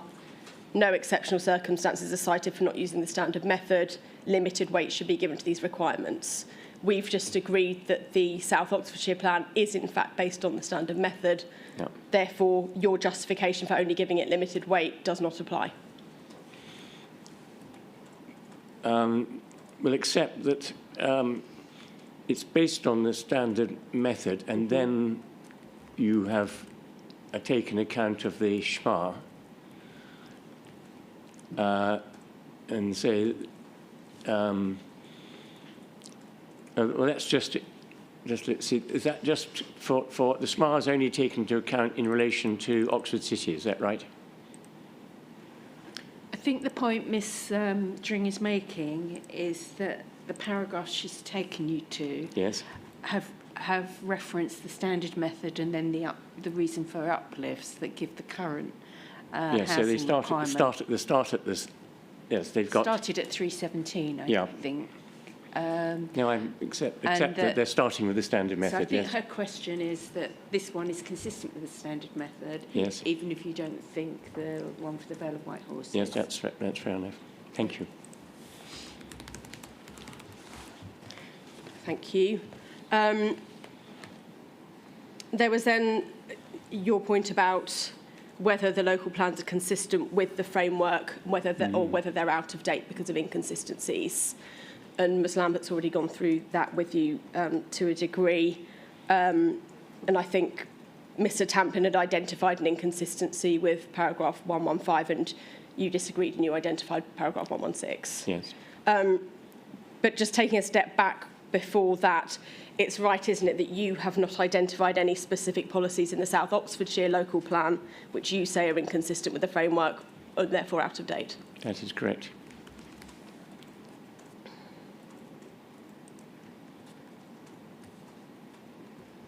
So is your point about inconsistency in paragraph 116, is that a point that just relates to Vale because you haven't done that exercise for South You're Oxfordshire? right, just relates to the Vale, and it also relates to when you're looking at the emerging joint plan. So I'm saying that if you give moderate weight to the emerging joint plan, that has a different, a lower housing need figure.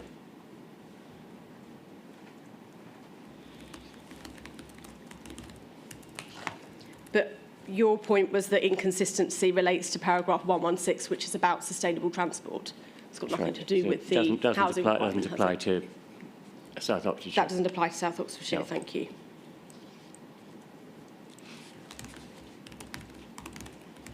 And just to kind of complete that, the inspector will be able to look at, and I can take my witness through this, there is a specific policy, Trans 5, which essentially reflects what's in paragraph 116 and is therefore consistent with it. Can you point me at where Trans 5 is? Yeah, it's on page 155 of the South Oxfordshire plan.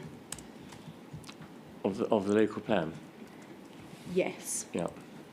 So it might take a bit of time to get to 155.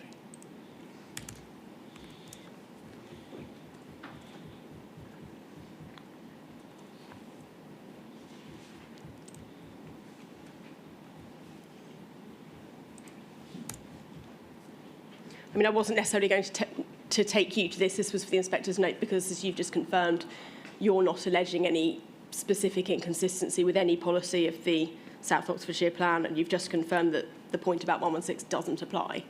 Yeah. So I'm not suggesting we need to go through this. No. That was just for the inspector's note, really. Okay, thank you. In light of that, just give me a moment.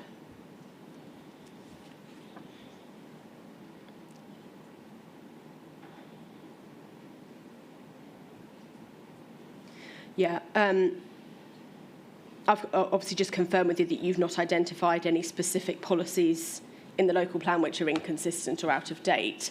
It's also the case that you've not presented any evidence about how the scheme complies or does not comply with specific policies of that plan. You'll remember Ms Lambert went through various policies that you'd identified for Vale. You don't do that for South, do you? That's correct.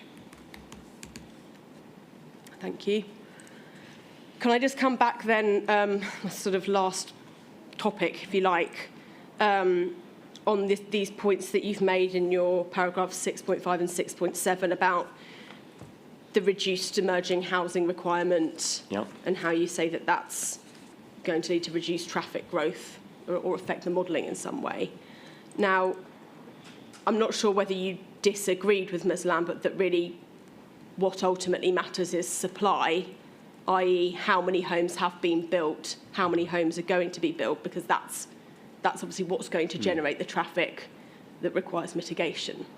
That's what goes into the models, isn't it? It's the supply, yes, the sites, as not we the know, requirement. the supply is as you pointed out, spaced out over a long period, particularly Berensfield and Culham. But okay, so can we just agree as a starting point, though, that what is relevant for these models is the supply? Because your point was about the requirement and how the requirements lower standard method and so on. But when you're looking at these models, it's the supply that matters, isn't it? It is a supply matter, but it is also the fact that the rate of development would be slower because there wouldn't be, because the requirement has been deferred to 2041 instead of 2031. And there's also the confidence that there won't be a whole lot more development appearing after 2034 because it's identified the fact that the plan is covering the period up to 2041.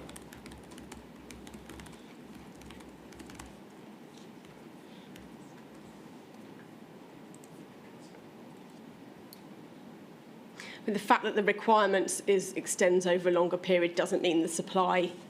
That's not got a relationship with when the supply is coming forward, is it? It's related to the rate.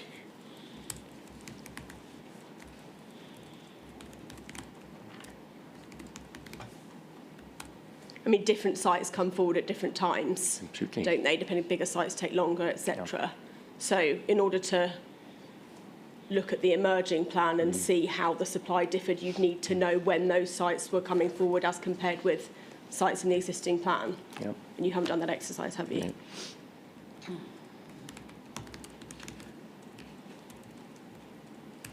Sorry, can I just check, Mr. Turnbull? You said the longer period is related to the delivery of the bridge, or did I? Yes. It is. Yep. Thank you.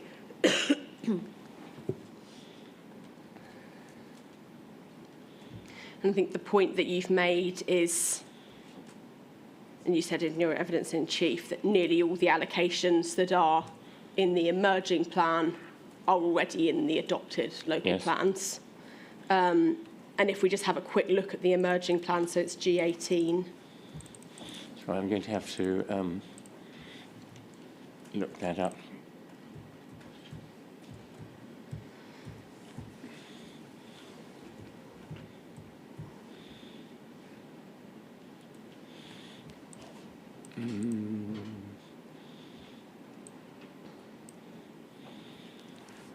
G18. Yeah.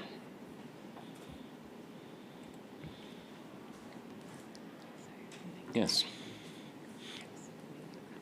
I hope you're not going to ask me to look at all 500 pages. Can't take that one. Sorry, I didn't catch Doesn't that. matter. Forget it. Right.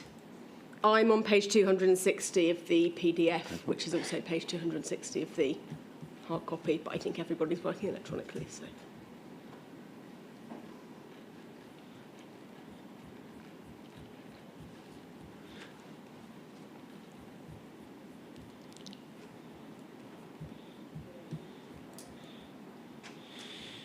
Site allocations. Yeah, exactly. Thank you. And just really to confirm in the plan, making good your point that it's essentially based on the existing. So there are 3 paragraphs under the heading, why does the joint local plan need to make site allocations? The 3rd paragraph begins, we're therefore proposing that the joint local plan will save and where relevant update some existing site allocations from our current local plans. We've reviewed all the sites allocated in our current local plans to determine their status, whether they're still appropriate for residential and employment-focused development. And then there are some bullet points of what that's concluded. If we go over the page... Yeah, it's got 4 Yeah. possibilities. Can I just read them out? Well, they're not possibilities, they are conclusions of the review. Yes, And conclusions. yeah, Right, so the conclusions are some sites have been built, therefore their allocations can be removed. Yeah. So you don't need to allocate sites that Yes. now exist. Most sites need their allocation saved. Yep. Some sites need to have their allocation amended. Yep. Some sites are no longer appropriate for allocation. Yep. So if we then go over the page, this chapter sets out the outcomes for this review for each of the residential focused sites. We've set out the updated policies for the residential focused site allocations that will be retained in the joint local plan. These retained allocations, along with the sites we've granted planning permission, meet our needs for market housing, Yes. as set out in policy HOU2. Therefore, we don't need our joint local plan to allocate more sites. However, we are proposing extending the existing allocation at Dalton Barracks, Yes. at Shippen, near Abingdon-on-Thames, and then there's a reference to council officer sites at Yes. Benson Lane. So clearly you're right, essentially it's an exercise of carrying things forward, Yep. deleting the bits that we don't need anymore, removing a couple, making some tweaks, as you Yep. say. If we then flick forward to page 269,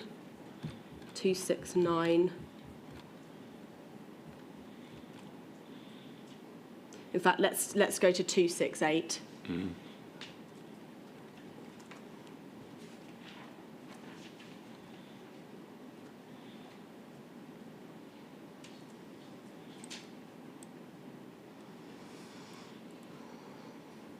So 269, I've got that. Yeah, I've just flicked back to 268 just to get the Yep. context of the table. There is a heading, allocated sites from previous Yes. plans with proposed updated policies in the joint local plan. It says we're proposing updated policies for the sites listed below. And then if we look at the actual table, we can see that the sites with updated policies include land at Berensfield Garden Village. Yep.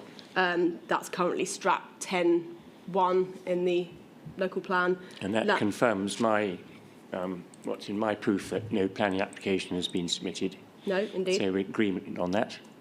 Yep, no dispute about that. Land adjacent to Culham Science Centre is the next one down. Yes. We've then got some various sites around Didcot as well that are in that list, and they're in Strat 3 and H2 in the local plan. So we can see that the allocations that are carried forward include those key allocations, which those are the allocations where the local plan policy specifically makes their delivery contingent on Hif1, aren't they? Yes. Yep. Now, the examining inspector obviously found that Hif1 was needed to mitigate those sites, and the plan and the policies that make that clear were found sound on that basis, weren't they? Do you accept that they were found sound on that basis, that Hif1 was needed? Thank you. And we can clearly see those houses are still going to be built under the emerging plan. Yes. And so if it was the case that Hif1 was needed to make them acceptable, as found by the previous inspector, that's still the case, isn't it? That's still the case. Yep. There's just one thing is that I've addressed 3 policies which need to be taken into account in my proof evidence. Does that relate to whether Hif1 is still needed to make those sites acceptable? Well, let's have a look, shall we? Well, no, because I want to ask you questions and have your answers to them, rather than going off on a tangent. That's fine.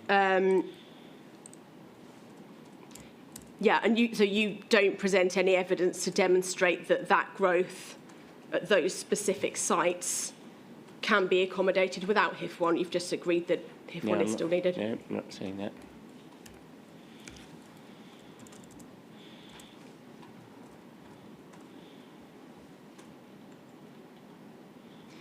Just to cover off the emerging local plan then, can we just look at page 126?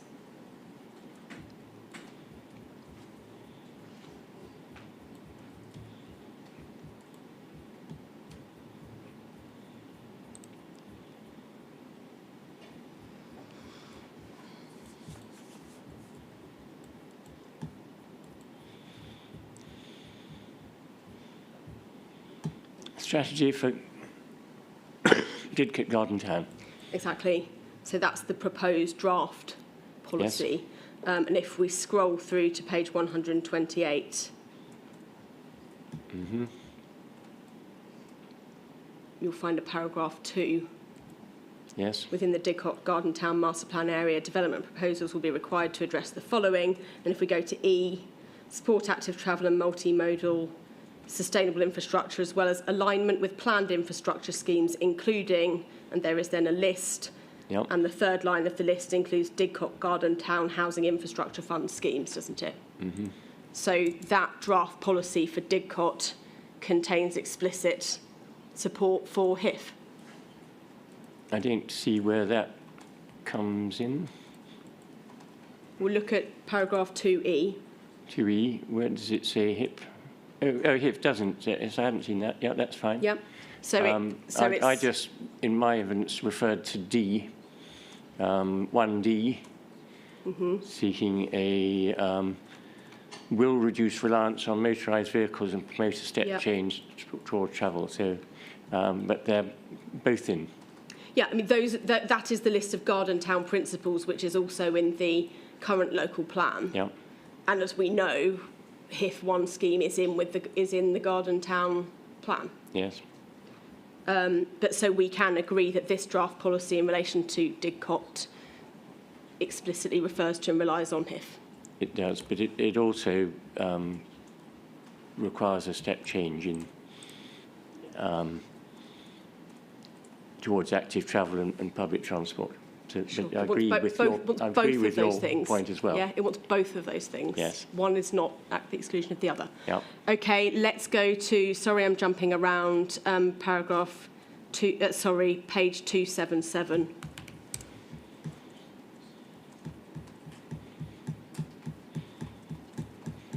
Can you find me the reference for that? Infrastructure 3 policy.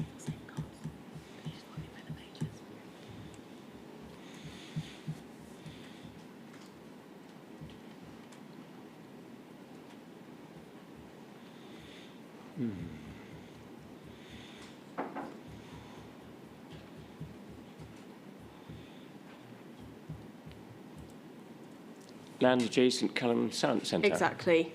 So this is effectively the replacement policy, the policy carried Yes. forward that applies to that allocation. And if we scroll down to the next page, 278, Yes. F, all necessary transport infrastructure based on up-to-date evidence on the impact of the development. This is what should be demonstrated. Yep. This should reference the latest infrastructure delivery plan, but not be limited to this document. The transport mitigation measures are likely to include, and if we look at Roman 3, new junctions onto the A415, significant contributions towards the Clifton-Hampton bypass, the Didcot to Culham River crossing, Sorry, upgrading. I can't see. You've lost me. Oh, C or E? Did you say? I can't hear. I said F and then Roman 3. Right. Okay. Yes. See that.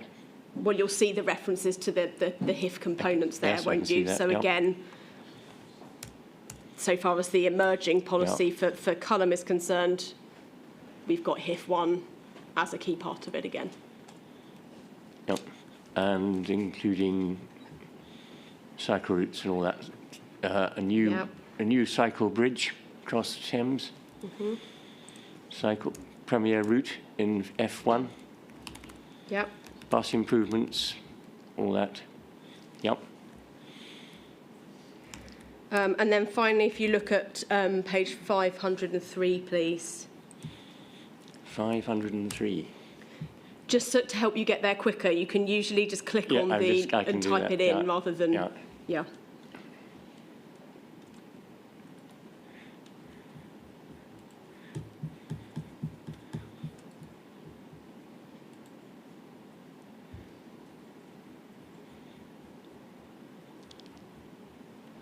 .500 feet in 3, transport infrastructure and safeguarding. Exactly. Yeah. So you've got at 1, the council working with OCC and relevant stakeholders will support the following infrastructure schemes and transport priorities. Yes. Go over the page, you'll see K. The delivery of safeguarded and identified transport infrastructure which are required to support the development required in the plan period and beyond. And then go further down the page to the heading safeguarding transport schemes, and we can see again Didcot to Culham River crossing, Didcot Science Bridge, Clifton-Hampton bypass, etc. So again, And lots of other schemes. and lots of other schemes, Yeah. but for my purposes, most importantly, Yeah. the HIF1 scheme. Yeah. Yep. And may I, at this stage, refer to policy IN2, which is 499, which also provides the basis for development proposals must demonstrate that they will minimise the need for travel, sustainable. So I don't think there's any argument. It's just referring Yeah. to I mean, that that's as well. consistent with 116, But isn't I'm it, the MPPF? Yeah, absolutely. So we're going back round Yeah. to that. Yeah. But, I mean, let's cut to the chase. This issue about the weight to the joint local plan, and I think you eventually said it was moderate weight, and whether or not that's consistent with the framework or not. The bottom line is, whatever weight you're going to give that, it supports the HIF1 scheme. I think it does support the Hif1 scheme, but it also introduces other sustainability criteria that may not have been in the adopted plan. So I've just identified those 3. So the sole purpose of my But evidence those- was identify those 3 policies. But the inclusion of other policies about sustainable travel don't cancel out the fact that it also supports HIF1. So you've got to give, if you're I going to agree give that weight the 2 to... aside, but the 2 apply both together. Yeah. But Yeah. so if you're going to give weight to those policies, you've also got to give weight to Absolutely. the support for HIF1, haven't Absolutely. you? Yeah. Couldn't agree more. Thank you. Those are my questions.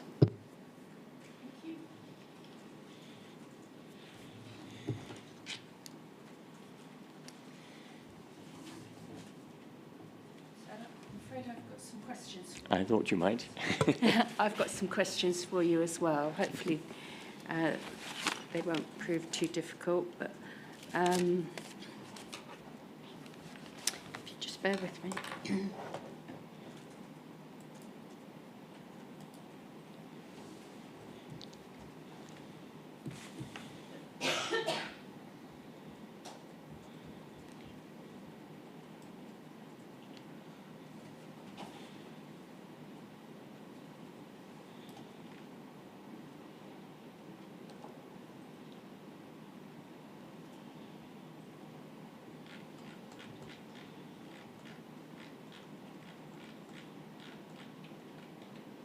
So 2.7 on page 9 of your page 7 of your main proof.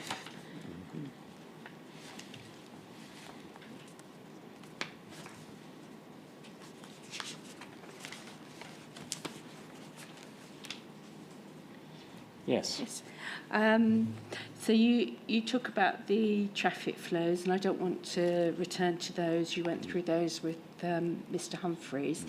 But you say that your evidence provides grounds for considering a lower predicted growth rate, and that would reduce the need for the most costly, environmentally harmful proposals with the least benefits, such as the Science Bridge and the Thames crossing. Yes. So are they the aspects that you're most concerned about then? Yes.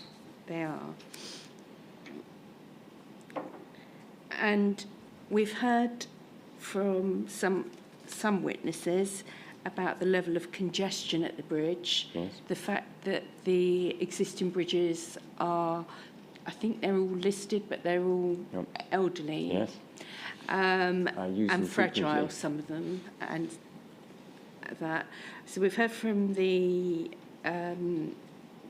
school bus company, and we've got Yes. the correspondence from Yes. the Oxford bus company. How do you see congestion being relieved if we don't have a bridge over the Thames? By taking measures to reduce the level of traffic, because congestion in itself is harmful to the environment. And I've given examples of that in Cambridge in my statement of case, in villages of similar sizes, also with crossings of the River Cam and the River Granta.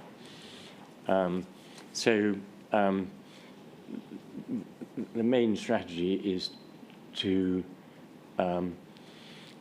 manage traffic, to give buses priority, and to maximise use of rail, which is segregated, by providing high-quality feeder buses to serve the stations, whether they're at Cullermore or Didcot, so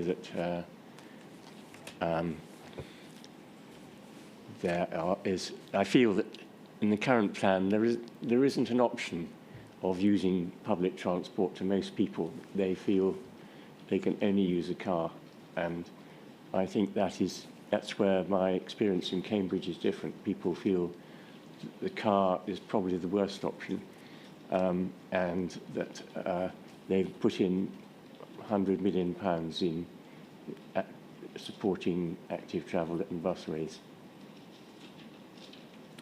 And from what I've heard, well, actually, how do you see giving buses priority on the existing roads? Do they have sufficient road capacity to? Are you thinking in terms of bus lanes, or? Yes, I'm talking about. I mean, the example of is the relief to Rostock scheme, which is rather misnamed because it's actually not in Rostock. It's immediately west of the A34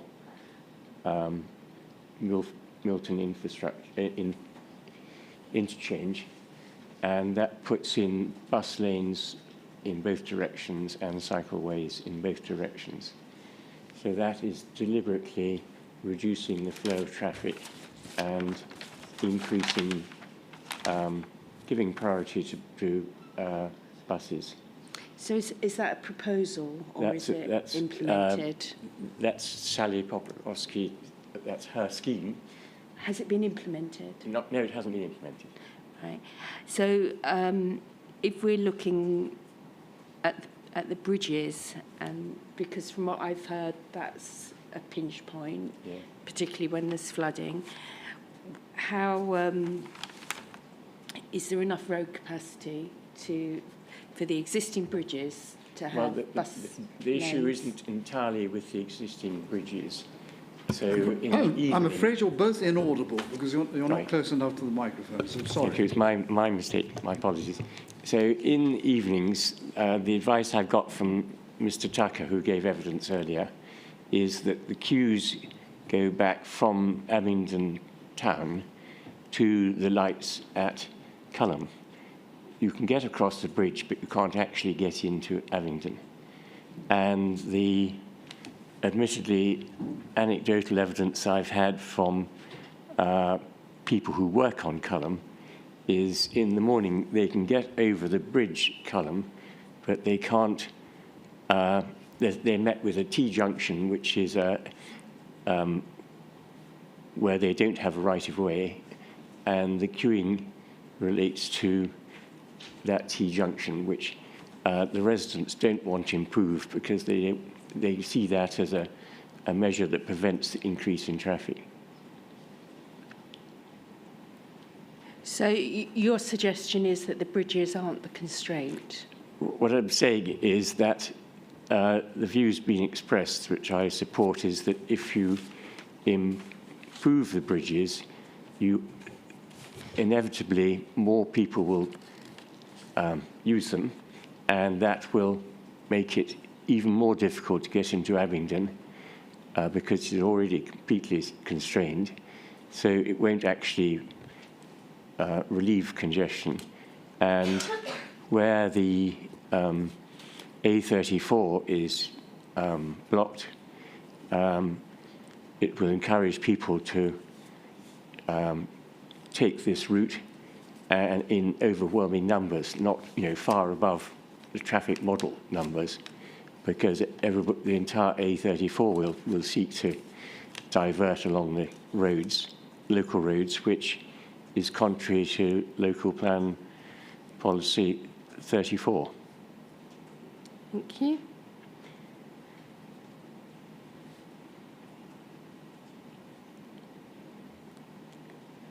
And I'm aware that there's been significant, relatively recent housing growth in the Didcot area, and there's a lot more planned growth. For the wider area, I would assume that facilities such as the hospital services, etc., are concentrated in the Oxford City area. Yes. Is there any? Are you aware of any risk to blue light services, etc., linking south of the river and north of the river, through as a consequence of the congestion?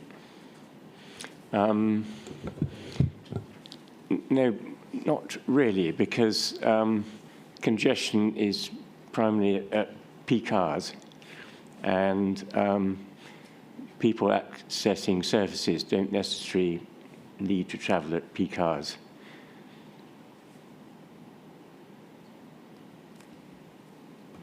Thank you.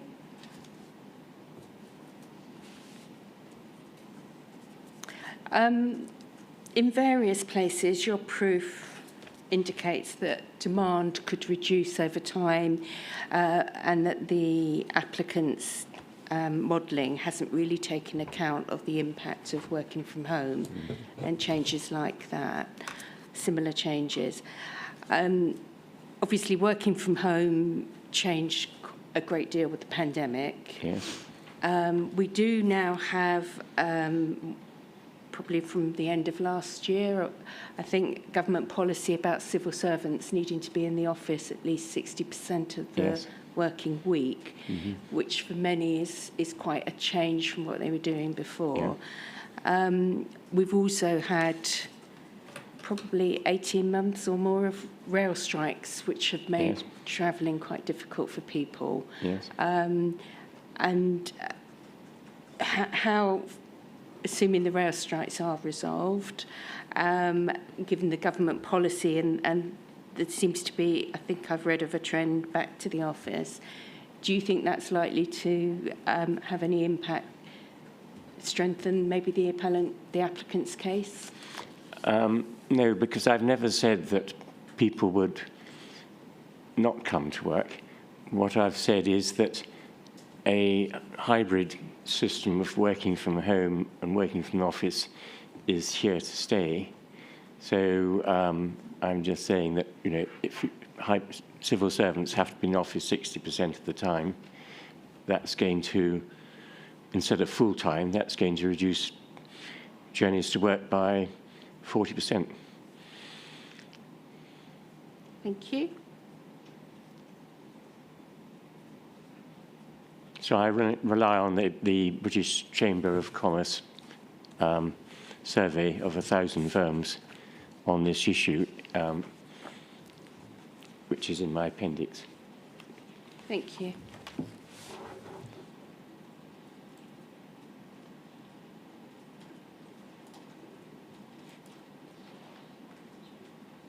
I'm now on your page 11,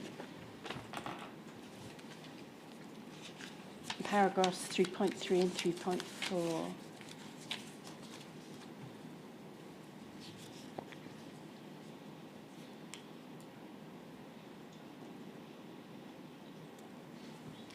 So, are you there? Yes. Table 4, so that's part of paragraph 3.3. Yes. You're comparing the 2011 census and the 2021 census. Yes. And you're indicating you've got bus and train journeys for Oxford and Oxfordshire for both years and just Didcot for 1 year. Yes. Why is Didcot not in the 2021? Because I can't get the information from it's not available to me. It's available to local authorities, but Okay. I can't get, I can only get it at, so I can't get it at that level, if that's why. Thanks. And do you think there's any other reasons as to why the census figures for 2021 show a decline? Or I think they show a slight increase in train use in Oxford.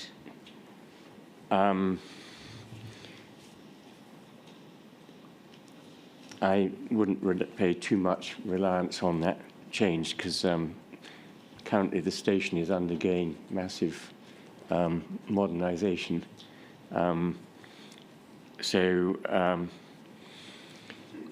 I think between 2011 and 2021, I think usage to the station has increased quite a lot. So it's now, so in 2019, I think it had 8 million passengers a year. And the only issue is the fact it's gone down because of COVID. So it would have gone higher and then come down during that period. And as I've agreed with the county, that COVID has hit public transport more than car users, and they are having to work very hard to try and get back their patronage because they are hemorrhaging, relying on government money because they've lost about 30% of their income. And this is one of the reasons why I think an option should be considered that helps public transport, because it's in a dire state at the moment. Thank you. And where do your figures in paragraph 3.4 come from? You've got bus usage in Oxfordshire and Yes. rail passengers. There's a document which I can provide you with, which shows the numbers of users of each station in the country. It's a rather long document by I've year. seen it before. So I'm happy to provide that. I If you think want it. I'm okay, but is that a Network Rail document? Yes, I think it so. is. Not quite sure. So that would be for the stations. Yeah. Where's the bus figure come from? That came from, I can't remember, that was a more recent figure. That was 2023 rather than 2024. I'm not sure if that wasn't a county figure. Okay. I can provide that. Perhaps if you could just give a note of the reference Yeah. for it. Very happy Thank to do you. that.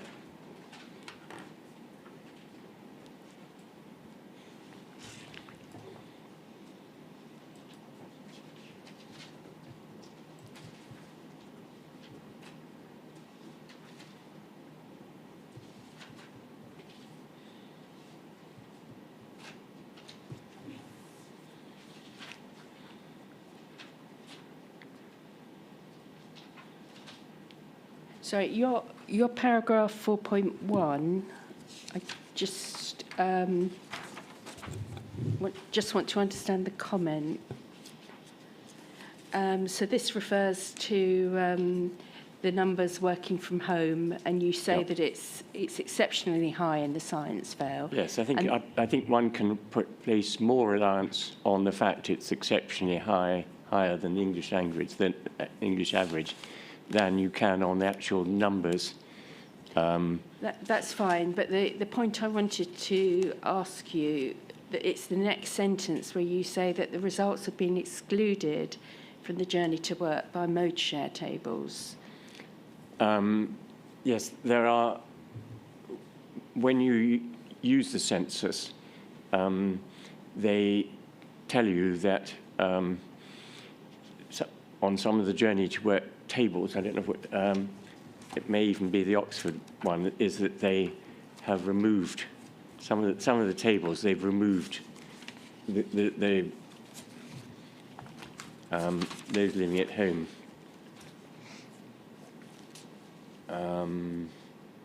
So, for example, the tables produced in my Appendix 2, I think, omit staying from home.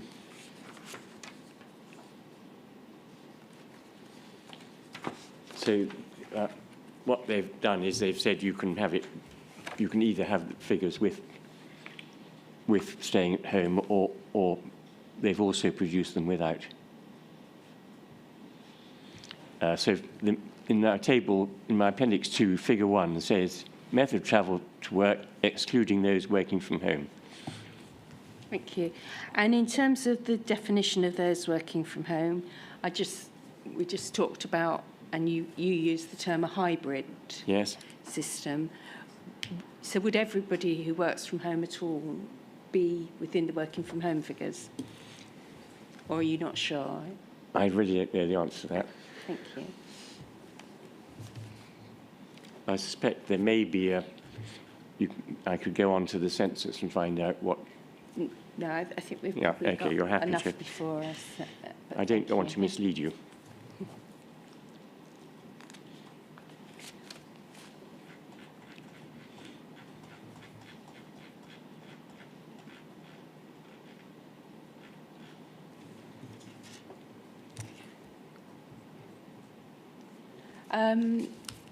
The next paragraph is 5.1 on page 16, and it's 5.12. It's about bike trips. Yes? So it says that bike trips are likely to be quicker than using bus services. Is that your comment, or is that based on the transport assessment? That's what has been agreed with the County Council.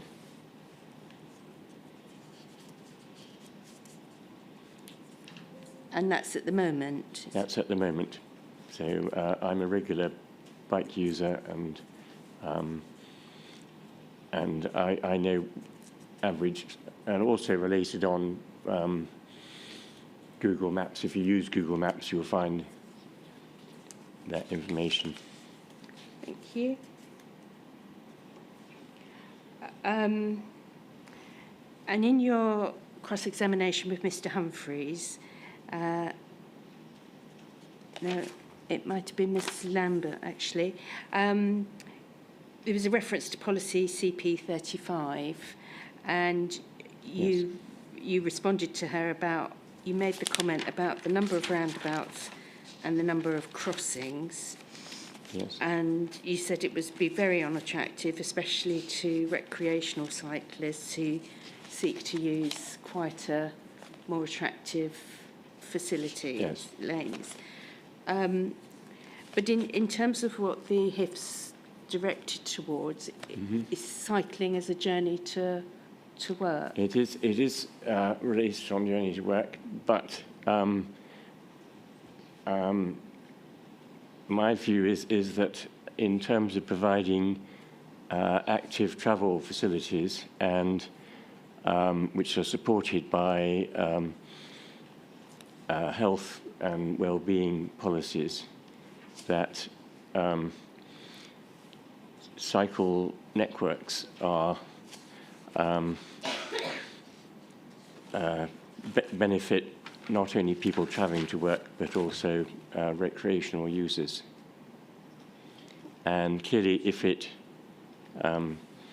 a scheme diverts money from the construction or maintenance of the cycle network, then that would have an adverse impact on active travel. Thank you. I think the next one is page 18 of your proof. And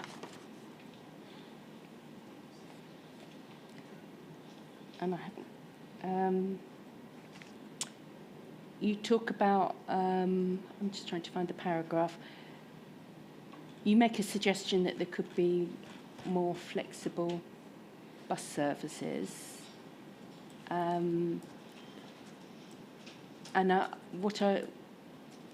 Did you have the opportunity to read the letter from Oxford Bus Company? Or just Oxford Bus Company? I read their letter. You did? Yes. So they talk about the scheme at Milton Park here, Yes. whereby employees have Yes. heavily subsidised Yes, I think. and the impact of that. Is that That's the sort of thing you yeah. have in mind? And what Harwell Campus are doing it well, they pay 25% of users, and I've suggested to them they might consider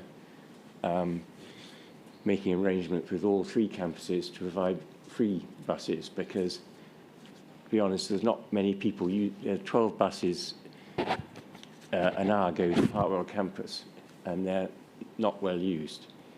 And so they're not collecting much money anyway from them, so they might as well offer the service free. But I've had a discussion with them about that. It's obviously up to them whether they do that. But that's that type of initiative. Thank you. The other type of initiative I've suggested is integrated ticketing between rail and bus, because at the moment people are put off rail because it's more expensive than going by bus.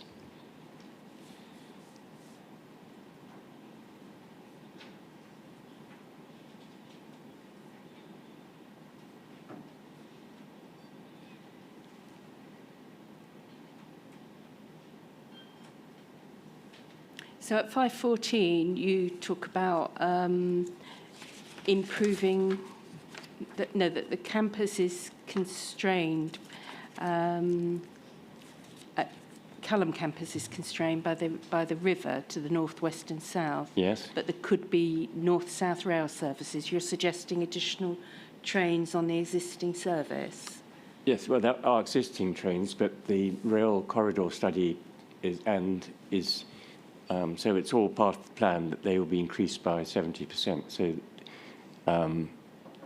Network Rail has signed up to, as far as I see, at some stage providing 4 trains an hour. So that would give you a 15-minute interval. Thank you.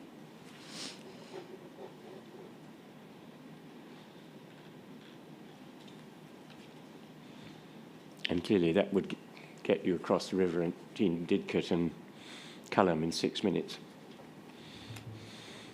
Okay.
Page 27, and this might not be something you can help me with. So I'm looking at table 14. You Sorry, there? I've got page 27. Yeah, so partway down you've got table 14. Yes. Yeah. My question on that, you've got daily traffic flows. Is that a weekday average, or do you not know? Yes. If you're not sure, that's Yeah, fine. I'm fairly certain. Well, it is a Department of Transport. I can check that. I think I prefer to It's check it rather than give you the wrong no, answer. that's fine. I mean, it might be Mr. Humphrey can just clarify that with one of his witnesses. It's just I don't know. the standard. Right. Thank you.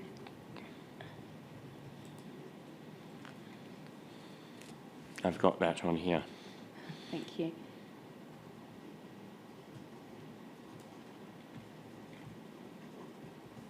So the question is that the standard daily. Yep. I think we might be there. Hold on.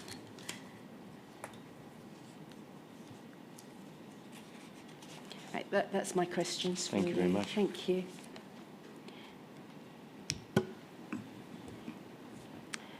Mr. I have no re-examination, thank you, madam. Thank you.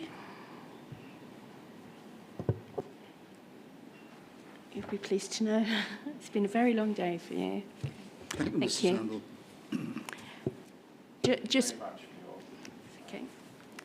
Just before we adjourn, there's some housekeeping matters I thought I'd get through a little bit earlier, but I'll be as quick as I can with them.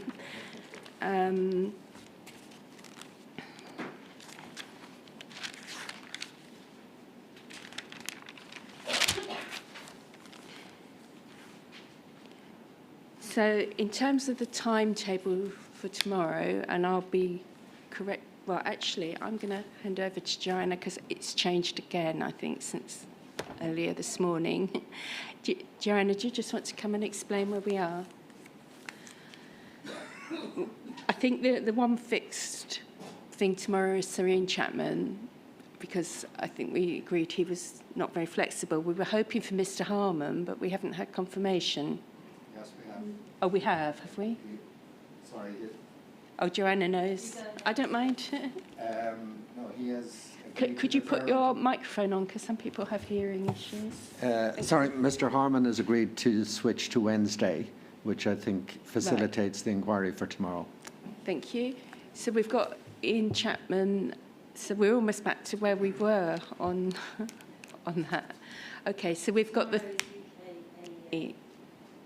as far as we can get to, and I do want to finish at 3 o'clock, no later than 3 o'clock tomorrow. So we don't really want a witness in Purda over the weekend. So hopefully we can make better progress. so that was one thing. Mr. Woolley, you were going to let me have a copy of your opening. Yes, that is under active consideration. Consideration or completion? I said it won't be later than next week, and it will be early next week. Early next week, thank you.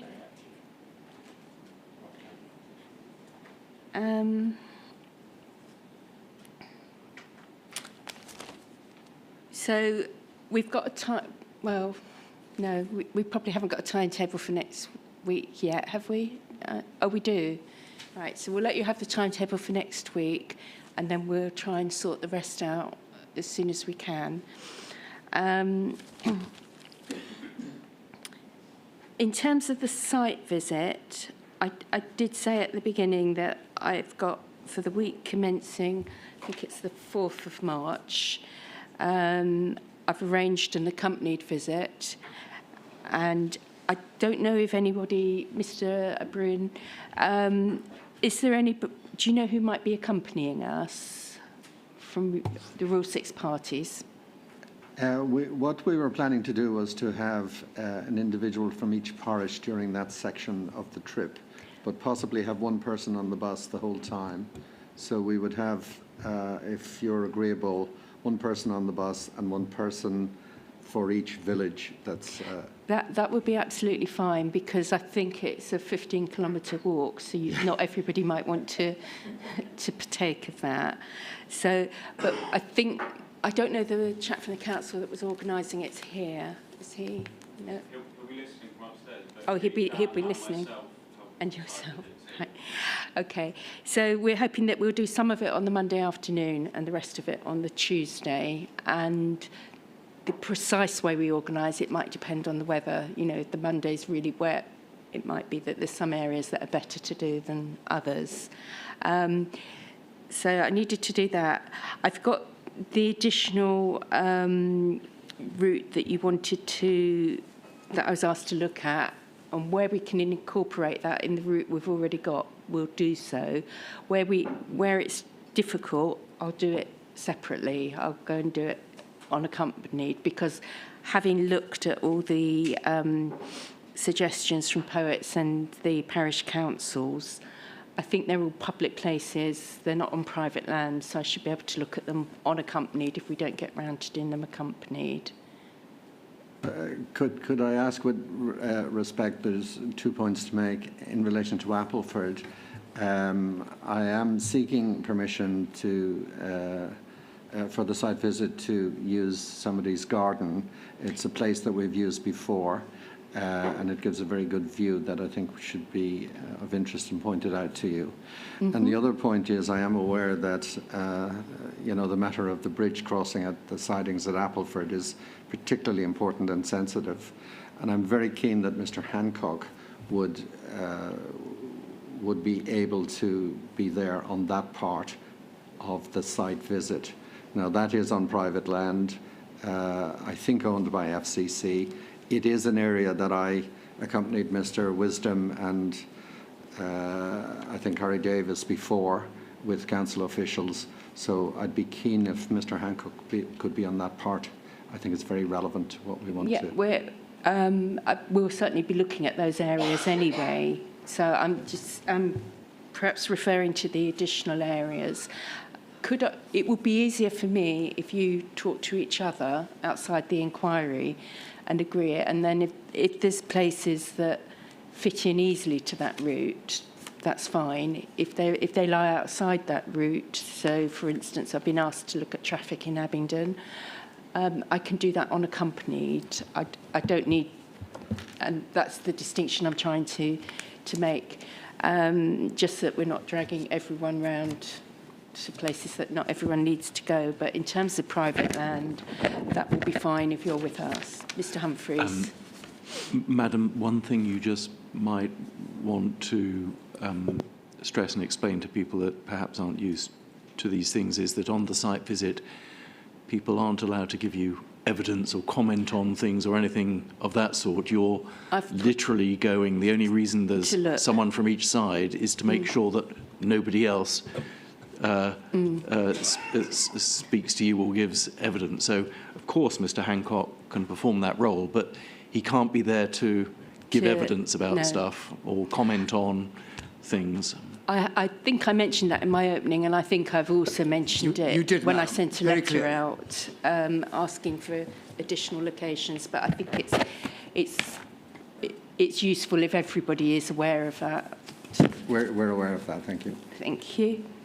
Right, and then the final point I wanted to just raise, I think Joanna's tried to see if we could resolve it, was whether, obviously we've spent quite a lot of time trying to get to documents, etc., and whether it might be possible to, I've got an additional monitor here, if there's a spare laptop, whether we can pre-open documents, right, you've got it in hand.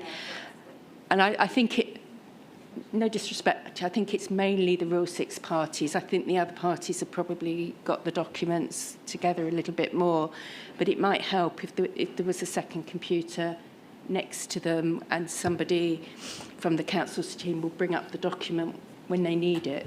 They can open it on that separate screen for them if that would help. Yes. I think that would be very helpful. Yeah. I think, I mean, what I find myself and what I do is, rather than each time going to the inquiry website and individually downloading, they're all lettered and numbered. I just pre-download them into a big folder. Because they're lettered, they sort themselves into alphanumeric order. And I'm not suggesting you need to do that for all documents, but for documents that we know that we're going to be using that are relevant to your evidence, it would help, and then it would be easy to just I think open I'm going to leave that with Joanna. I think she's very capable of sorting that out. But I think it would save us some inquiry time. Sorry, could I make the point that on iPads they don't always go in, they're sometimes renumbered, but I accept what Mr. Humphreys said there, that having them advanced. So I would ask, would it be possible, I'm sorry, I'll defer to our advocate here, to get a list, at least the day before, of relevant documents from the other side? Well, we've had Mr. Humphreys, with due respect, has been giving us the documents. He might not always be doing it a day before, but certainly before the break, he's given us a list of everything that we've needed. But and the one for today was handed out yesterday. Oh, sorry, my apologies. I wasn't here yesterday afternoon. But if something had to be printed, it's... You know. Oh, well, I Yes. don't know that it's printed. I'll let you respond, Mr. Humphreys. Of course, I will, do whatever I can to accommodate things. But these are not huge lists. Most of them are the proofs of evidence which everybody has physically. There are copies, and typically there are 7 or 8 other documents. And 24 hours before, just imposes a kind of obligation on me. I am complying with the request. It's very helpful just to have I often ask for it before we start examination in chief and cross-examination. I think other people that have been before me would know that's my practice. So it's helpful to have the list, and we'll see what we can do to make it easier, because I am aware that people are struggling a bit. So if we can resolve that, that might help speed us up a bit. So I think they were my main points. So is there anything else? Yes, I have one point. Yes, Mr. Have you Woolley? been told what documents I'm proposing to refer to when I cross-examine the atomic energy people? I haven't been told yet. Would it help you to know now? It would really help me to know now. Well, the first will be the letter from the Secretary of State for Energy about, among other things, Taurus. Yep. The second will be the position, the statement of case of the Energy Authority.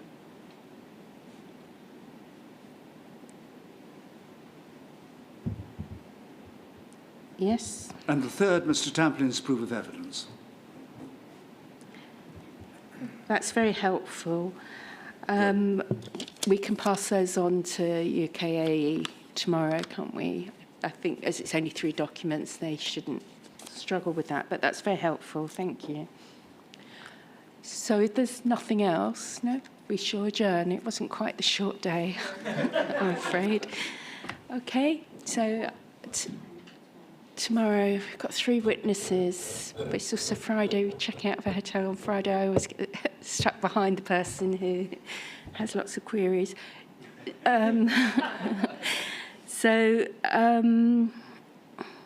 We can. Should we go? I suppose part of the point is, I don't, certainly in the programme that I had,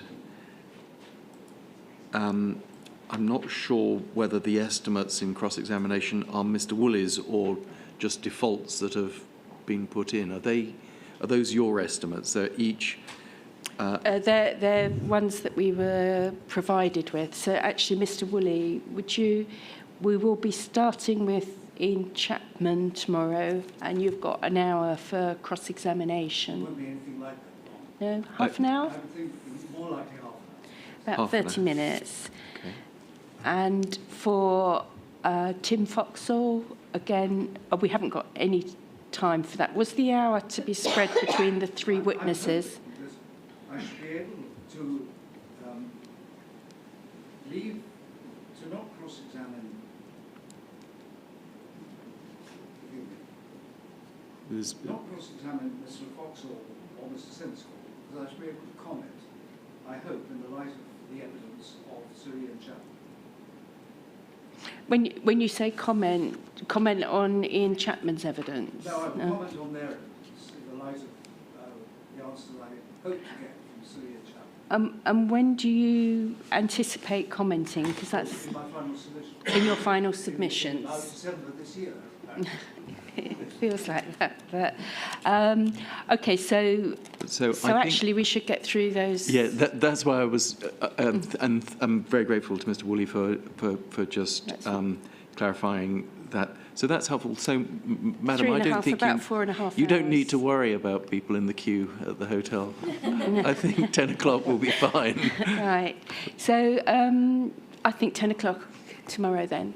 Okay. Thank you for that, Mr. Woolley. Thank you.